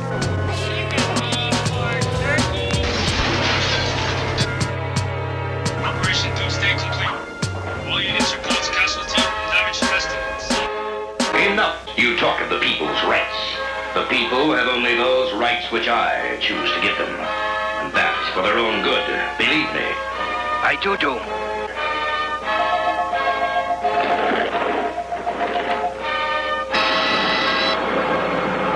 They disappoint me. They must work faster. But the prisoner. Ah, yes. The young traitor who is trying to turn my people against me. Watch him. I have special plans for that one. Beef rap can lead to getting teeth capped or even a reef from armed dudes on some grief crap. I suggest a change of diet. It can lead to high blood pressure if you're fried, or even a stroke, heart attack, heart disease. It ain't no starting back once arteries start to squeeze. Take the easy way out, phony. Until then, they know they wouldn't be talking that baloney in the bullpen. So disgusting, pardon self as I discuss this. They talk a wealth of shit and they ain't never seen the justice. Bust this like a cold milk from out the toilet. 2 batteries, some Brillo, and some foil, he'll boil it. You'd be better off in PC glued. And it's a feud, so don't be in no TV mood. Every week it's mystery meat, seaweed stewed. Food. We need food. He wears a mask just to cover the raw flesh. A rather ugly brother with flows that's gorgeous. Drop dead joints, hit the whips like bird shit. They need it like a hole in their head or a third tit. Her bra smell, his cards say ah hell. Barred from all bars and kicked out the Carvel. Keep a cooker where the jar fell. And keep a cheap hooker that's off the hook like Marvel. Top bleeding, maybe fella took the loaded rod gear. Stop feeding babies colored sugar-coated large squares. The ard peer swears and God fears. Even when it's rotten, you've gotten through the hard years. I wrote this note around New Year's, off a couple of shots and a few beers. But who cares? Enough about me, it's about the beats. Not about the streets and who food he about to eat. A rhyming cannibal who's dressed to kill and cynical. Whether is it animal, vegetable, or mineral. It's a miracle how he gets so lyrical and proceed to move the crowd like an old Negro spiritual. For a mill, do a commercial for Mellow Yellow. Tell them devils hell no, say y'all own jello. We hollered krills, she swallowed pills. He followed flea, collared $3 bills and squilt for Halalville. If y'all a pill, dig the real. It's how the big ballers deal. Twirl a L after every meal. Food.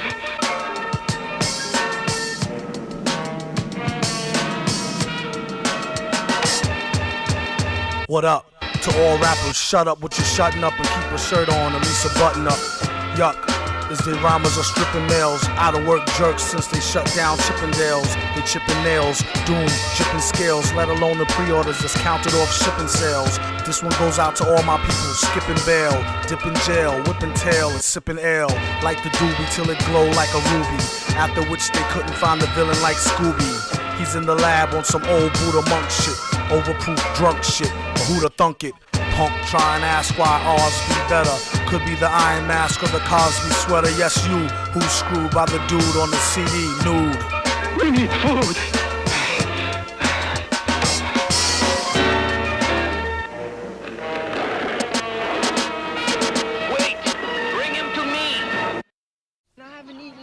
How am I gonna do this, yeah, man? don't wait for her, man. Don't wait for her. I'll tell you what, man.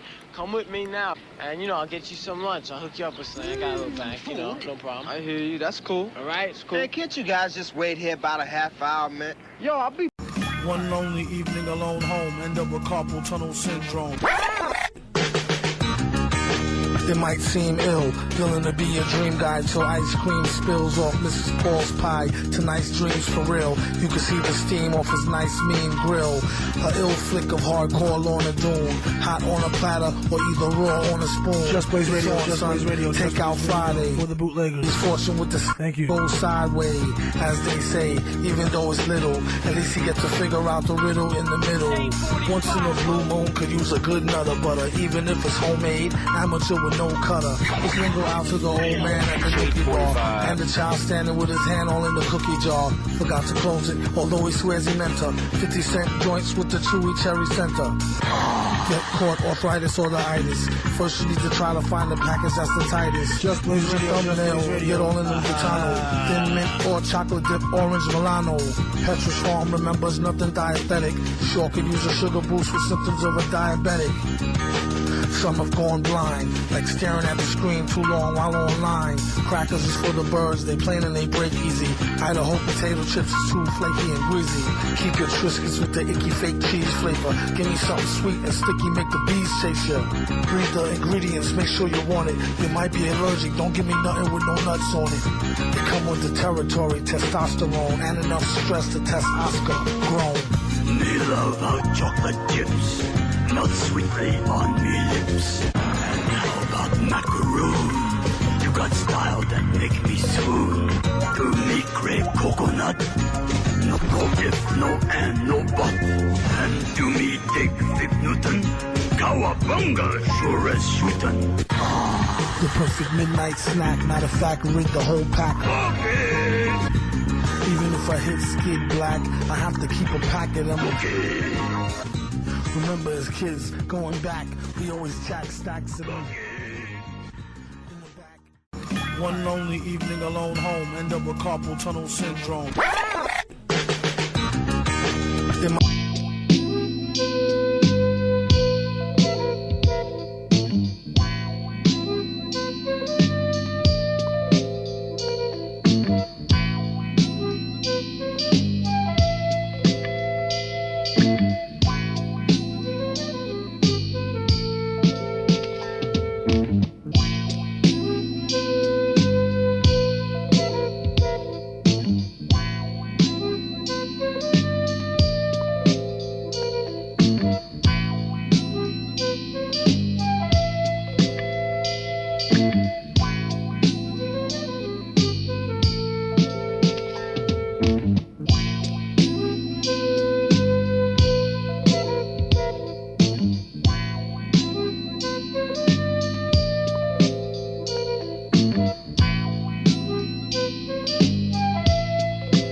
like it's a Rubik's. She frightened by my diamonds, how I'm shining, Stanley Kubrick.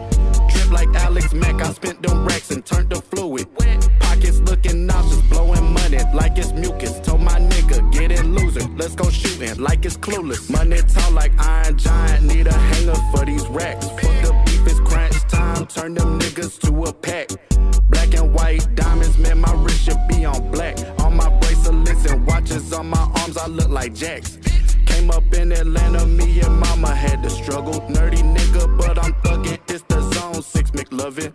I was down on Custer watching Martin while she suckin'. Get the wildin' out with cannons, bitch, we drummin'. Choppers fertile, yeah, they bustin', yeah. Fuck around and find out, fuck around and find out, fuck around and find out, fuck around and find out, yeah. Fuck around and find out, fuck around and find out, fuck around and find out, fuck around. Yeah, I'm back up on my bullshit, them beans got me geeking, throwing money on these strippers like they chickens getting seasoned. I got bitches cross the universe, I'm pimping like I'm Steven. She gon' hit me with them Kegels, almost made me have a seizure. Nigga, run up if you wanna, chopper what I'm holding. 2 shots finna stop you while you talking like a colon. Face off with the gang, now your face is on some clothing. Hollows had that nigga voguing, Draco turned him to a model hitting poses. Yeah, I can't never stop, bitch, I can't quit. All my niggas from the gutter, bitch, we with the shit.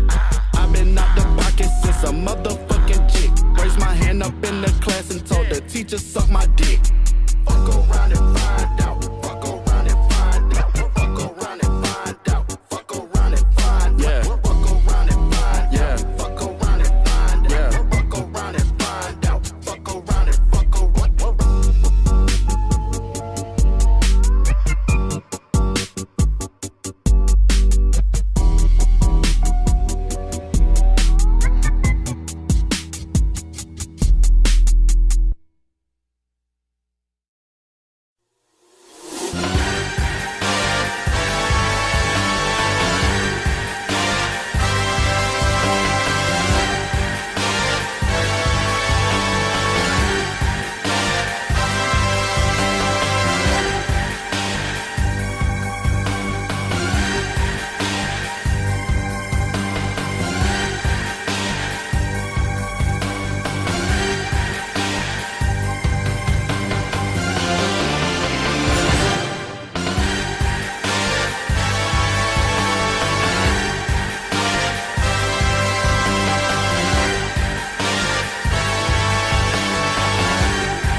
The reason why I asked, cause I told you about the guests that we're gonna invite over or whatnot for that month and everything. I already told them in advance. After this episode comes out, we're gonna take like a month break, so we get all our stuff situated and everything like that.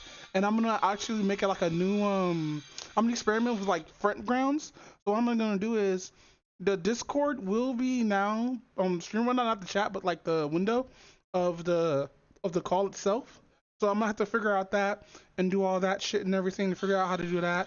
And then I'm gonna go in GIMP and make like a overlay and stuff like that, so we can have our own personal overlay and everything.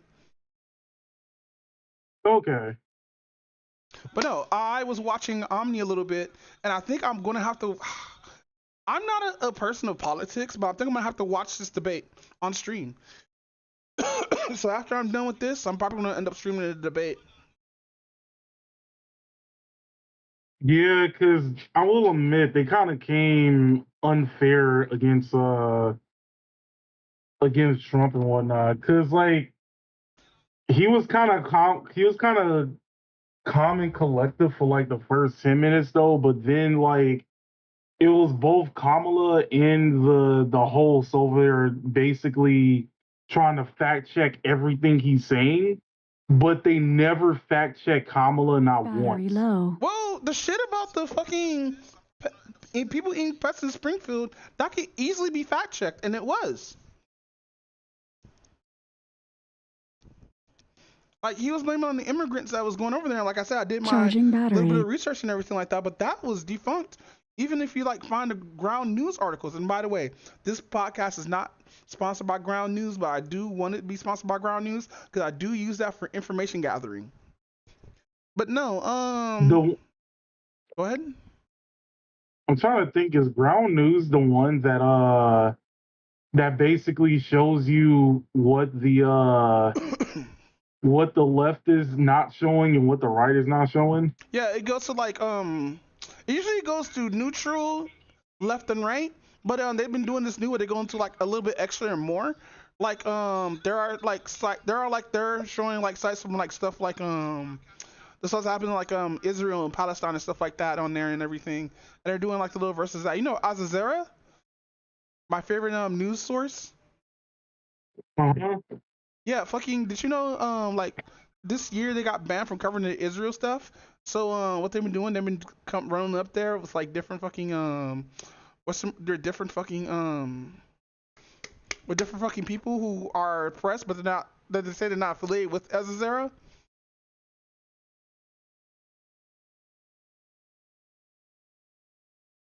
Oh no, I didn't know about that. Yeah, because they were critical of the government out there in Israel Palestine. But no, that's the Sauce Points. Welcome back, everybody. We're about to talk about some motherfucking anime. And I see Oshinoko, so yeah, because Oshinoko finished. Also, I removed Bye Bye Earth because I tried to watch back everything and I forgot how confusing this shit is. Wait, I'm gonna have to take a rain check on Oshinoko because there was so much information to like try to keep in with like Genshin that like that one took a lot more concentration. So I watched the other three, but I didn't watch Oshi. Okay, so you want to start with I didn't keep up with Oshi. You want to start with the shortest one first? Yeah. Which is My Dear Friend. Yeah. Nigga, bro. Hey, did you hear about what's going on with that, by the way? The whole Crunchyroll thing? That and how My Dear Friend is getting little to no fucking My Dear Friend, another anime, is getting little to no fanfare.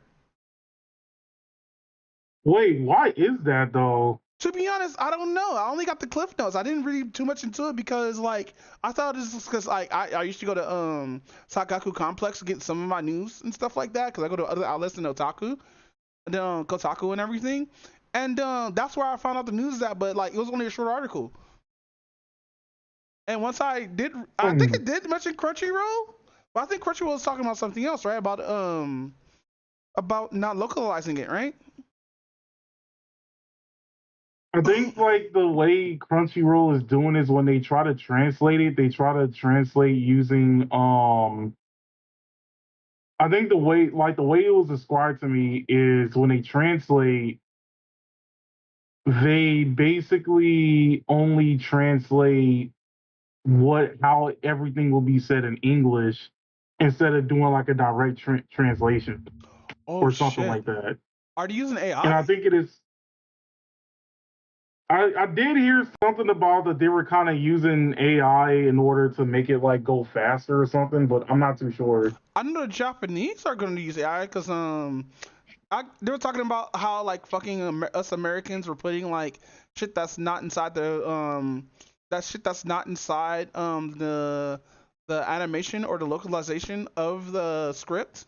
Like certain words do not.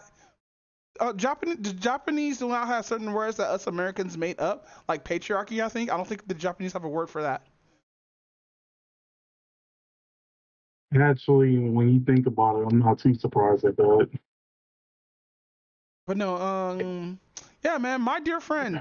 Now I only remember like the festival and the shrine shit.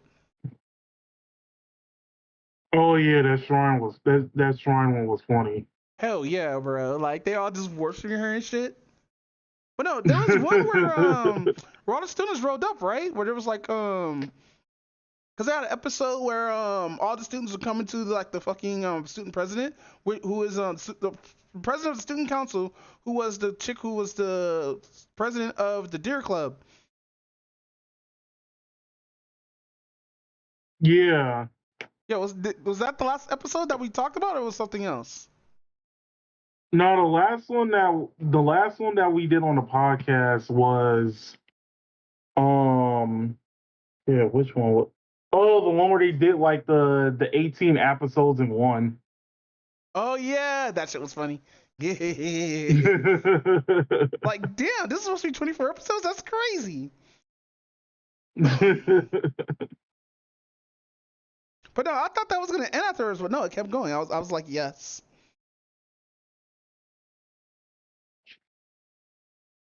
Yeah, that shit was not funny. But no, since it's like episode what 12, we're like halfway, I think, or around 10. No, I think we're on 10, week 10. 10. How you liking My Dear Girl so far, bro? So I will admit, like, not every episode is like 100% funny though, but it's still enjoyable to watch because it's like such a brain. It's like a one of those animes that you basically like shut your brain off and whatnot. No, it's like one of those animes you're like editing or some shit like that, and you catch some of the jokes. If you're watching sub or whatnot, because like usually the jokes are visual, but like okay, what's we call it? I've been watching anime from my phone or whatnot through like Steam Link because I know how to set up the subtitles and everything so I can read from Steam Link. And this is that kind of anime where you just got to have a huckle at some of the episodes. True.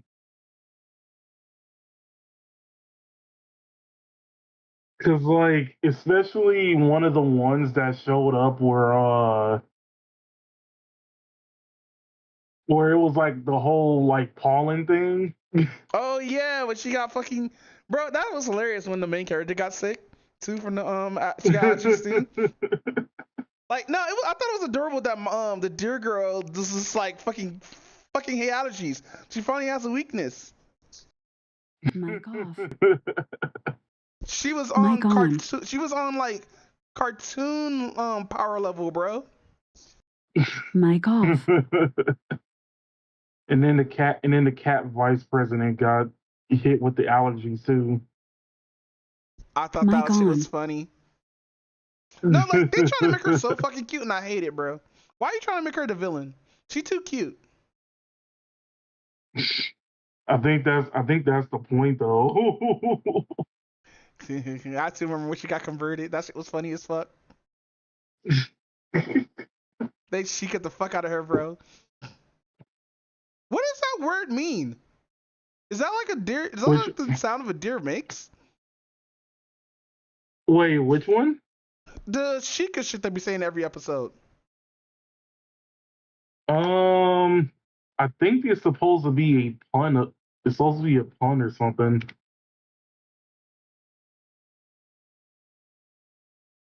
Let's see, Sheikah meaning Japanese. Dental. Really?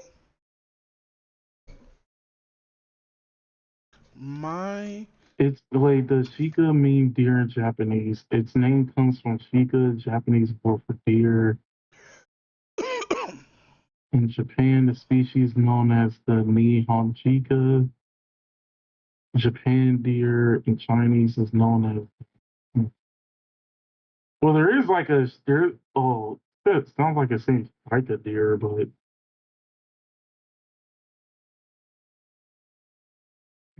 Okay, so yeah, they're just using deer as a pun. It's probably slang. Yeah. Chica. But no, the shit with the what was the other one? Oh, the Game of Life. That was a funny ass fucking episode, dude.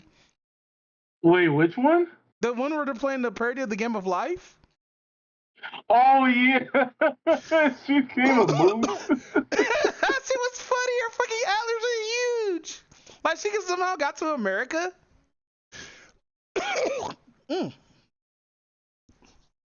Mic off. Mic on. But no, I'm enjoying the series like a lot, bro. Bro, I hate those fucking horns, bro. Why? It's just they have bananas in it. It explodes. They have everything. It's like the Swiss pocket knife in anime, bro. I like how go ahead. isn't that like a staple for isn't that like a staple for every like brain rot anime though? Cause like I don't know. Dichijou didn't have anything like. Well, no, I take that back. Cause I remember correctly, Enzumanga Daioh, you had home chick whose ponytails, you know, acted in a similar way. Like there was one where she like took her ponytails off and then reloaded some new ones. I was like, what? Dude, the one where like the home chick was having a dream and she pulled the ponytails off so she just died was the most funniest shit I've ever seen. Like she just killed over blood spewing from her mouth. Yeah, I think Azuma's a Dogo. Or I probably said it wrong. Nichijou and My Dear Friend are the three mind rot anime. I gotta look it up again, but I could have sworn there was more because somebody made like a whole alignment chart for brain rot anime. I could like let me see if I can find it again because that shit was funny. Huh? Does Full Metal Panic count as brain rot? I think so. Cause like the first half of Metal Panic or Full Metal was like fucking serious. The second half was just fucking comedy, bro. I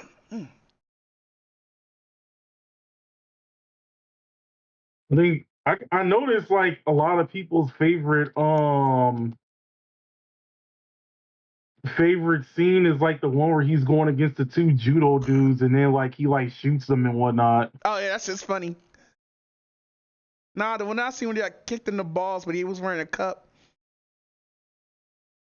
Oh shit.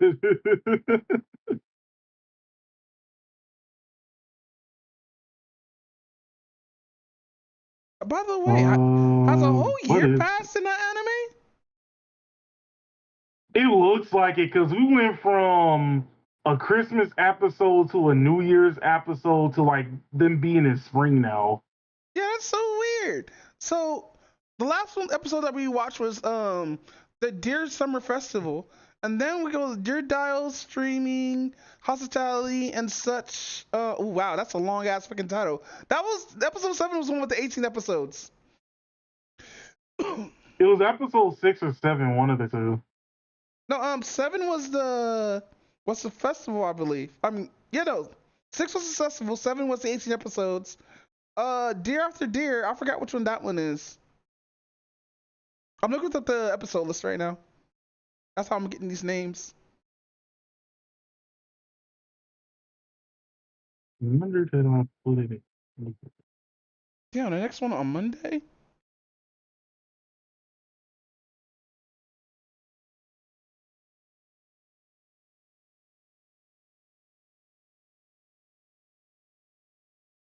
But no, with that said, you want to talk about our favorite Jamaican anime? For Jamaicans and black people? Pretty much. Bro, Plus 5 Elf is crazy, bro. They'll turn the whole character to like not even a Shota, but a fucking 6-year-old damn near. I love how Orc Girl's fucking mothering instincts kicked in instantly, bro. I knew that was going to happen the moment he said, "Oh, that's just her. That's just her coming in, like waiting for me to give her a cooking lesson." I was like, "She gonna go all full mommy mode. Watch." Oh my god, the way how she just turned, bro, and how I love how the dark elf was like, "Fuck." No, this is like mentally, she's like, "Fuck." That was meant for the other one. Bro, I think his body is just fucked, dude. There's no way.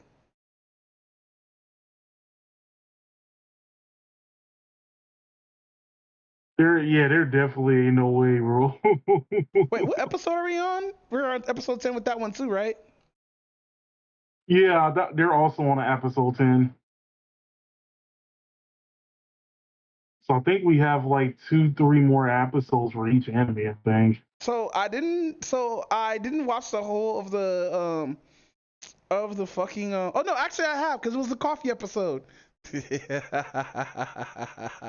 That shit was funny. Oh yeah, the whole coffee one. Elf was like, "What the fuck is this bitter shit?" Throws down the fucking cup to the ground.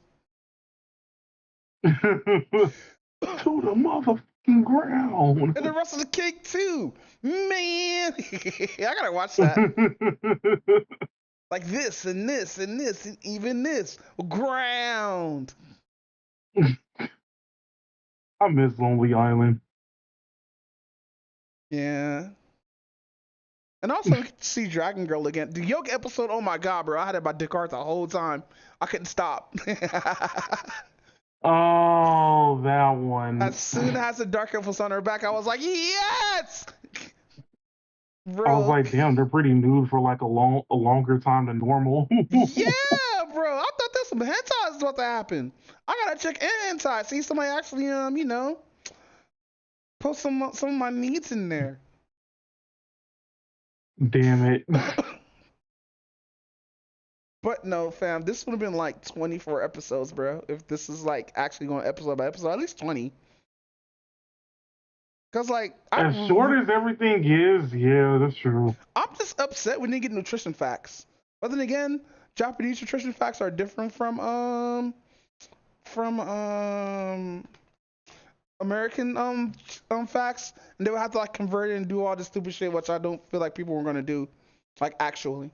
But the stretching shit actually does work though. The one that was showing how to stretch and shit during the yoga episode, like cross your legs laying like that, that shit always works. I do that like every other month, just to keep my blood flow in my spine.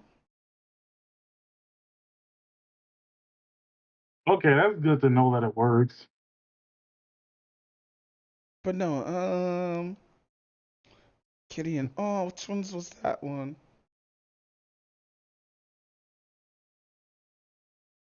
Actually, it's good to know that like the plant can actually like change forms. Yeah, bro.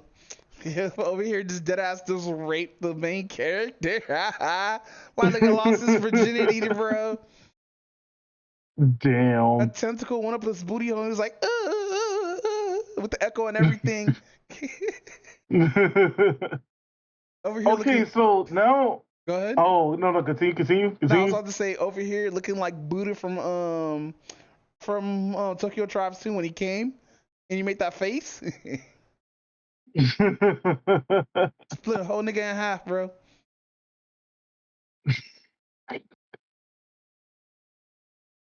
But no, you continue, fam. Oh my god. Oh, I was about to say, like, okay, so now I'm kind of curious about something about like if that's supposed to be like her technically drunk, because it reminded me of like Monster Musume when the spider chick she drinks coffee, then like it technically makes her drunk in a way.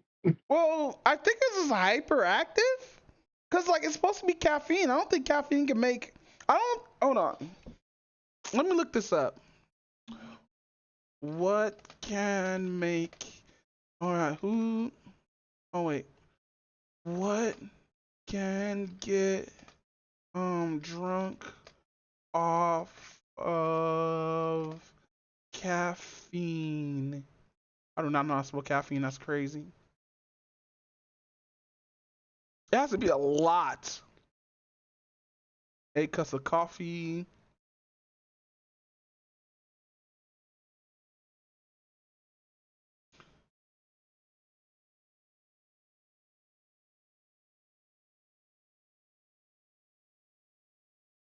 Yeah, I don't know. Maybe that's just a fantasy thing. Because maybe if you give it to an actual like tarantula or a spider or whatnot, maybe they actually get like, kind of like disorientated. But nah, maybe the dark elf spiked the coffee with some alcohol. But no, the main character getting molested by the plant dude is funny as fuck. He's just laying on the ground like boo hoo, boo hoo, like literally. Dude, she was like, I'm hungry. Ate his whole penis. Dude's curled up in a fetal position covering his face, bro. Bro, I'm upset with this fucking main character, bro. They should have made him more like a home dude from Monster Masune. Dude, oh, where he He's there just to be there. Not even there just to be there. Like he has fucking the main character from Masaru Masune has urgency to fuck, but but I don't think like he's too wholesome here. I think he has like a girlfriend or something. But then again, he's super casual around all these naked women, bro. Like I think he's his fetish now, bro. Cause like none of these girls mind is getting butt ass naked. I'm so happy that Loli's not in the nude episodes. Well, she's not even Loli, she's a kobold. And she's supposed to be received as an adult, even though it's like she looks like a Loli. When? Shit must have blocked my fucking mind. In the yoga episode. Wait, the kobold was there? I thought the dragon girl was there. No, the one that like Hold the fuck on, am I high? The one that Olga like treats like a child, yeah, she was new too. No fucking way. Oh shit, another episode of fucking Ochonoko dropped. And My Dear Friend dropped today. It only dropped one day. Oh, I didn't know about the My Dear Friend one. Uncensored. That's the coffee episode. The yoga episode. I know the dog girl was there at 100%. Are you sure it's not the boxing episode? No, it was the yoga one.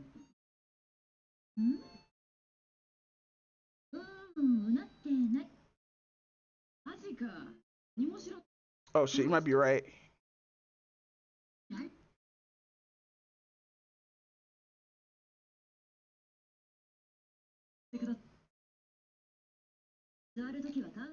Wait, I gotta check the comments because usually they be commenting down here.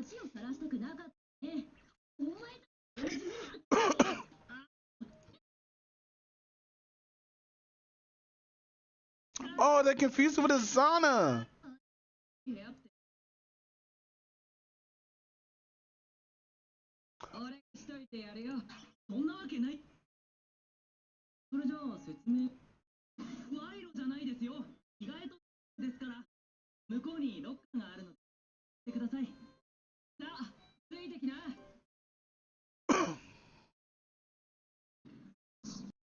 Mic off.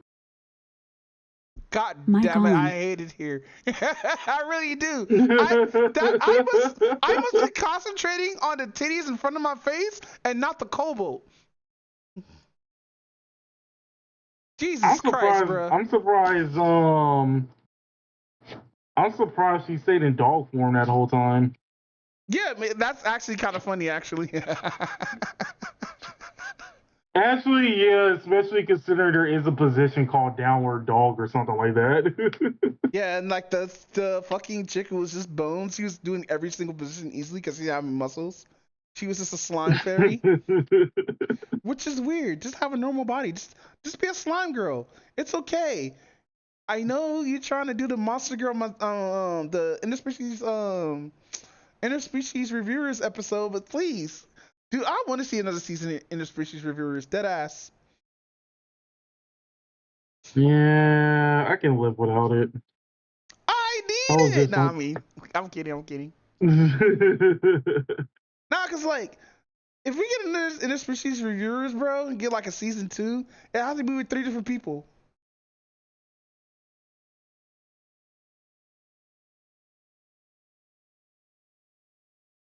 But no. If they bring back Eliza,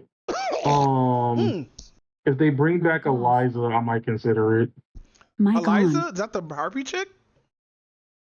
No, that's the hyena chick. Oh my god! I swear to God, you and your Futamari fetish.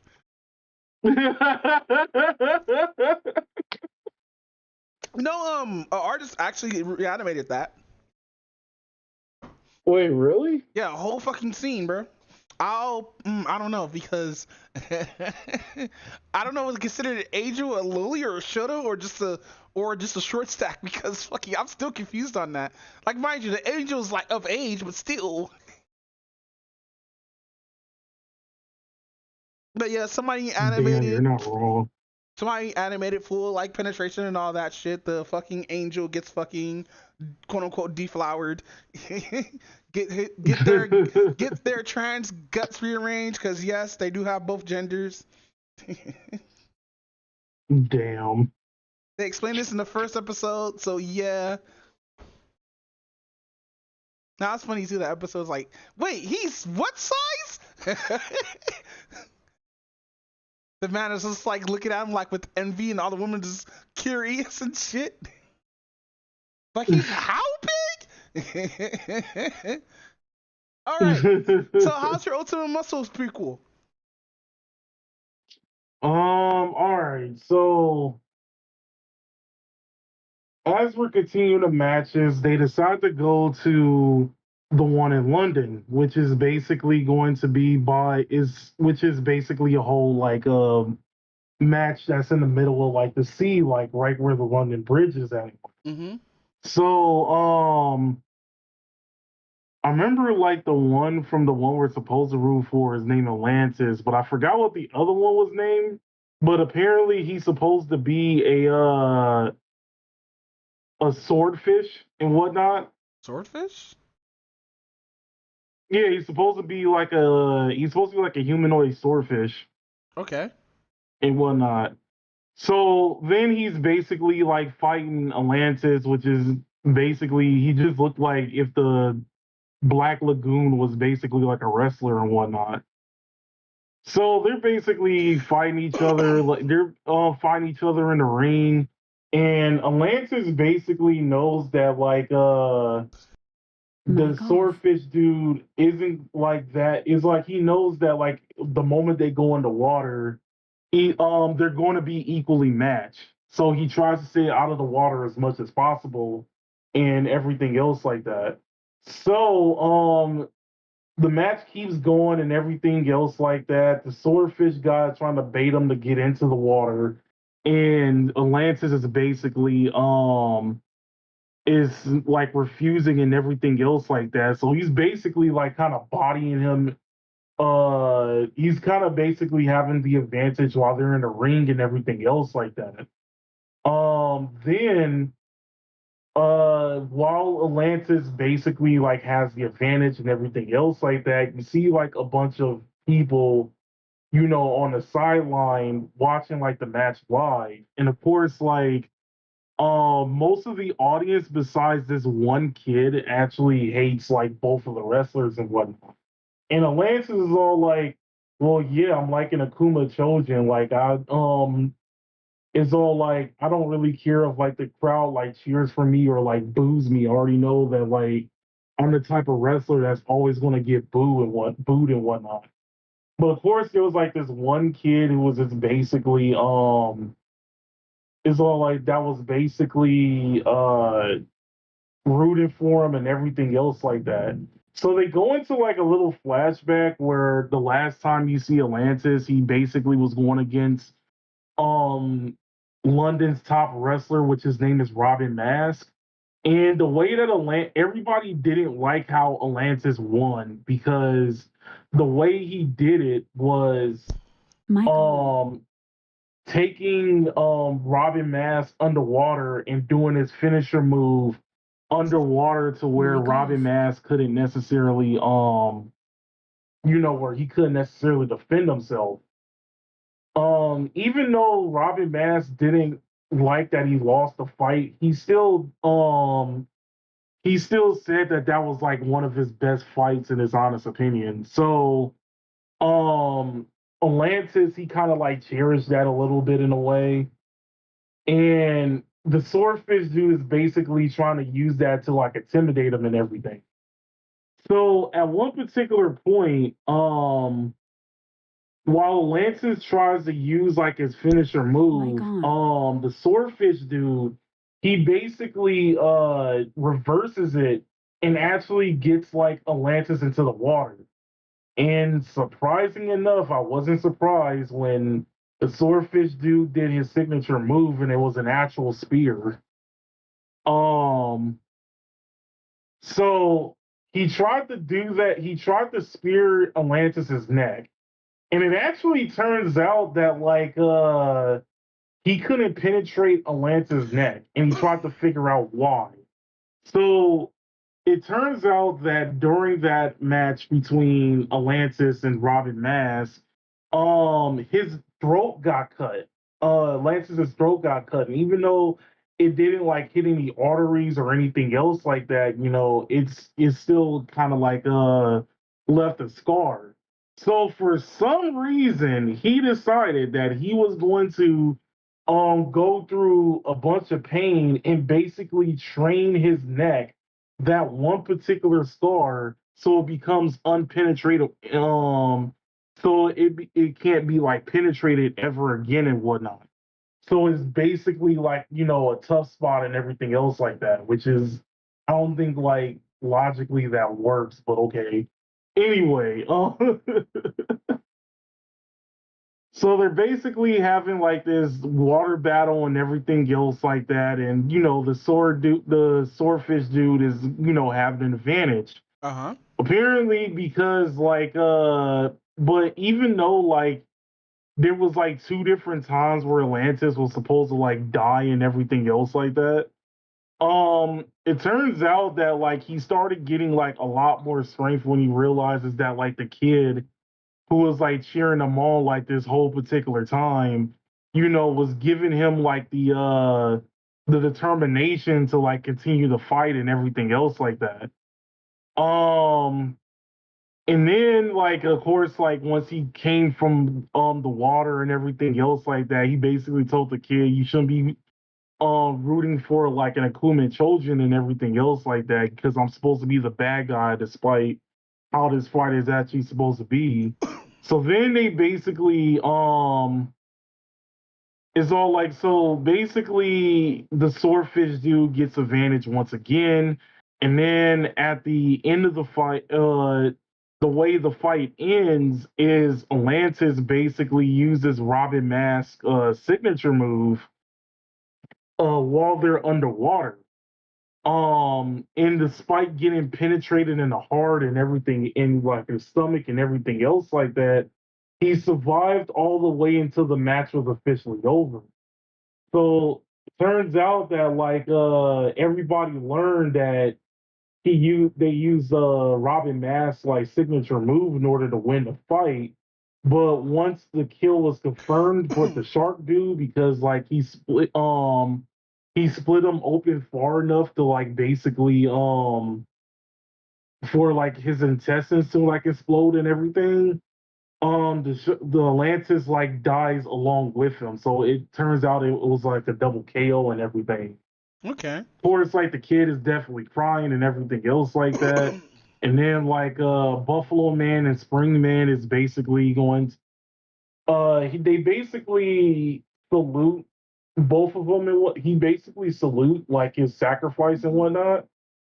And Terry Man is basically not liking that they're not mourning over their friend. He just instead like, oh yeah, he was supposed to die anyway. Um, he still completed his mission, so he still gets our respect.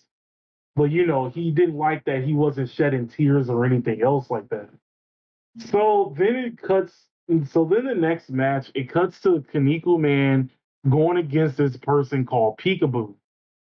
Now, Peekaboo basically has like it's like a grown man, but like he acts like a literal baby and everything else like that. Like Kaneko Man is over there doing like low kicks for a prime example, and like he's not necessarily like Peekaboo is not necessarily blocking it or anything else like that. And Kaneko Man is like, okay, why is he not like really blocking one of the most simplest moves like I could think of and everything else like that? So then it gets up to a point where like Peekaboo starts crying, and then the crowd is over there like, you're just gonna torture like a baby like that. So then That's of course crazy. like Should have kept him. I Like, know fuck them kids, it's motherfucker. crazy Keep torturing work. that baby. So then, like, Kaneko Man, like, picks him up and over there trying to make him feel better and everything else like that. Nah, keep And bullying the then, baby. so then, out of nowhere, so you know how, like, the dude from My Hero Academia, like, the one villain dude with the hands, like covering his face and everything else like that. Mm-hmm. So there's like, so Peekaboo has like two gigantic hands in his stomach and just closed in, and two hands on his face, basically like covering up his face and everything else like that. So then when Kaneko Man started using some of like his stronger moves and everything else like that, they noticed that like the hands on his face is starting to open up and everything else like that. Out of nowhere, he starts bodying Kaneko Man and basically reversing everything he does. He like Kaneko Man realizes that every time he tries to do like a strong move, Peekaboo does it like 10 times better and vice versa. And it actually turns out that like over there, he's basically over there like copying his moveset completely. So eventually the hands open up completely and you start seeing a face, which it actually turns out that it's like a regular like man's face though, but he has like frontal teeth like a baby and whatnot. It's kind of weird looking, but it's funny at the same time. So,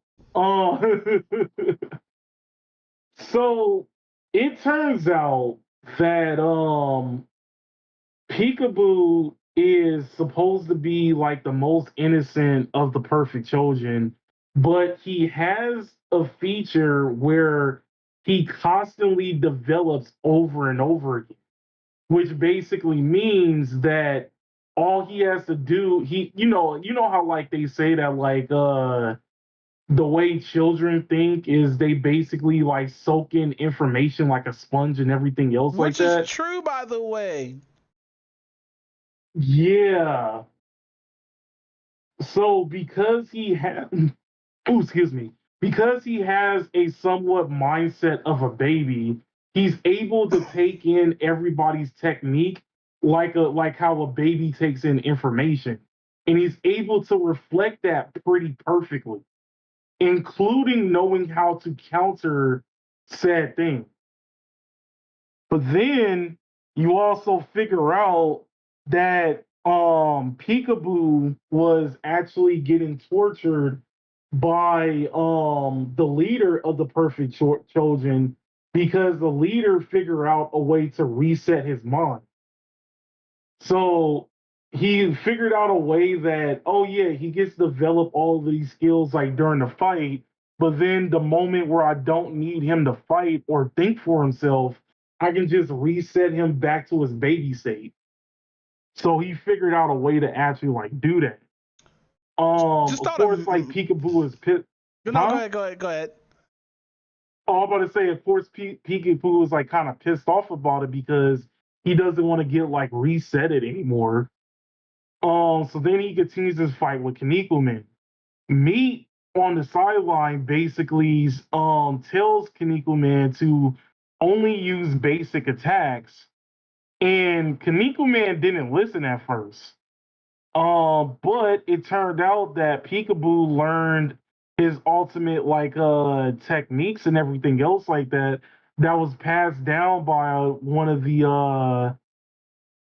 the wrestlers on Muscle Planet named Kamehame and whatnot. And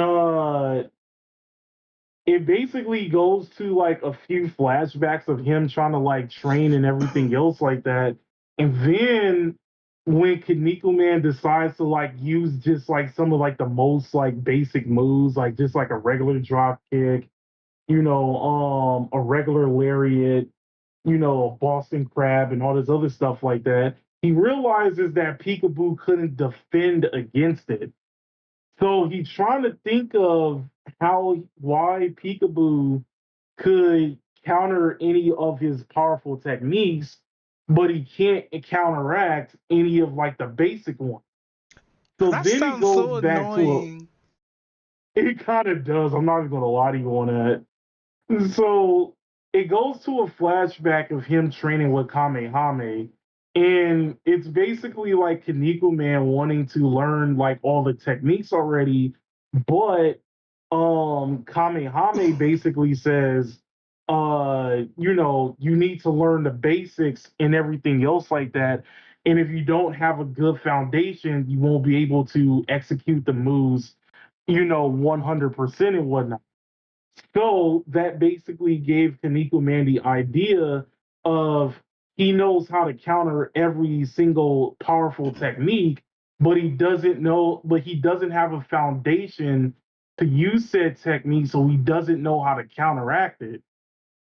So he basically wins the fight that way.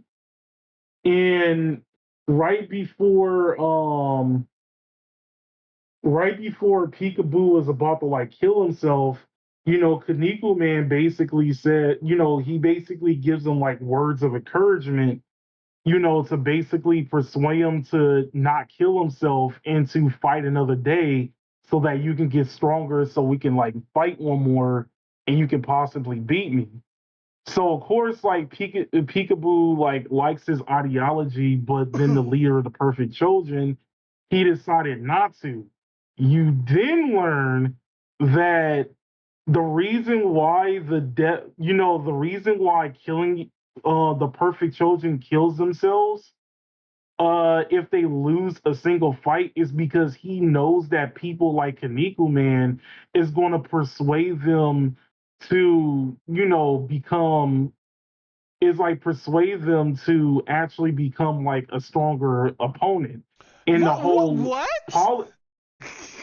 Yeah, so basically like the whole thing of like the Perfect Children is you're so perfect that you're not going to be able to lose a fight. But if you so happen to lose a fight, there's no point in you living. You just better off That dead. is so bad, bro. Just take the L, bro.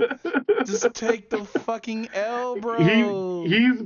He's basically saying we don't take no L's in this house. Bro, nah. If I lose, I just got to die. Nah, bro. Fuck that.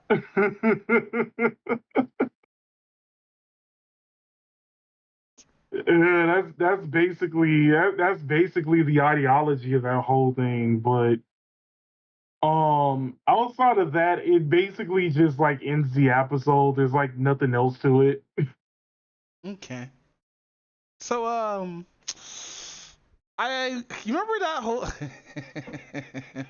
so after the tournament arc that we got with what is it, Magic and Sword, I think it's called, hold on, with Wand and Sword. Okay, so after we get the tournament arc of the fucking racist dude getting his ass beat by fucking the main character, like he got punched in like 4 different angles, shit was crazy. We get an episode where Charlotte, the love interest, the secondary love interest to the main character, is like, I'm gonna finally take him his mind because everybody wants attention from him, and he's gonna be mine. So, as they were walking around inside, like doing their business and whatnot, everybody catches wind because they saw the tournament, him beating shit out the main villain of the arc. Basically, he's like all Bakugo, but he's ice. Well, no, we got a Bakugo in the anime. He's the redhead who does fire and who gets mad at the main character for ignoring him. Because they used to be friends, actually, when they were a little bit younger, which is weird. But that's besides the fucking point. Fucking whatchamacallit. So, after that little spat went down, the main character actually gets go on a date with Charlotte. But, and so, because she was flustered that everybody wants to like a piece of him, and he's like, nah, this nigga's mine. He's my boyfriend. I mean, friend. And we're going out on a date. And the main character was like, a date? Yeah, you're taking me out, aren't you?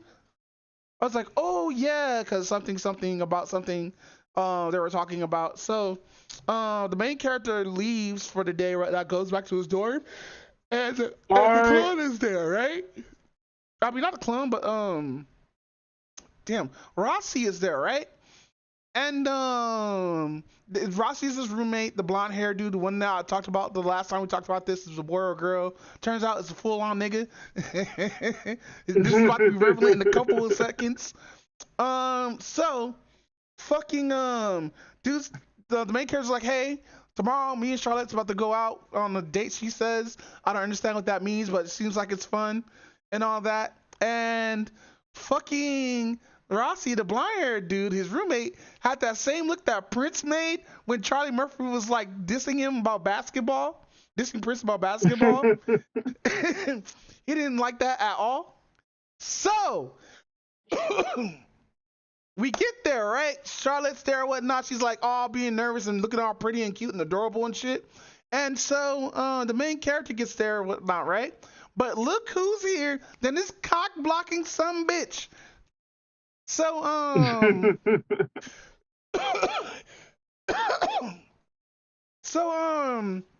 they're doing weird gay shit. Not even normal gay shit, weird gay shit, like holding hands while walking and stuff like that. And no, matter of fact, no. Dude was cock blocking her, bro. It was horrible, nigga. Like she had to go get the fucking ice cream and shit. Then the roommate Rossi and Charlotte had the talk, talking about you won't take him away from me. He's mine, and he will always be mine. And I'm sitting here like, what the fuck? And so Charlotte asked him like, hey, you know, is your roommate a boy or a girl? And he's like, no, his thing's actually bigger than mine. I'm like, nigga, what? I'm going in the chat. Motherfuckers is like, nigga, what?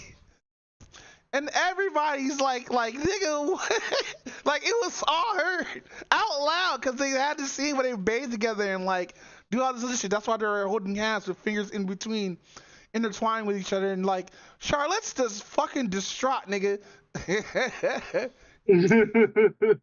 Cause like fucking Rosette is like, nigga, I be with him most of the time. You only see him half the day. I got him at night. I got him in the morning. I got him when we take baths together.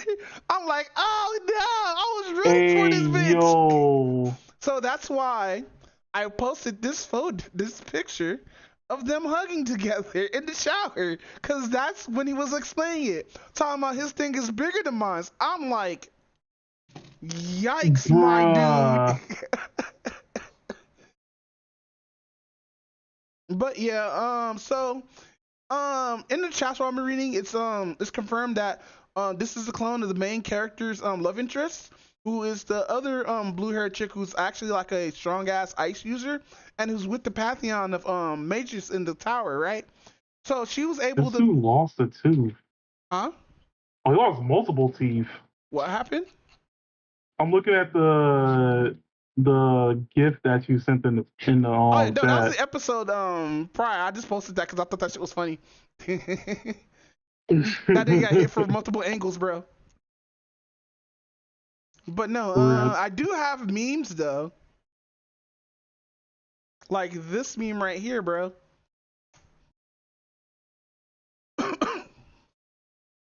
Every time there's a bath scene in the anime.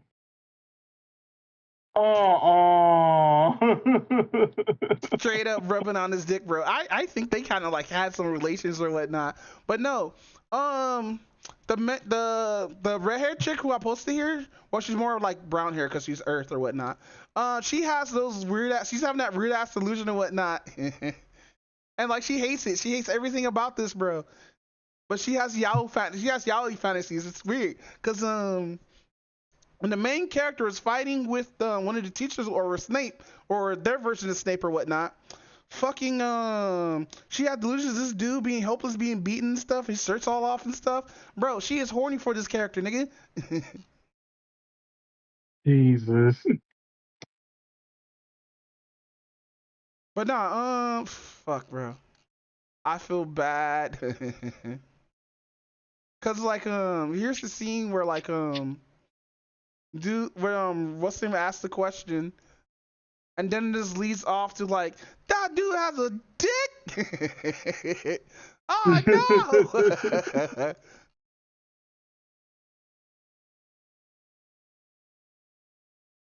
Oh yeah. So hold on. I think she does break the spoon in her mouth. Is this save single pictures? Hold on, please. Single pictures. But yeah, fucking the blonde haired roommate was like, fam, fuck you, he's mine. I will let nobody take them away from me. And then we go to the next episode where oh, actually this leads off to them actually going on an expedition to a cave. And the group and the main five who are like strongest in school right now, which is the fire dude, the ice dude, and three others. No, two others. No, was it three? Because there's the wind dude who's an elf actually. So we get to meet the elf guy who's there, and there's the electric one who's like, she's kind of an airhead, but she's powerful as fuck. Like what she does, she's like a home chick from How to Meet a Girl While is it wrong to hit on a girl while in a dungeon? Oh, yeah, she's which one? The warrior chick, the one that the main character like not lust over, but looks up to, because she's a strong warrior. Oh, the one with the blonde hair. yeah. I know I don't remember what her name is, but I remember you talking about. Yeah, I can't remember the name also. That anime needs to come back, by the way. I don't think we ever finished the anime. I think it ended with the prostitutes and that's it. But that's besides the point. So no, it's way past that. Really? Yeah, they had like. Yeah, I think you did, because season 3 was about like the I forgot like what they called the monsters that like lived within the dungeon and whatnot. Oh, yeah, it was like based. I missed half of that. Yeah, that's my fault. Yeah, what's her face was so cute. The green hair chick? Yeah. I don't remember her hairstyle, but I don't remember the fucking season. And I think there was like a season after that, which I didn't get a chance to watch, but I have to like look it up again. But no, we get to see Best Girl in action. Oh, is that the other girl, Best Girl? Oh, no, that's the lightning chick. So they both have fucking blonde hair. So basically, the squad of 4 meets up with fucking Will, because that's the main character's name. His name is Will. And they're like, hey, we want to invite you after like your display or whatnot. So it's like the 2 people who hates him, another guy and the chick, right? Now they're still calling him Flunky because he doesn't know any magic. So like he's still like Herc, but without hiding the shit, because he's all open about it. He's like, I don't give a fuck. Dwarf powers activate. And we get to see some like animation in this. So basically, there's a subplot there that there's this dude who's in like the lower levels of the fucking dungeon who's killing people. Like, it got explained a little bit, but I think it's still out of context. But there's 2 people who you got just murdering people and just like fucking just chopping off heads. There's what do you call the headless fucking monster? The headless? Oh, a Dolahan? Yeah, so there's a Dolahan with the dude, and the Dolahan is just killing people and like taking their heads as trophies. And so it cuts to that sounds pretty savage. Yeah, so it cuts to them like setting up for this assignment and whatnot. They're telling people, hey, for this class we need to actually get to the 10th level of the dungeon, and for us to do that, we need to clear out the 8th and 9th levels, right?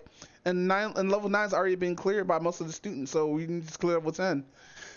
So fucking there's some manipulation going on because there's actual spies in the school or whatnot, and that's a no-no. But that's besides the point. So fucking the 5 plus Charlotte, because Charlotte's there too, because she's like, I'm not going anywhere with my nigga. Like I need to be with him at all times now. Like I love him, because that's what vibe she gives off. No, because like if they would have made her the love interest and he was aware of that shit, bro, they'd be fucking in the 3rd episode. You know this. Yeah, you're right. She's gonna play like the fucking divergent thought in this whole thing, bro. Divergent thought. She's gonna get fucking main pressed with her tongue out. Talking about, no, it doesn't hurt, plot me harder. Then the dude goes into plus ultra. By the way, Will is fucking ripped in this anime, bro, with scars and everything. Like he been doing this. So he's just like what's his face? Who? Vash. Vash Or is it not that bad? It's not that bad. Well, it's still like he's riddled in scars, but it's not like it looked like the scars stretched out over him like growing because I think he was doing this since he was a kid. But like people were saying like he was always strong.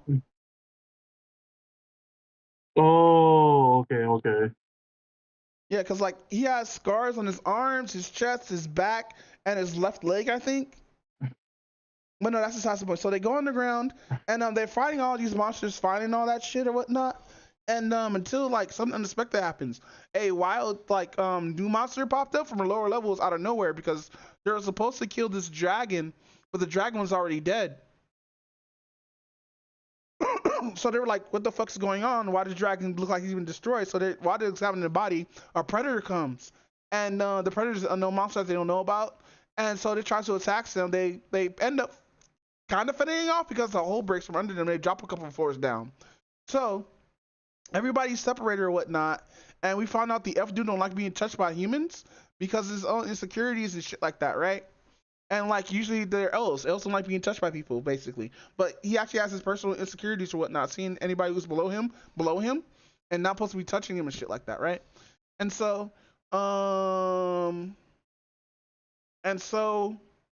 after that, everybody ended up recovering. That everybody split off to whatever or whatnot. So it's like, what is it?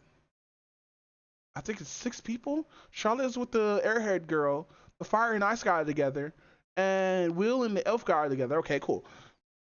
So, basically they show what illusion magic looks like, and the elf guy can use it.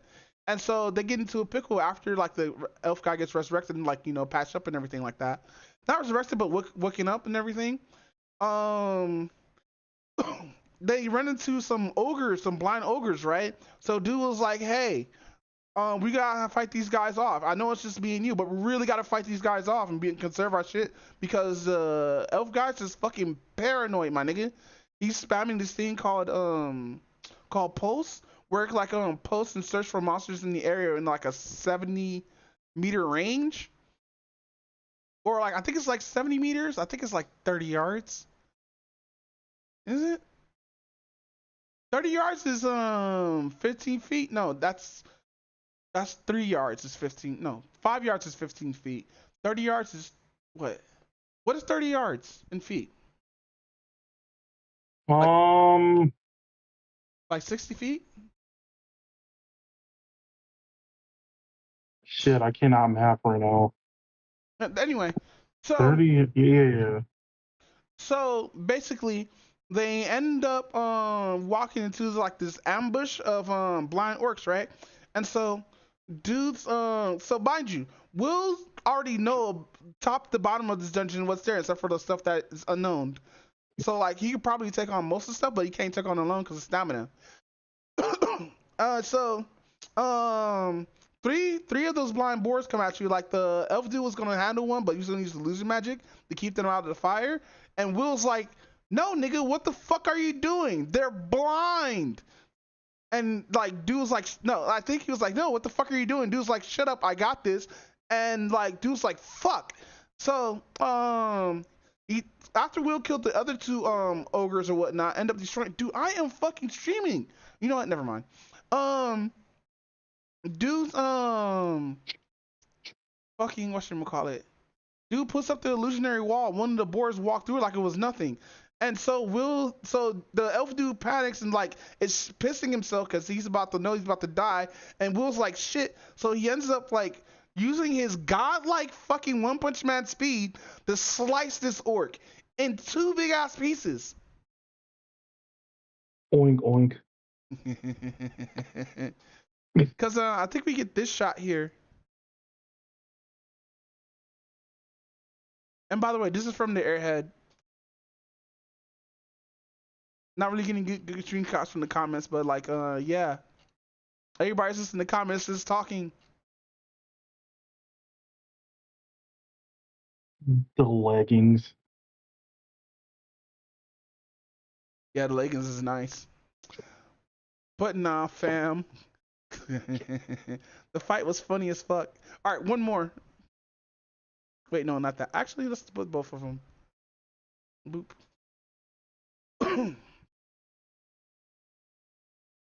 But nah, fucking yeah, man, that was one day story until like Monday, cause this shit came out one episode late. I think. I think it was just the upload was just late.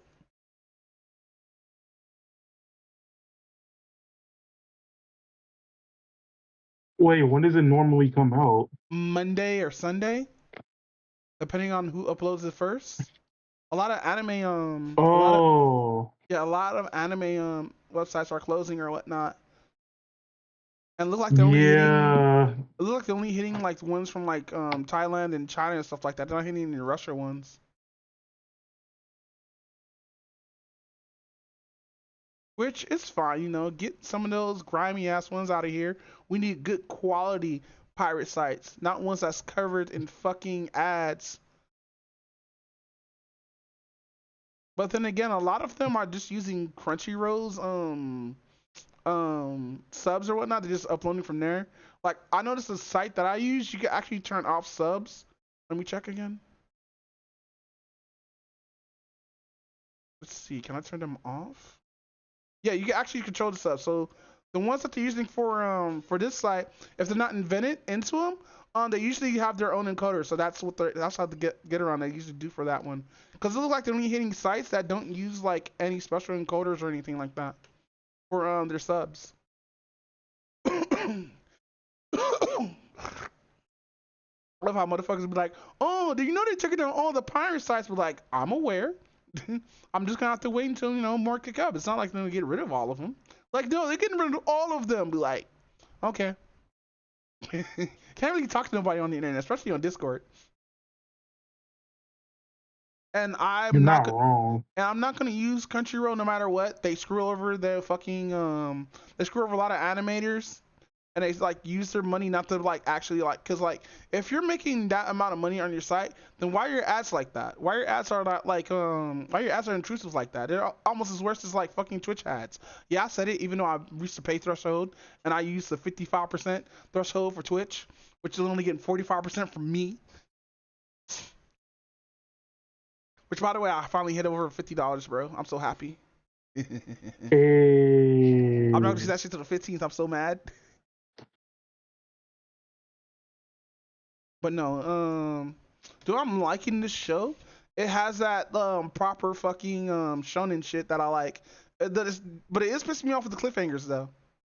Like that shit didn't have cliffhangers like that until that tournament arc popped up. But no, with that said, you want to talk about some more Concord?